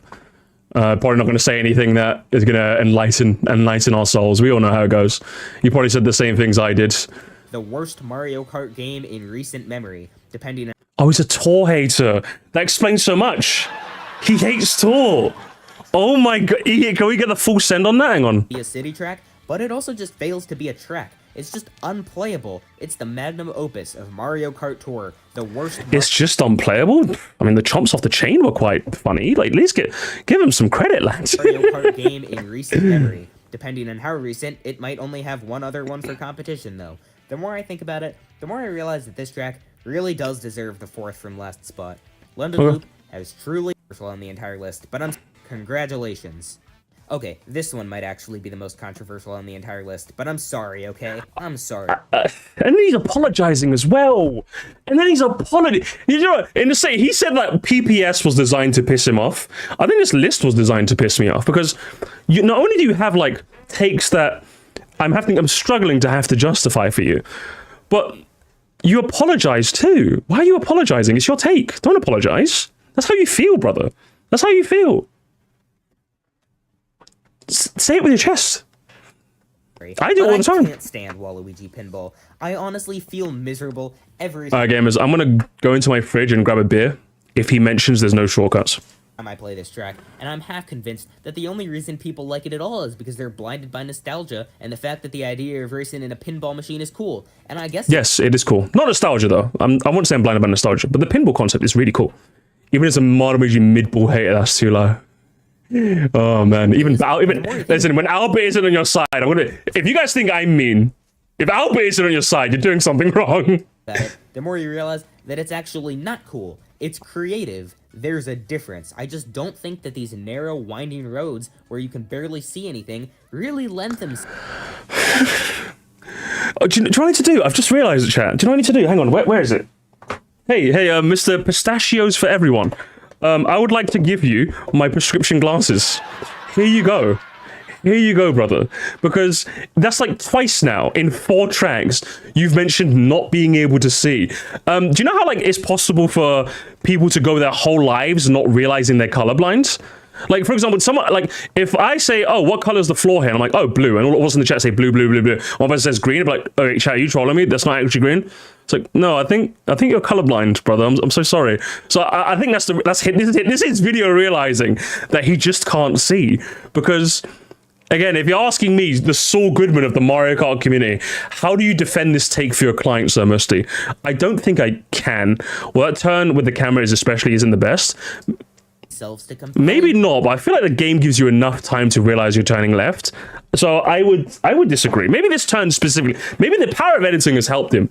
But I would say for retro tracks, I don't think this criticism is the best because again, I think no. Somebody said that was a good counter. But I'm going to counter your counter with what he said in the beginning, which was he's been playing this series his entire life, which means he's played Waluigi Pinball hundreds of times in the old version. He's played it in 7, probably dozens of times too, and he's probably played it here dozens of times. So he should know that after that speed boost, there's a left-hand turn. In a modern day retro, I could say that yeah, maybe not understanding. It's like with Berlin Byways, right? Still, by Mario Kart IE standards, it's still relatively new. It's only been in the game for like a year compared to the 10 years some of the tracks have been in this game. So if someone still says, I still don't know where I'm going, I'm like, I'll let you have that. For a track that's been in 3 separate games, you've probably played hundreds of times, I don't buy this excuse. I don't buy this whatsoever. I really, really don't. In principle, can you be annoyed? Sure. But I think this is one of those ones where I'm not even going to give it to you. I think you just need glasses. I'm going to be honest. I think you need glasses. The more I watch, the more I feel like it was played after. Hang on. The more I watch, the more it feels like this was made after only playing each track once. I think so too. But he did say he's been playing it his whole life, which he sounds like he's like 20. So he's been playing it since what? Fucking Mario Kart 7? I don't know. Maybe. I don't know. Let's keep going. Track design. Think about it. Doesn't the argument that the pinball machine looks cool Sorry, Hippo King. He's got an inability. Hippo King, you're my favorite boss in Punch-Out. Don't let anyone convince you otherwise. Fall apart when you think about the fact that 80% of the entire track is narrow, twisty paths where the only thing to look at is the color of the floor. To be fair, the actual pinball table part looks pretty cool, and also the spinny warp tunnel, I actually like that part a lot, but I'm sorry to say that I can't really enjoy any of that either, because I'm always paranoid that a giant metal ball is gonna compress me into an inch-tall pancake of my former self. You mean the gimmick of the track?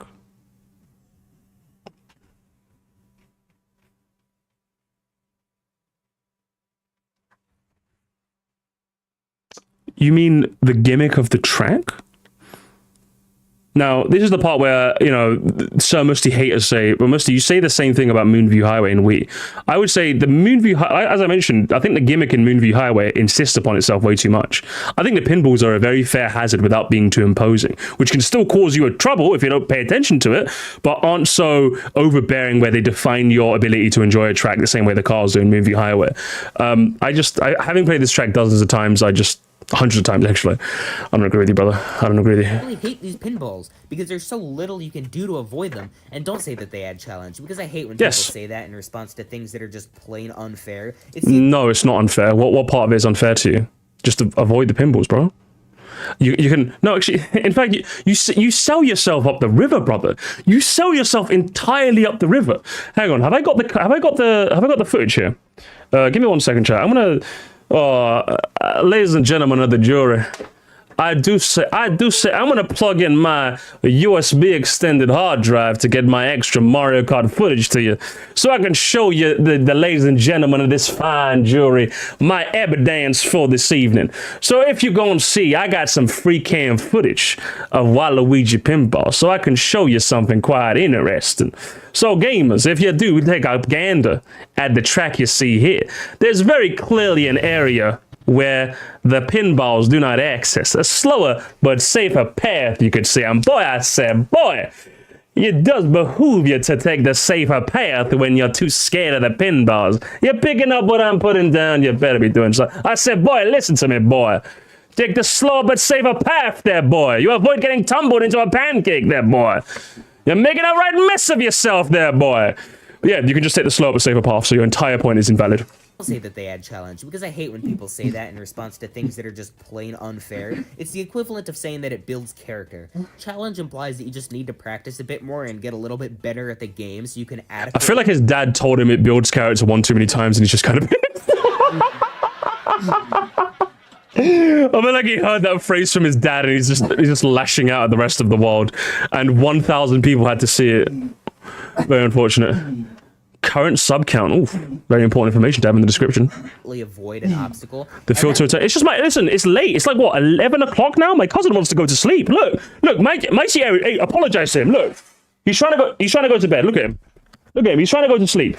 I don't know why he's trying to go to sleep, because I'm still streaming, unfortunately. I'll be done in like half an hour, okay? Don't worry. So yeah, he turned off the light so he can try and get some sleep, okay? That's why my screen is turned a little dark. Leave him alone. I don't have any problem with, but sometimes it's just straight up impossible to avoid these. These roads are so narrow, like I already said, and if there are any other people around you, especially if they have an item behind them, there just might not be anywhere to go. And on the pinball table, it's honestly I just don't agree. Because even though it looks nicer and the giant Waluigi is kind of cool, the pinballs are just bouncing around so much that even if you're looking backwards constantly, something could just still smack you from the side. Slower but safer path. This is boring. Slower but safer path, brother. You're repeating yourself now, which I do too, so I'm not gonna...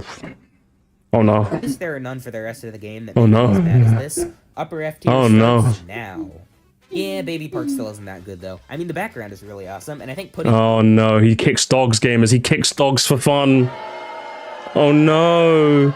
He kicks dogs for fun. Oh no, that's such a shame. Oh no, that's unfortunate. That is very, very, very unfortunate.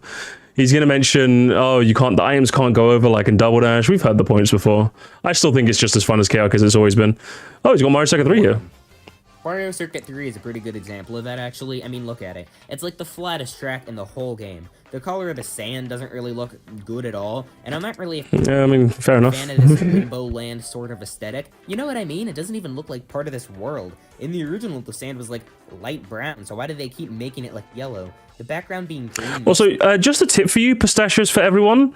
Not everyone notices the audio chicanery that people do until you point it out. Like, I mean, this is where sometimes my mic cuts out. Just power through it, bro. In fact, I didn't even notice your mic cut here until you pointed out you said the mic cut here. I actually didn't notice that until I read the text. So I think you're selling yourself up the river. And if sometimes, you know, audio I have audio troubles too. You just gotta power through it, brother. Okay. Like in the beginning, you also said, "Did I say Wario Circuit?" I thought you said Mario Circuit, but since you said, "Did I say Wario Circuit?" I heard you say Wario Circuit. You gotta listen. You gotta puff up your chest a little, you know? You made this video, you know? You made this video. It's your video, brother, all right? In 6 months from now, you're probably gonna hate this video because you think it's cringe and you could have done it 10 times better. That's just the life of being a content creator, brother, okay? Don't criticize yourself while you're making your art now, because then you're gonna criticize yourself too hard when you're making it later. So that's a bit of advice for you, okay? Just do your thing, man. I didn't even notice. Most people don't know it. The amount of bugs I have in my videos, and I don't get a single comment about them. But it is what it is, brother. It is what it is. People just want to see the stuff, you know? The sand was like light brown, so why did they keep making it like yellow? The background being green makes up for it a bit, and I like that there are little Super Mario blocks around the perimeter, but it's still... we know what he's gonna say. Mario Circuit 3, bad, we know how it is. Oh, no! Back to a controversial one, SNES Rainbow Road is a failure in every imaginable way, except visually and graphically. It actually looks pretty nice, but that doesn't really change the fact that this is... Oh, man, he's gonna say it, isn't he, chat? He's gonna say it. The thwomps are just too much. I just don't get it. It feels really unfair. That's what he's gonna get at. Oh, no. Oh, no, don't... Oh, pistachios, please. Don't do this to me, brother. It isn't really a Rainbow Road to me. The way I see it, there are two ways to approach making a Rainbow Road. Difficulty and majesty. And I would say this one has difficulty. This one has both. I'd say majesty, about an 8. Difficulty, a 9. Like, in terms of the thought, like, this is crazy good on the difficulty front. Looks fantastic on the majesty front. Either you can make it the most complicated and difficult final gauntlet. Yeah. Or you can make it pretty easy and just... He said it! Nice! Honestly, I kind of prefer it the second way, because the entirety of the cup before that is the final gauntlet. You've already beaten that, as well as all of the other cups. Now is the time to...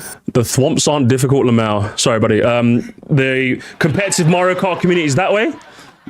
You can go, buddy. You can go. I think that's one of my. I think that's. You know what? I think that's probably like one of my most annoying things to discuss when it comes to Mario Kart track design. Is that like a track can be objectively difficult, but you might not find it difficult. I don't find SNES RR difficult, but on an objective level, it's difficult. Like, what do you? Like, what are we talking about? Like, when I say the thwomps are difficult, I mean on an objective level. Obviously, I don't care if you find it easy. I really don't care, brother. I'm being honest with you.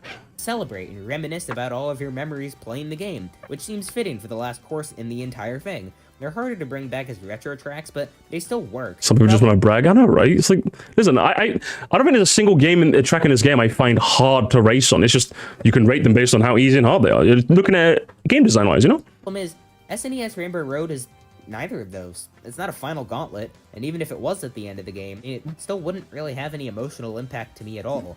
This track is just driving around in the shape of the letter C. Most of the turns are just turns, and ever so often they throw in a random ramp which just messes up the angle of your cart, if anything, and hurts more than it helps. The glowy thwomps that make the road ripple are kinda cool, but they don't really present any sort of challenge. Most of my not first placements are just from getting Mario Karted, which is way too easy to do. Even the music is middle of the road and fails to elicit any sort of feeling from me.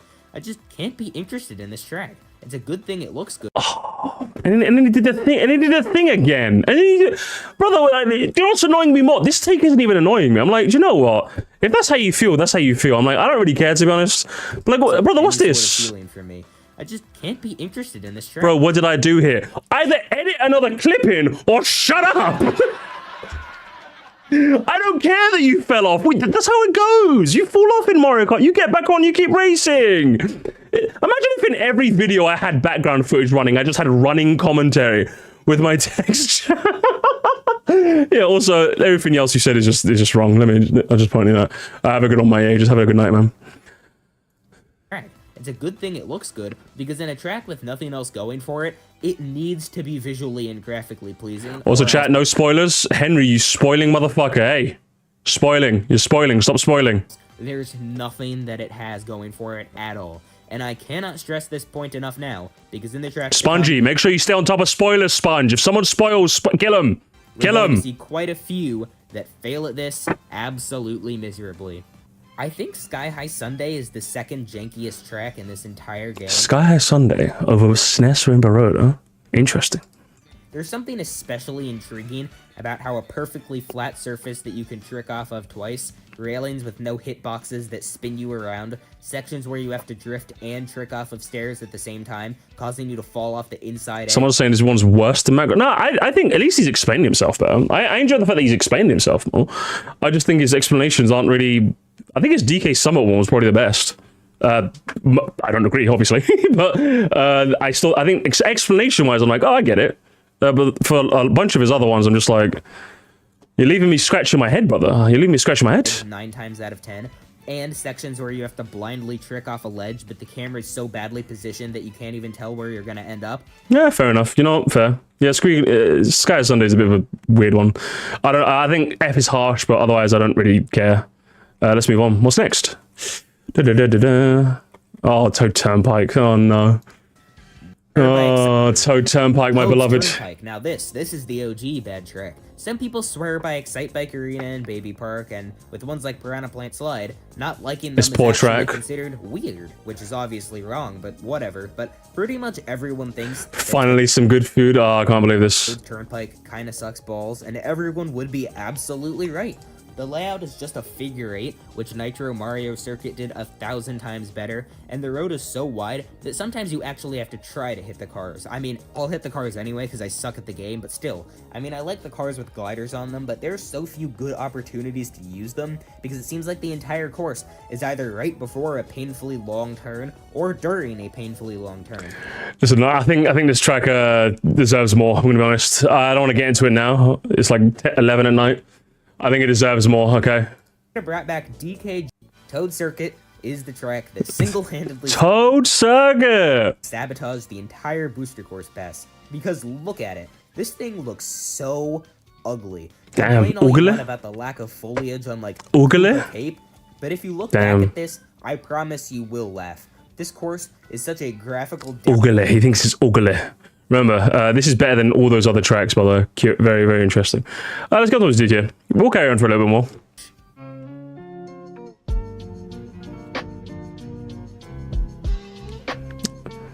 Do you have enemies, bro? You'll be happy. Gonna be honest. That transition was just way too long.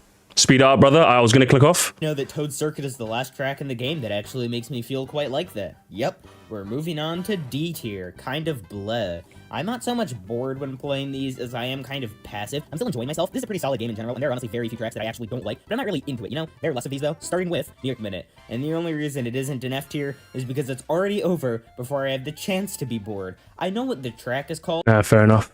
New York Minute, alright. New York. Concrete jungle where dreams are made of. What comes after New York, though? What comes after New York, brother? Bone Dry Dunes? Bone Dry Dunes, okay. I still think D's a little... Did I put it in D? I did put it in D. You know what? D's fine. Sky Gardens? Yeah, that's fine too. That's fine. Hello, Pencil Eraser. You're here right at the end of the stream. And then you get Water Park, which is fair enough as well. Where else are we going? Oh, hang on. Boo Lake? Oh, no. Well, but at the same time, I mean, it's just Boo Lake. No, nah, you're not fair. It's been a hot minute since we've had a controversial take, so let's change that. Okay, so I don't think Waluigi Stadium is bad. Inject it right into my veins. Oh, yes. I'm here. I will be there. No matter what. Let's go. Listen. Mr. Pistachios for everyone. When it comes to like explanations, I give you like a 5 out of 10.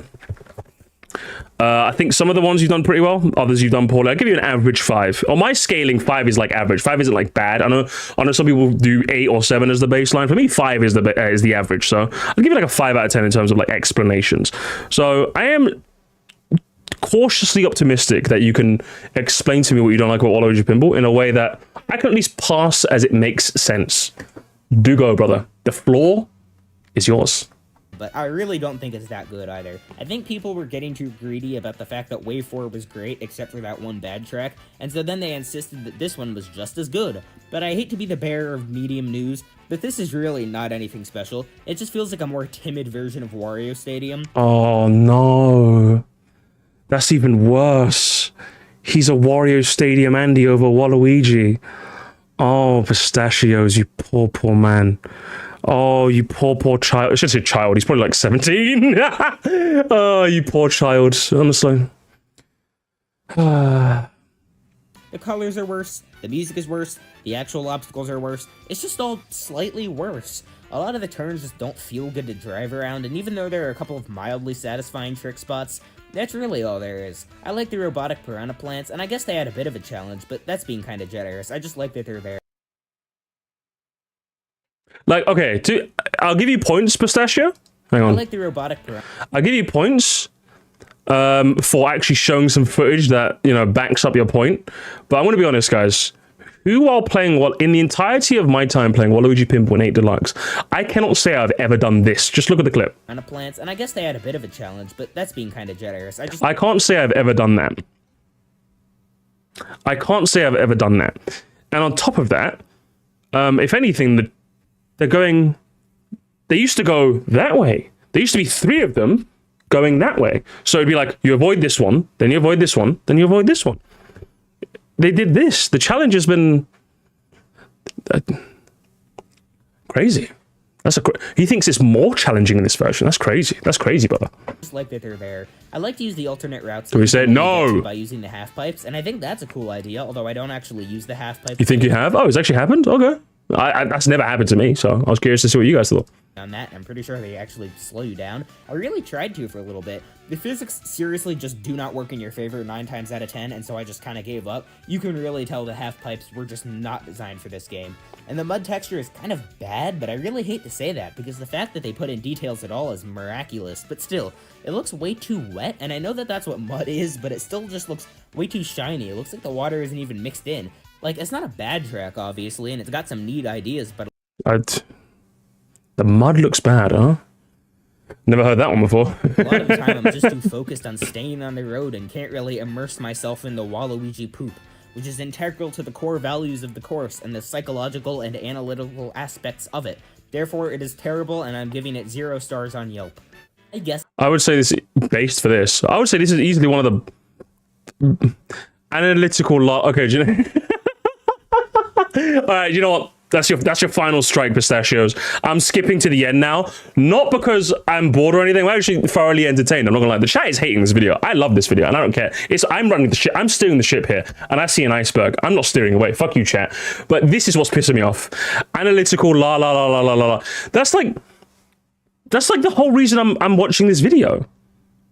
Like, have I just been doing this wrong, chat? Should I just put every track where people want me to see it and just call it a day? According to Mustang, I mean, he has more subscribers than me, which means he's right, obviously. Obviously, he's doing it right. He's doing it extremely right. I should just say, track is here because of my feelings and call it a day. I should just do that next time instead of going into like game design or anything. Dirt track expert Andy here. This is literally how dirt looks. They water down the tracks on purpose to increase traction and minimize dust. So even with the dirt track Andy says this looks good. I thought this looked so good. Yeah, do that. I should do that, honestly. He actually got ChatGPT to write his Warriors Stadium version. What's the point of you, lads? Let's go to the S tier. Mainly because of your text on the screen pissed me off. So we're gonna move on. Let's go to the S tier. The feeling I get playing these surpasses even that. These are the tracks that make me feel like I'm at home. The tracks where the nostalgia cranks up to 11, where the sheer amount of indescribable emotions... I'm grabbing, guys, I can't handle this.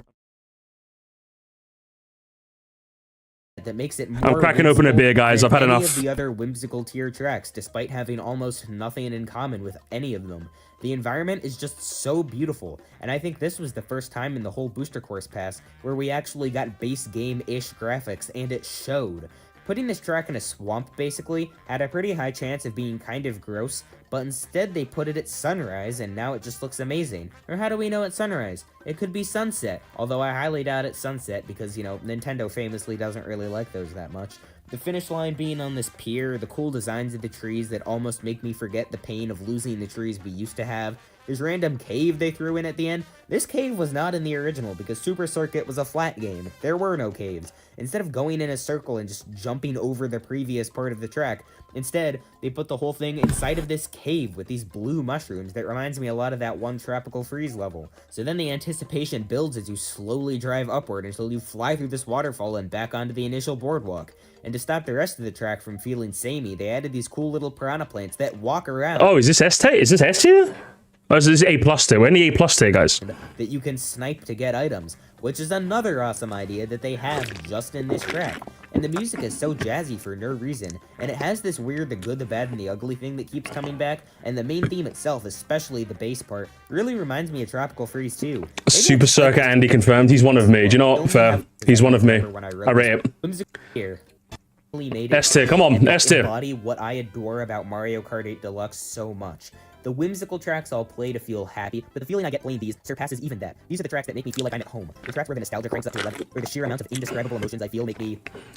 I mean, there isn't really a word for it. Just like the movies I love the most, the tracks from this game that I love the most can't really be done justice by words. If you've ever loved a movie or a game, you kinda already know what I'm talking about here. And if you haven't... Yeah, but I know, I get what you mean. I really do, Pistachio, but surely the point of making a video like this is to put your thoughts into words somehow. Like, don't get me wrong, there are some tracks where I find that difficult too, but more often than not, like, that's the fun of it, right? You want to convince you want to convince, or you want to, like, not necessarily, I don't know if convince is the right word, but you want to, like, declare your love for something in a way that can be understood by someone else, you know? That's, like, the fun of this, but I get what you mean, you know? There's no way that any of us could possibly try to describe that. But that's exactly what I'm going to try to do right now anyway. Cheap Cheap Beach is a lot like...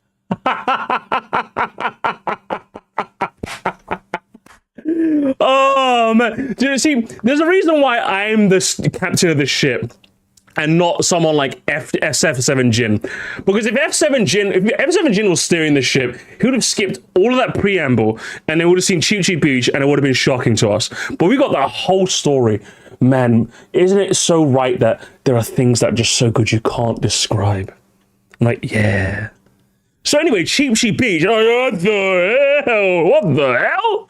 What's going on here? Like your average whimsical track where how good it looks is its best quality, except this one looks so good that I just had to elevate it up to S tier. When I look at the bright blue water, or this little pier section, or these rocks, or the little strips of beach, or these fish, or this jungle area, happy doesn't feel like strong enough of a word to describe, just the beauty of everything. So he likes he's a beach track Andy, huh? Interesting. He's Alfonso pilled. This jungle area specifically is the reason for that, because this is hands down, like, the best looking thing in the entire game.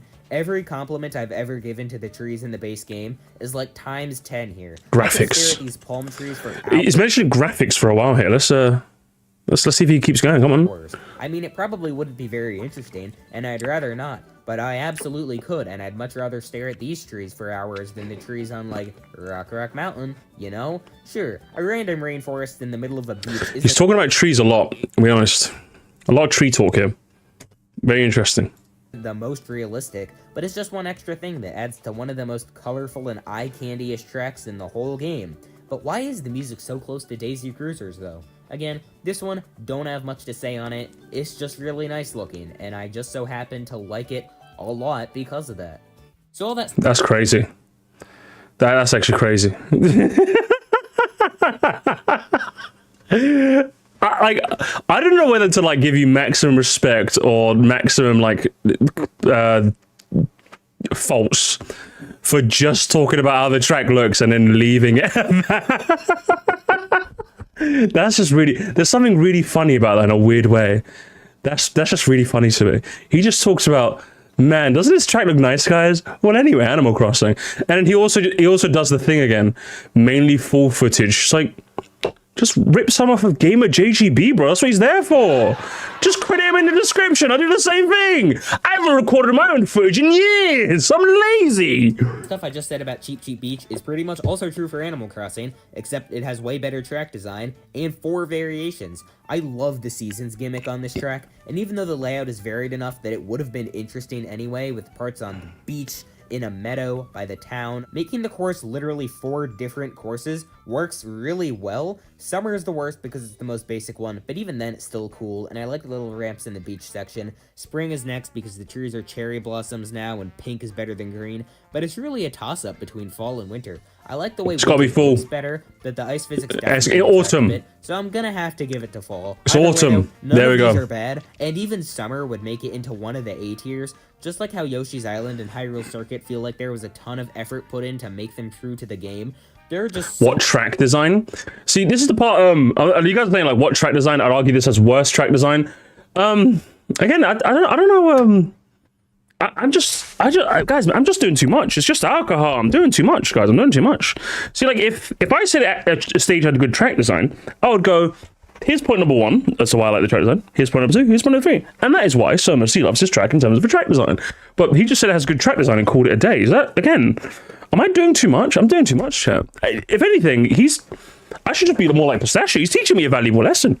I should just say game feel, vibes, track design, creativity, versatile, clever, Nintendo, graphics.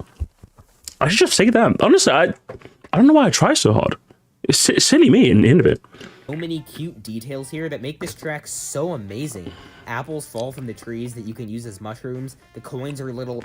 I don't know what these things are. It's like the little Crossing Cup logo, but I'm sure it has something to do with Animal Crossing, because again, it's the Crossing Cup logo. You probably could have looked that up, but sure. Sure.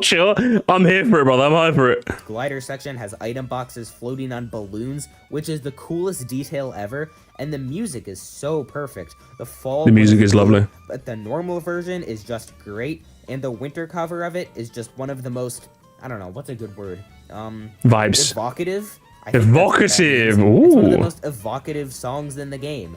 Even the custom one that plays at the end is fantastic, and my sister and I have always been impressed at how it sounds both happy and sad, and depending on how you did in the race, you can interpret it as either.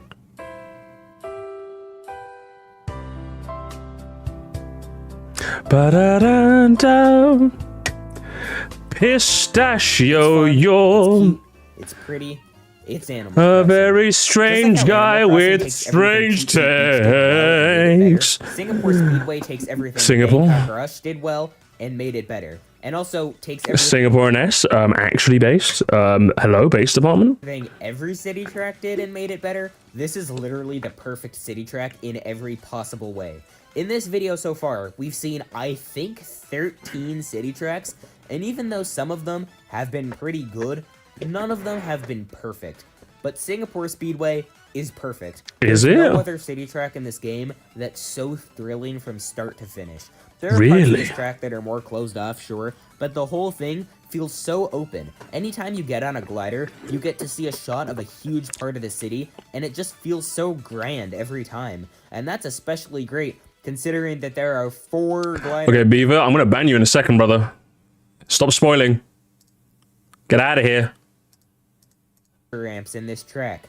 4. The blue color scheme makes it visually distinct. The music is so amazing that it's practically become the anthem of the booster course pass, and there's so much variation everywhere that I feel like it's physically impossible to not be interested, although I'm sure someone will prove me wrong. We start off in this pretty basic main area of the city, but then we immediately get shot through this giant flamboyant canyon up onto a rooftop pool. Then we glide. Oh, sorry, was that text on the screen again? My bad, I missed it. Get shot through this giant flamboyant canyon up onto a Canyon.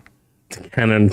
You should just keep canyon. Sometimes I keep my flubs in the video and it's just funny. rooftop. It's just pool. funny. Then we glide all Hey, the way listen, back down either through these re-record the line or just leave it as it is. It's funny. It's funny, okay? springs. Well, what did Macro say? Like, he said, instead of Mario Circuit 3, he said Mario Kart Circuit 3, and I just thought it was funny, okay? I thought it was funny. Lap 1. And instead of lap 2 being all in the boring city, we just turn right instead of left and get introduced to Chinatown. It's just a cool little area with some contrasting colors that's realistically nothing special, but is different enough to add a little something. Then we have a glider over a river with these fountains, and then the Helix Bridge immediately. Oh, okay, we get the point. Let's move on. Chinatown, Blood ID. So fully figure out a good place to start, because it is hands down the best track in the Brewster Course Pass. Crazy. Except for all of the ones we haven't done yet. There's still a couple more left. DK Jungle is one of the most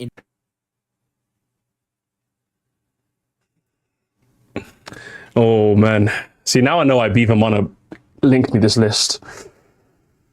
Oh, yes. Inject it into my veins. Just right in there. Right, yes. Oh, yes, yes, yes, yes, yes. I feel so good. I feel so good. I feel it. I feel it in my veins. I feel it in my veins, gamers. I really do. infectiously fun things ever, and I'm not sure if I only think that because of all of the Donkey Kong Country Returns references, but whatever the reason, I still really like it. Even if the track didn't have fantastic track design, fantastic graphics, fantastic basically everything, I'd still probably rank it way higher than I realistically Really? should. Why is that? When I see these tiki guys, I am happy. When I see the big bouncy flower, I am happy. When I see these giant screaming pillars, I am happy. It's just as simple as it references a game I've played there. Oh, come on, guys, come on. You spent 3 hours. It's a 3-hour video. Oh, come on, man. Is it really that simple to win you over? Is it really that simple, Pistachio? Do I just... Is that all I do? Is that all I do? Do I just, like... Right now, if I was to put up, like, a tiki on the stream, right now, of like from the, you'd be like, oh, I like this street. Is that all it is? Like, it's like, brother, your standards have got to be higher, man. Come on, man. Like, it's cool that you can think it's cool, right? I know you think it's cool. Like, the sole reason you like it? Come on, brother. Come on. When I hear the remix of DK Jungle Groove, you guessed it, I am happy. Oddly enough, I am not happy when I see the giant banana temple. Don't get me wrong, it looks great. It's an awesome centerpiece to the course. These little platforms that you speed boost between to get there are really fun. There's the great banana, but like probably 95% of all kids who grew up with Donkey Kong Country Returns, I never... Kids who grew up with Donkey Kong Country Returns, yeah? Let's do some maths real quick, chat. Let's do some maths real quick. DKCR release date. 2010. So he was probably 7 years old when this game came out. So he was probably born in like 2003. So he's like 19. This kid is like 19 or something. God damn, he's like 19. Maybe, and that's just me being generous. Maybe he was born in like 2008 and like he had a Wii for like a long time. He didn't get a Wii U. So he's probably like a 2008 baby. He's probably like 16. He could be 16. He could be like 15. He could be 12. Unreal. Never collected every single Kong letter in every single world to He's 21. He's like 50. unlock the secret Golden Temple level. I never even made it past like World 4. So by the time I found out about the Golden Temple level like 5 or 6 years later, I had already played this track like 100 times and fully cemented my opinion on it. And I kinda wish that they explored a couple more of the worlds besides Jungle, because if they had already committed to putting the last world in the game here, why not throw in a couple parts from like Ruins or Factory or Cliff? Yeah. Oh, yeah. Interesting. That's just a nitpick, though. What we got is still Just a amazing, nitpick, and even though okay. my headcanon that we were gonna get another Donkey Kong Country track in Wave 6, hinting toward a third Returns game finally, has now been absolutely shattered and my life is ruined. That doesn't really detract from how much fun this track is, both as fan service and as an actual course. Thank God they finally added Diddy to the game. Although I do have a new headcanon now that we're gonna get a new Returns game next year. I need one of these headcanons to keep me sane. We haven't had a new one of these in like a decade. DS Mario... He talks more about your headcanon than he talks about the track. Interesting. And DS... Oh my god! What's all the scary chat? You gotta turn your VSync on, brother. Your VSync's off. Oh man. I called it. Man's been playing Mario Kart his whole life and nothing else. He's like 15, you know? There's nothing I can... Hey, listen, he's a 15-year-old, you know? I'm 72, what can we do? Circuit is one of the best tracks in the Booster Course Pass, and I know I'm probably the only person in the whole world who thinks that, but I... Oh, okay, guys, let's make a prediction. It's gonna be like... Oh, it's gonna... Like, okay, so, what do you think? Childhood Story or Wiggler? That's my predictions. Childhood Story, Wiggler. That's my prediction. I'm locking it in, chat. I'm locking it in. I absolutely love this track. This is one of the only courses, maybe the only course, where I think a lower level of graphics actually helps. Explain it. It's the part where you explain. I hope you're going to do that. Bright and absolutely unobstructed blue and green colors makes this oceanside kingdom look absolutely beautiful. And right in the middle, you throw in this darker forest area, and the whole thing just feels so cool. There's so many unique obstacles in this track, like these piranha plants that breathe fire, and this wiggler that comes out and walks around. Wiggler. On the third lap. Everything from the electronic and catchy music to these trees that look like giant bunches of grapes combined to feel like something straight out of a Mario game. There really isn't much I can say to justify why I love this track so much. Again, brother, you had 3 hours, brother. You had 3 hours. You spent 3 hours writing this, brother. I would say, like, if anyone's like making a ranking of their own, I would say I'm not expecting everyone to have the same level of fucking yappery as me. I'm not expecting that.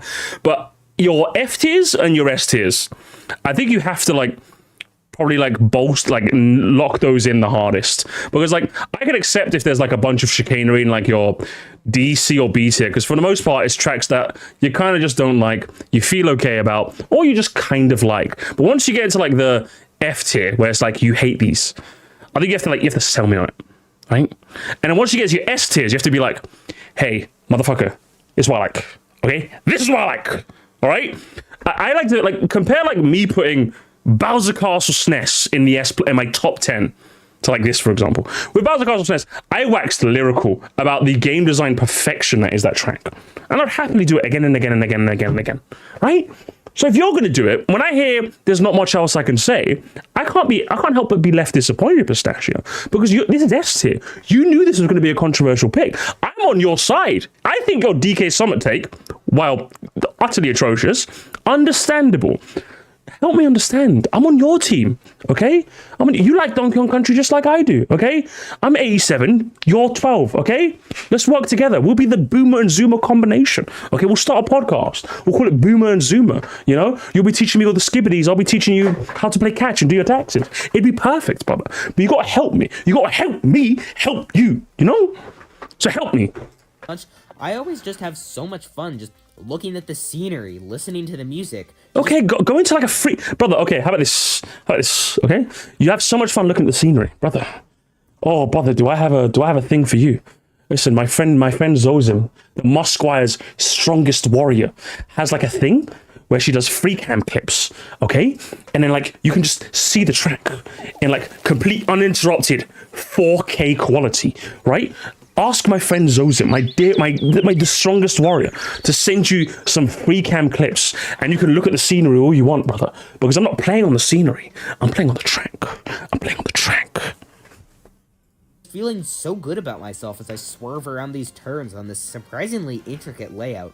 4 out of That feels like ChatGPT, but okay. the only 7 tracks after this realistically aren't even anything special, a lot like this one, but just feel the most like what Mario Kart really means to me, and DS Mario Circuit, despite being so new, has already joined those in my mind and certified itself as one of my favorite tracks in the whole game. So what, the turns are good and wiggler and scenery? Brother. Interesting. The zoomer gives the skibbity while the boomer shows us what's for dinner. Real.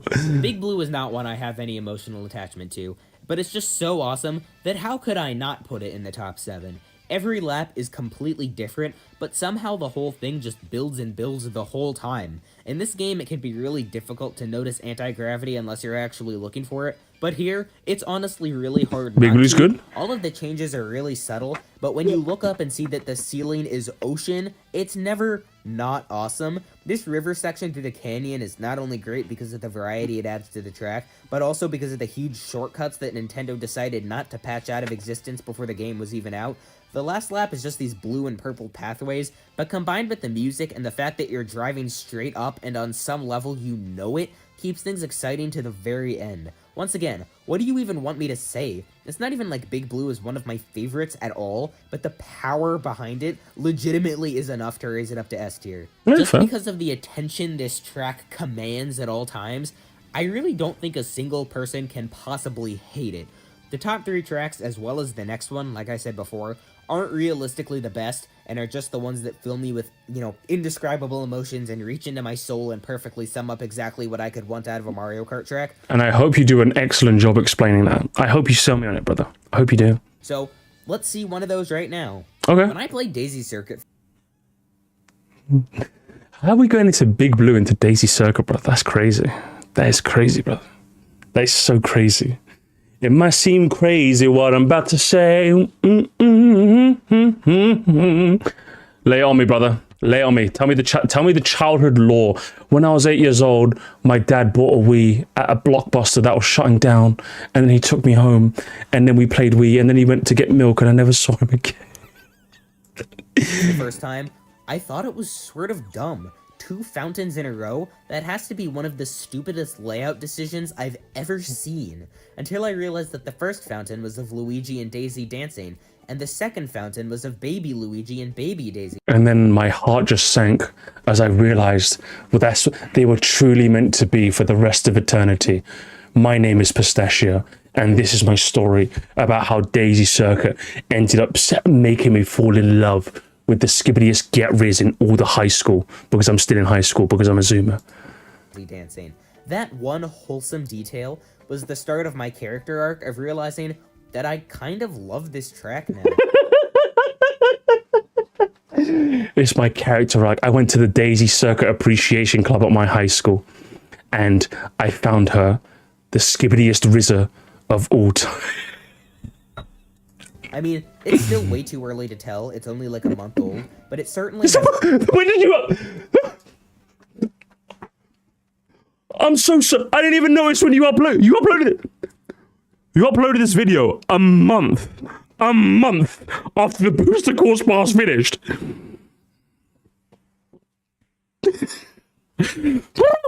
Okay. Oh, I didn't notice that. I didn't notice that detail. I'm like, oh my, okay. My bad. My bad. Oh, that's crazy. What do you hate these? It's just boring, brother. It's boring. What's there not to hate? It's boring, brother. What do you mean? What do you like about it? It's sunset. That's how you sound, brother. That's how you sound. Just like the Maple Leafs, this track is washed. Get out of here. Components of a track that summarizes what Mario Kart means to me. Mario Kart means the world to me. I'm gonna get... Setting up this colorful town by the ocean at sunset is executed so well, and I don't really think that the tunnel section detracts from the feeling at all. Of course, a road that goes out to sea and then... What a weird point to add. Whoa! Hang on, is anyone else finding that weird? I love the sunset. The tunnel doesn't even ruin it for me. Yeah, but no one said it did. I think that the tunnel section detracts from the feeling at all. Of course, a road that... No one...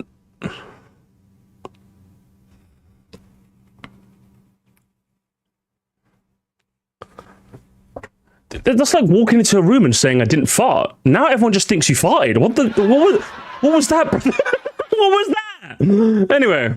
that goes out to sea and then turns straight back around is ridiculous, but chaining all of those speed boosts together absolutely makes it worth it. I'm glad that they weren't afraid to change the music from something more exciting to something more relaxing and more fitting of what this version of the track was going for.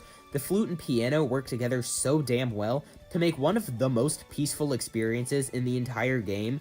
Every single time I play this track, I'm reminded of the one time my dad took me to the beach and he said, "Son, I want to give you this." "What is it, Dad?" "It's my..." "No, son, Dad, you can't give me this." "Yes, son, I think you've earned it.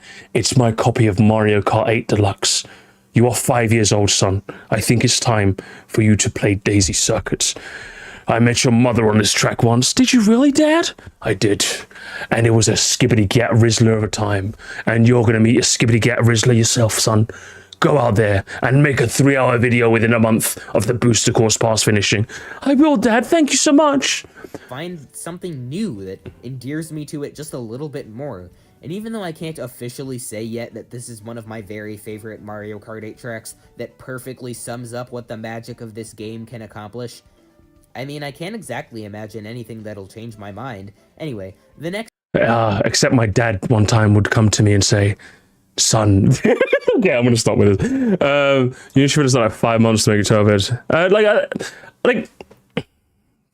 don't want to. It feels a bit mean criticizing him for that, but like, I feel like the reason why I waited a bit before like starting my ranking is because I didn't want this to happen to me. Like, because he said, "Oh, it just came out a month ago." I wanted to be able to play each track enough times where it was no longer new to me, so I'll be able to get like the best, most refined take possible. Because I didn't want something like this happening to me. So even though I probably would have put SNES BC3 top 1, honestly. But I played it more and more and more. And I still liked, obviously, it wasn't top 1 though. I think I put it in like 5th, I think, or something like that. But like the reason why you don't really do this shortly after is because you want to be able to like sit down and refine your take. But again, he's doing it. He's got 8,000 subs. I've only got 5, so he's obviously doing something far better than me. next two are technically the best in the game, and the next one is the best track in the whole booster course pass, and then the 3 after that are the ones that are just my favorite.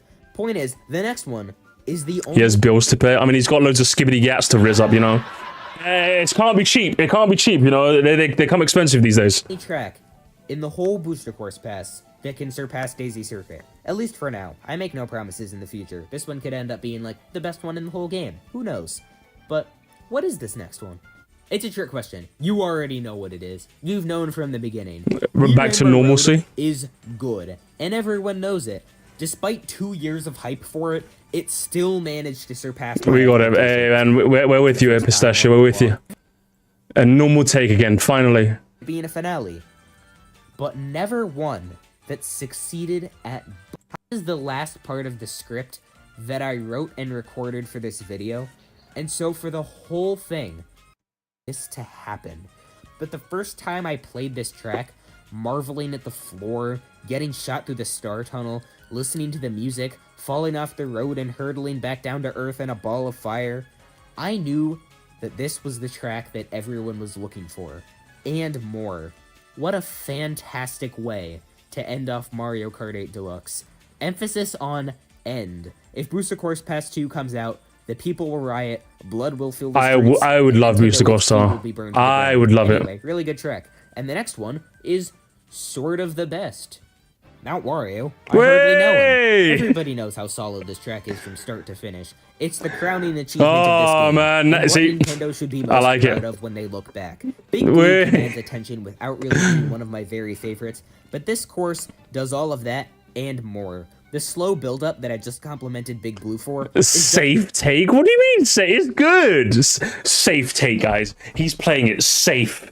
He's playing it safe, guys. Listen, it's top 1, okay? His only mistake was putting it second, okay? Because it's the best track in the fucking game, brother. It's the best track in the game, brother. It's so good, babe. It's so good, mate. It's the best thing ever made.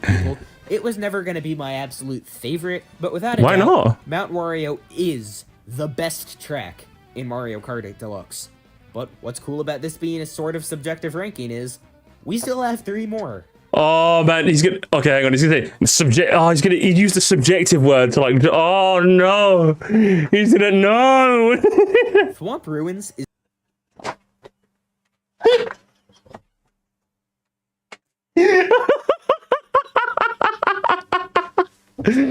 Guys, the best thing about subjectivity is my take. You guys can't get mad at me. God, even I didn't pull that shit in my video. Of course. The best thing about a subjective video is that.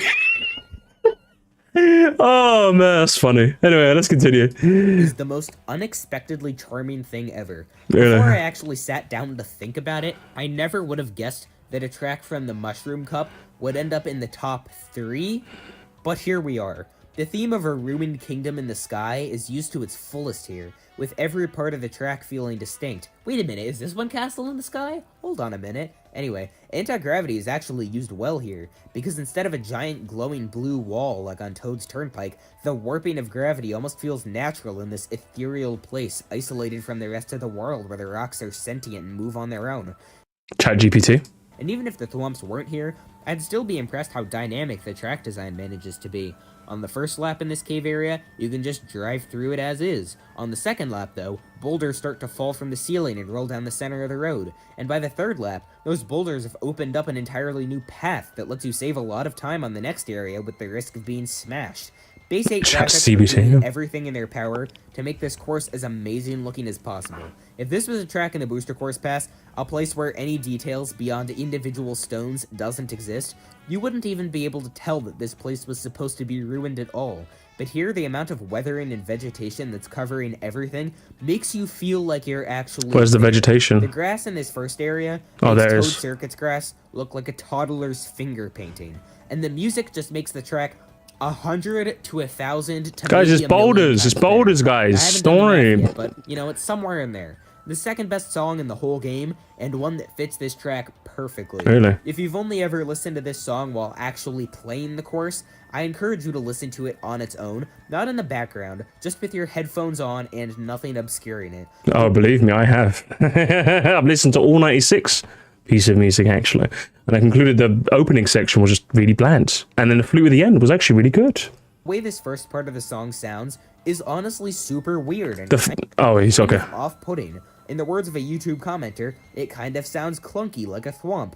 If you look at the sheet music, the amount of triplets everywhere should give you a pretty good idea of how weird this song really is. There are some chords in there that when I plugged them into a chord finder, it literally told me they did not exist because they were that strange.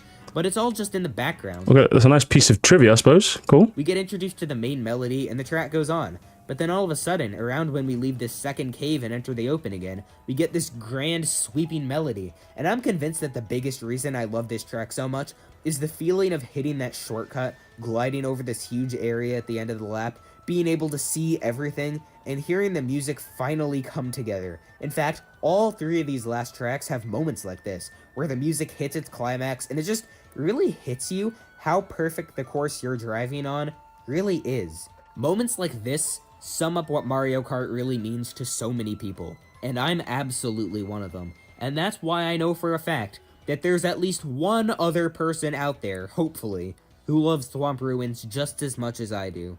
I was going to say, yeah, he's honestly did a better job explaining this one. Yeah, that's why I don't really have much to say. He's cooking. I'm not eating it. I'm vegan. But he's cooking. Let him cook. I mean, how can there not be when it's just this great? Toad Harbor was always my very favorite track when I was younger, and the fact that after all these years it's only been knocked down one spot speaks volumes about the pure perfection that is this course. The perfect depiction of what people who only have... Now, that's all well and good, Mr. Pistachio. But what's your number one? Listen, it's like nearly midnight here, okay, in the UK. What is your number one, brother? That's what I'm here for. Woods is probably my favorite thing Wild Woods, in huh? any video game. Saying that there are no issues with this course Wild Woods at number one. Wild Woods, eh? Crazy. do this masterpiece justice, because there's more to making something fantastic than just filling out This is just Zozim. This is just Zozim pre-transition. a checklist. I love when Howard Ashman was writing the music and lyrics for the songs in Beauty and the Beast and just scribbled down the first thing that came to mind and checked off a box, because as long as it's there, it's fine. No, that didn't happen. I still think that Mount Wario is realistically better, but to be honest, this track can give it a serious run for its money in basically every category. Instead of the theme being a forest, Nintendo says, you know what, screw that. Let's just make the whole thing surrounding one giant tree, and it's gotta be one of the most magical environments in the whole game. The bluish-green light filtering through the canopy gives everything these super beautiful and calming colors, and that's just the least of it. Every single part of this track is just as insane as the last, which sets... Do you know, I'm gonna be honest, I think Eric Cartman, your knock off Maple Treeway, brother. You gotta go into the bin for that one, I'm gonna be honest. You gotta go into the bin, Cartman, I'm gonna be honest with you. Maple Treeway and Wildwoods are going for entirely different things. It's like you're literally having a Macro moment, because Macro said Mount Wario and DK Summit are doing the same thing just because they're snowy mountains. That's literally what you did right there. Oh, Maple Treeway and Wildwoods take place on a tree, therefore. That's literally what you did. Considering that the whole what are you doing? Starts in anti-gravity, going straight up the tree trunk. It's pretty cool. Hang on, let me just get the time bar back up. You're gonna go. Have a good one, buddy. Hang on. Ooh. Definitely does have a bad track, but also has an amazing one. Track racism. Racism indeed. Hey, you gonna load? Hey! Favorite moment in the entire 144p, you know? Often, I'll just watch the video of the official recording on YouTube for no other reason than that I just want to listen to the song again. Realistically, Mount Wario probably is the best track in this game, like I've said before. But even though Wild Woods isn't #1 in like every category, it's by far the most consistently great visually, graphically, thematically, detailedly, musically, nostalgically, yeah. It's just so perfect in literally every single possible way, taking almost every criticism I've had with any of the tracks in this video and absolutely knocking it out of the park. This honestly... I think, to be honest, he really just wanted to say it has Shy Guys and I like Shy Guy, therefore it's a good map. That's probably what he wanted to say. But I give him props for, you know, actually saying things. I give him props for that. Great Deluxe. And I knew... Nostalgia for 2015. Oh, man. Like, you say that, Super Joker, but there's some people who are nostalgic for Lockdown. That's what's happening here. Bro, people are nostalgic for 2015. Brother, what do you mean? Oh, man. Anyway. From the start. That's funny. The Booster Course Pass wasn't gonna do a damn thing to change that. Well, that took quite a while. This video has been in some stage of development pretty much since the Booster Course Pass started, which is basically pretty much since my channel started, and I'm not gonna let all of that hard work go to waste, which is why I'm gonna use this ranking to rank a bunch of other stuff about the game. Let me show you what I mean. No, I'm okay, thank you. But either way, I think when you got into your S tier, I think you definitely turned up the chat GPT a bit more. Whee! And you explained yourself in a lot of instances, probably a bit better than I probably could.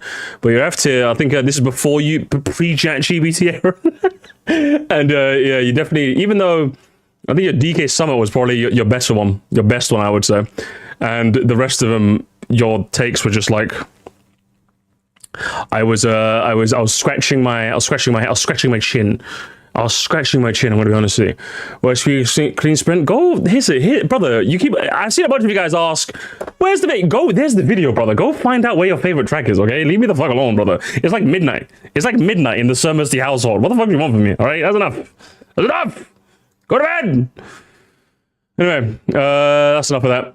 Gamers, it's been real. It's been real fun. It's been real neat.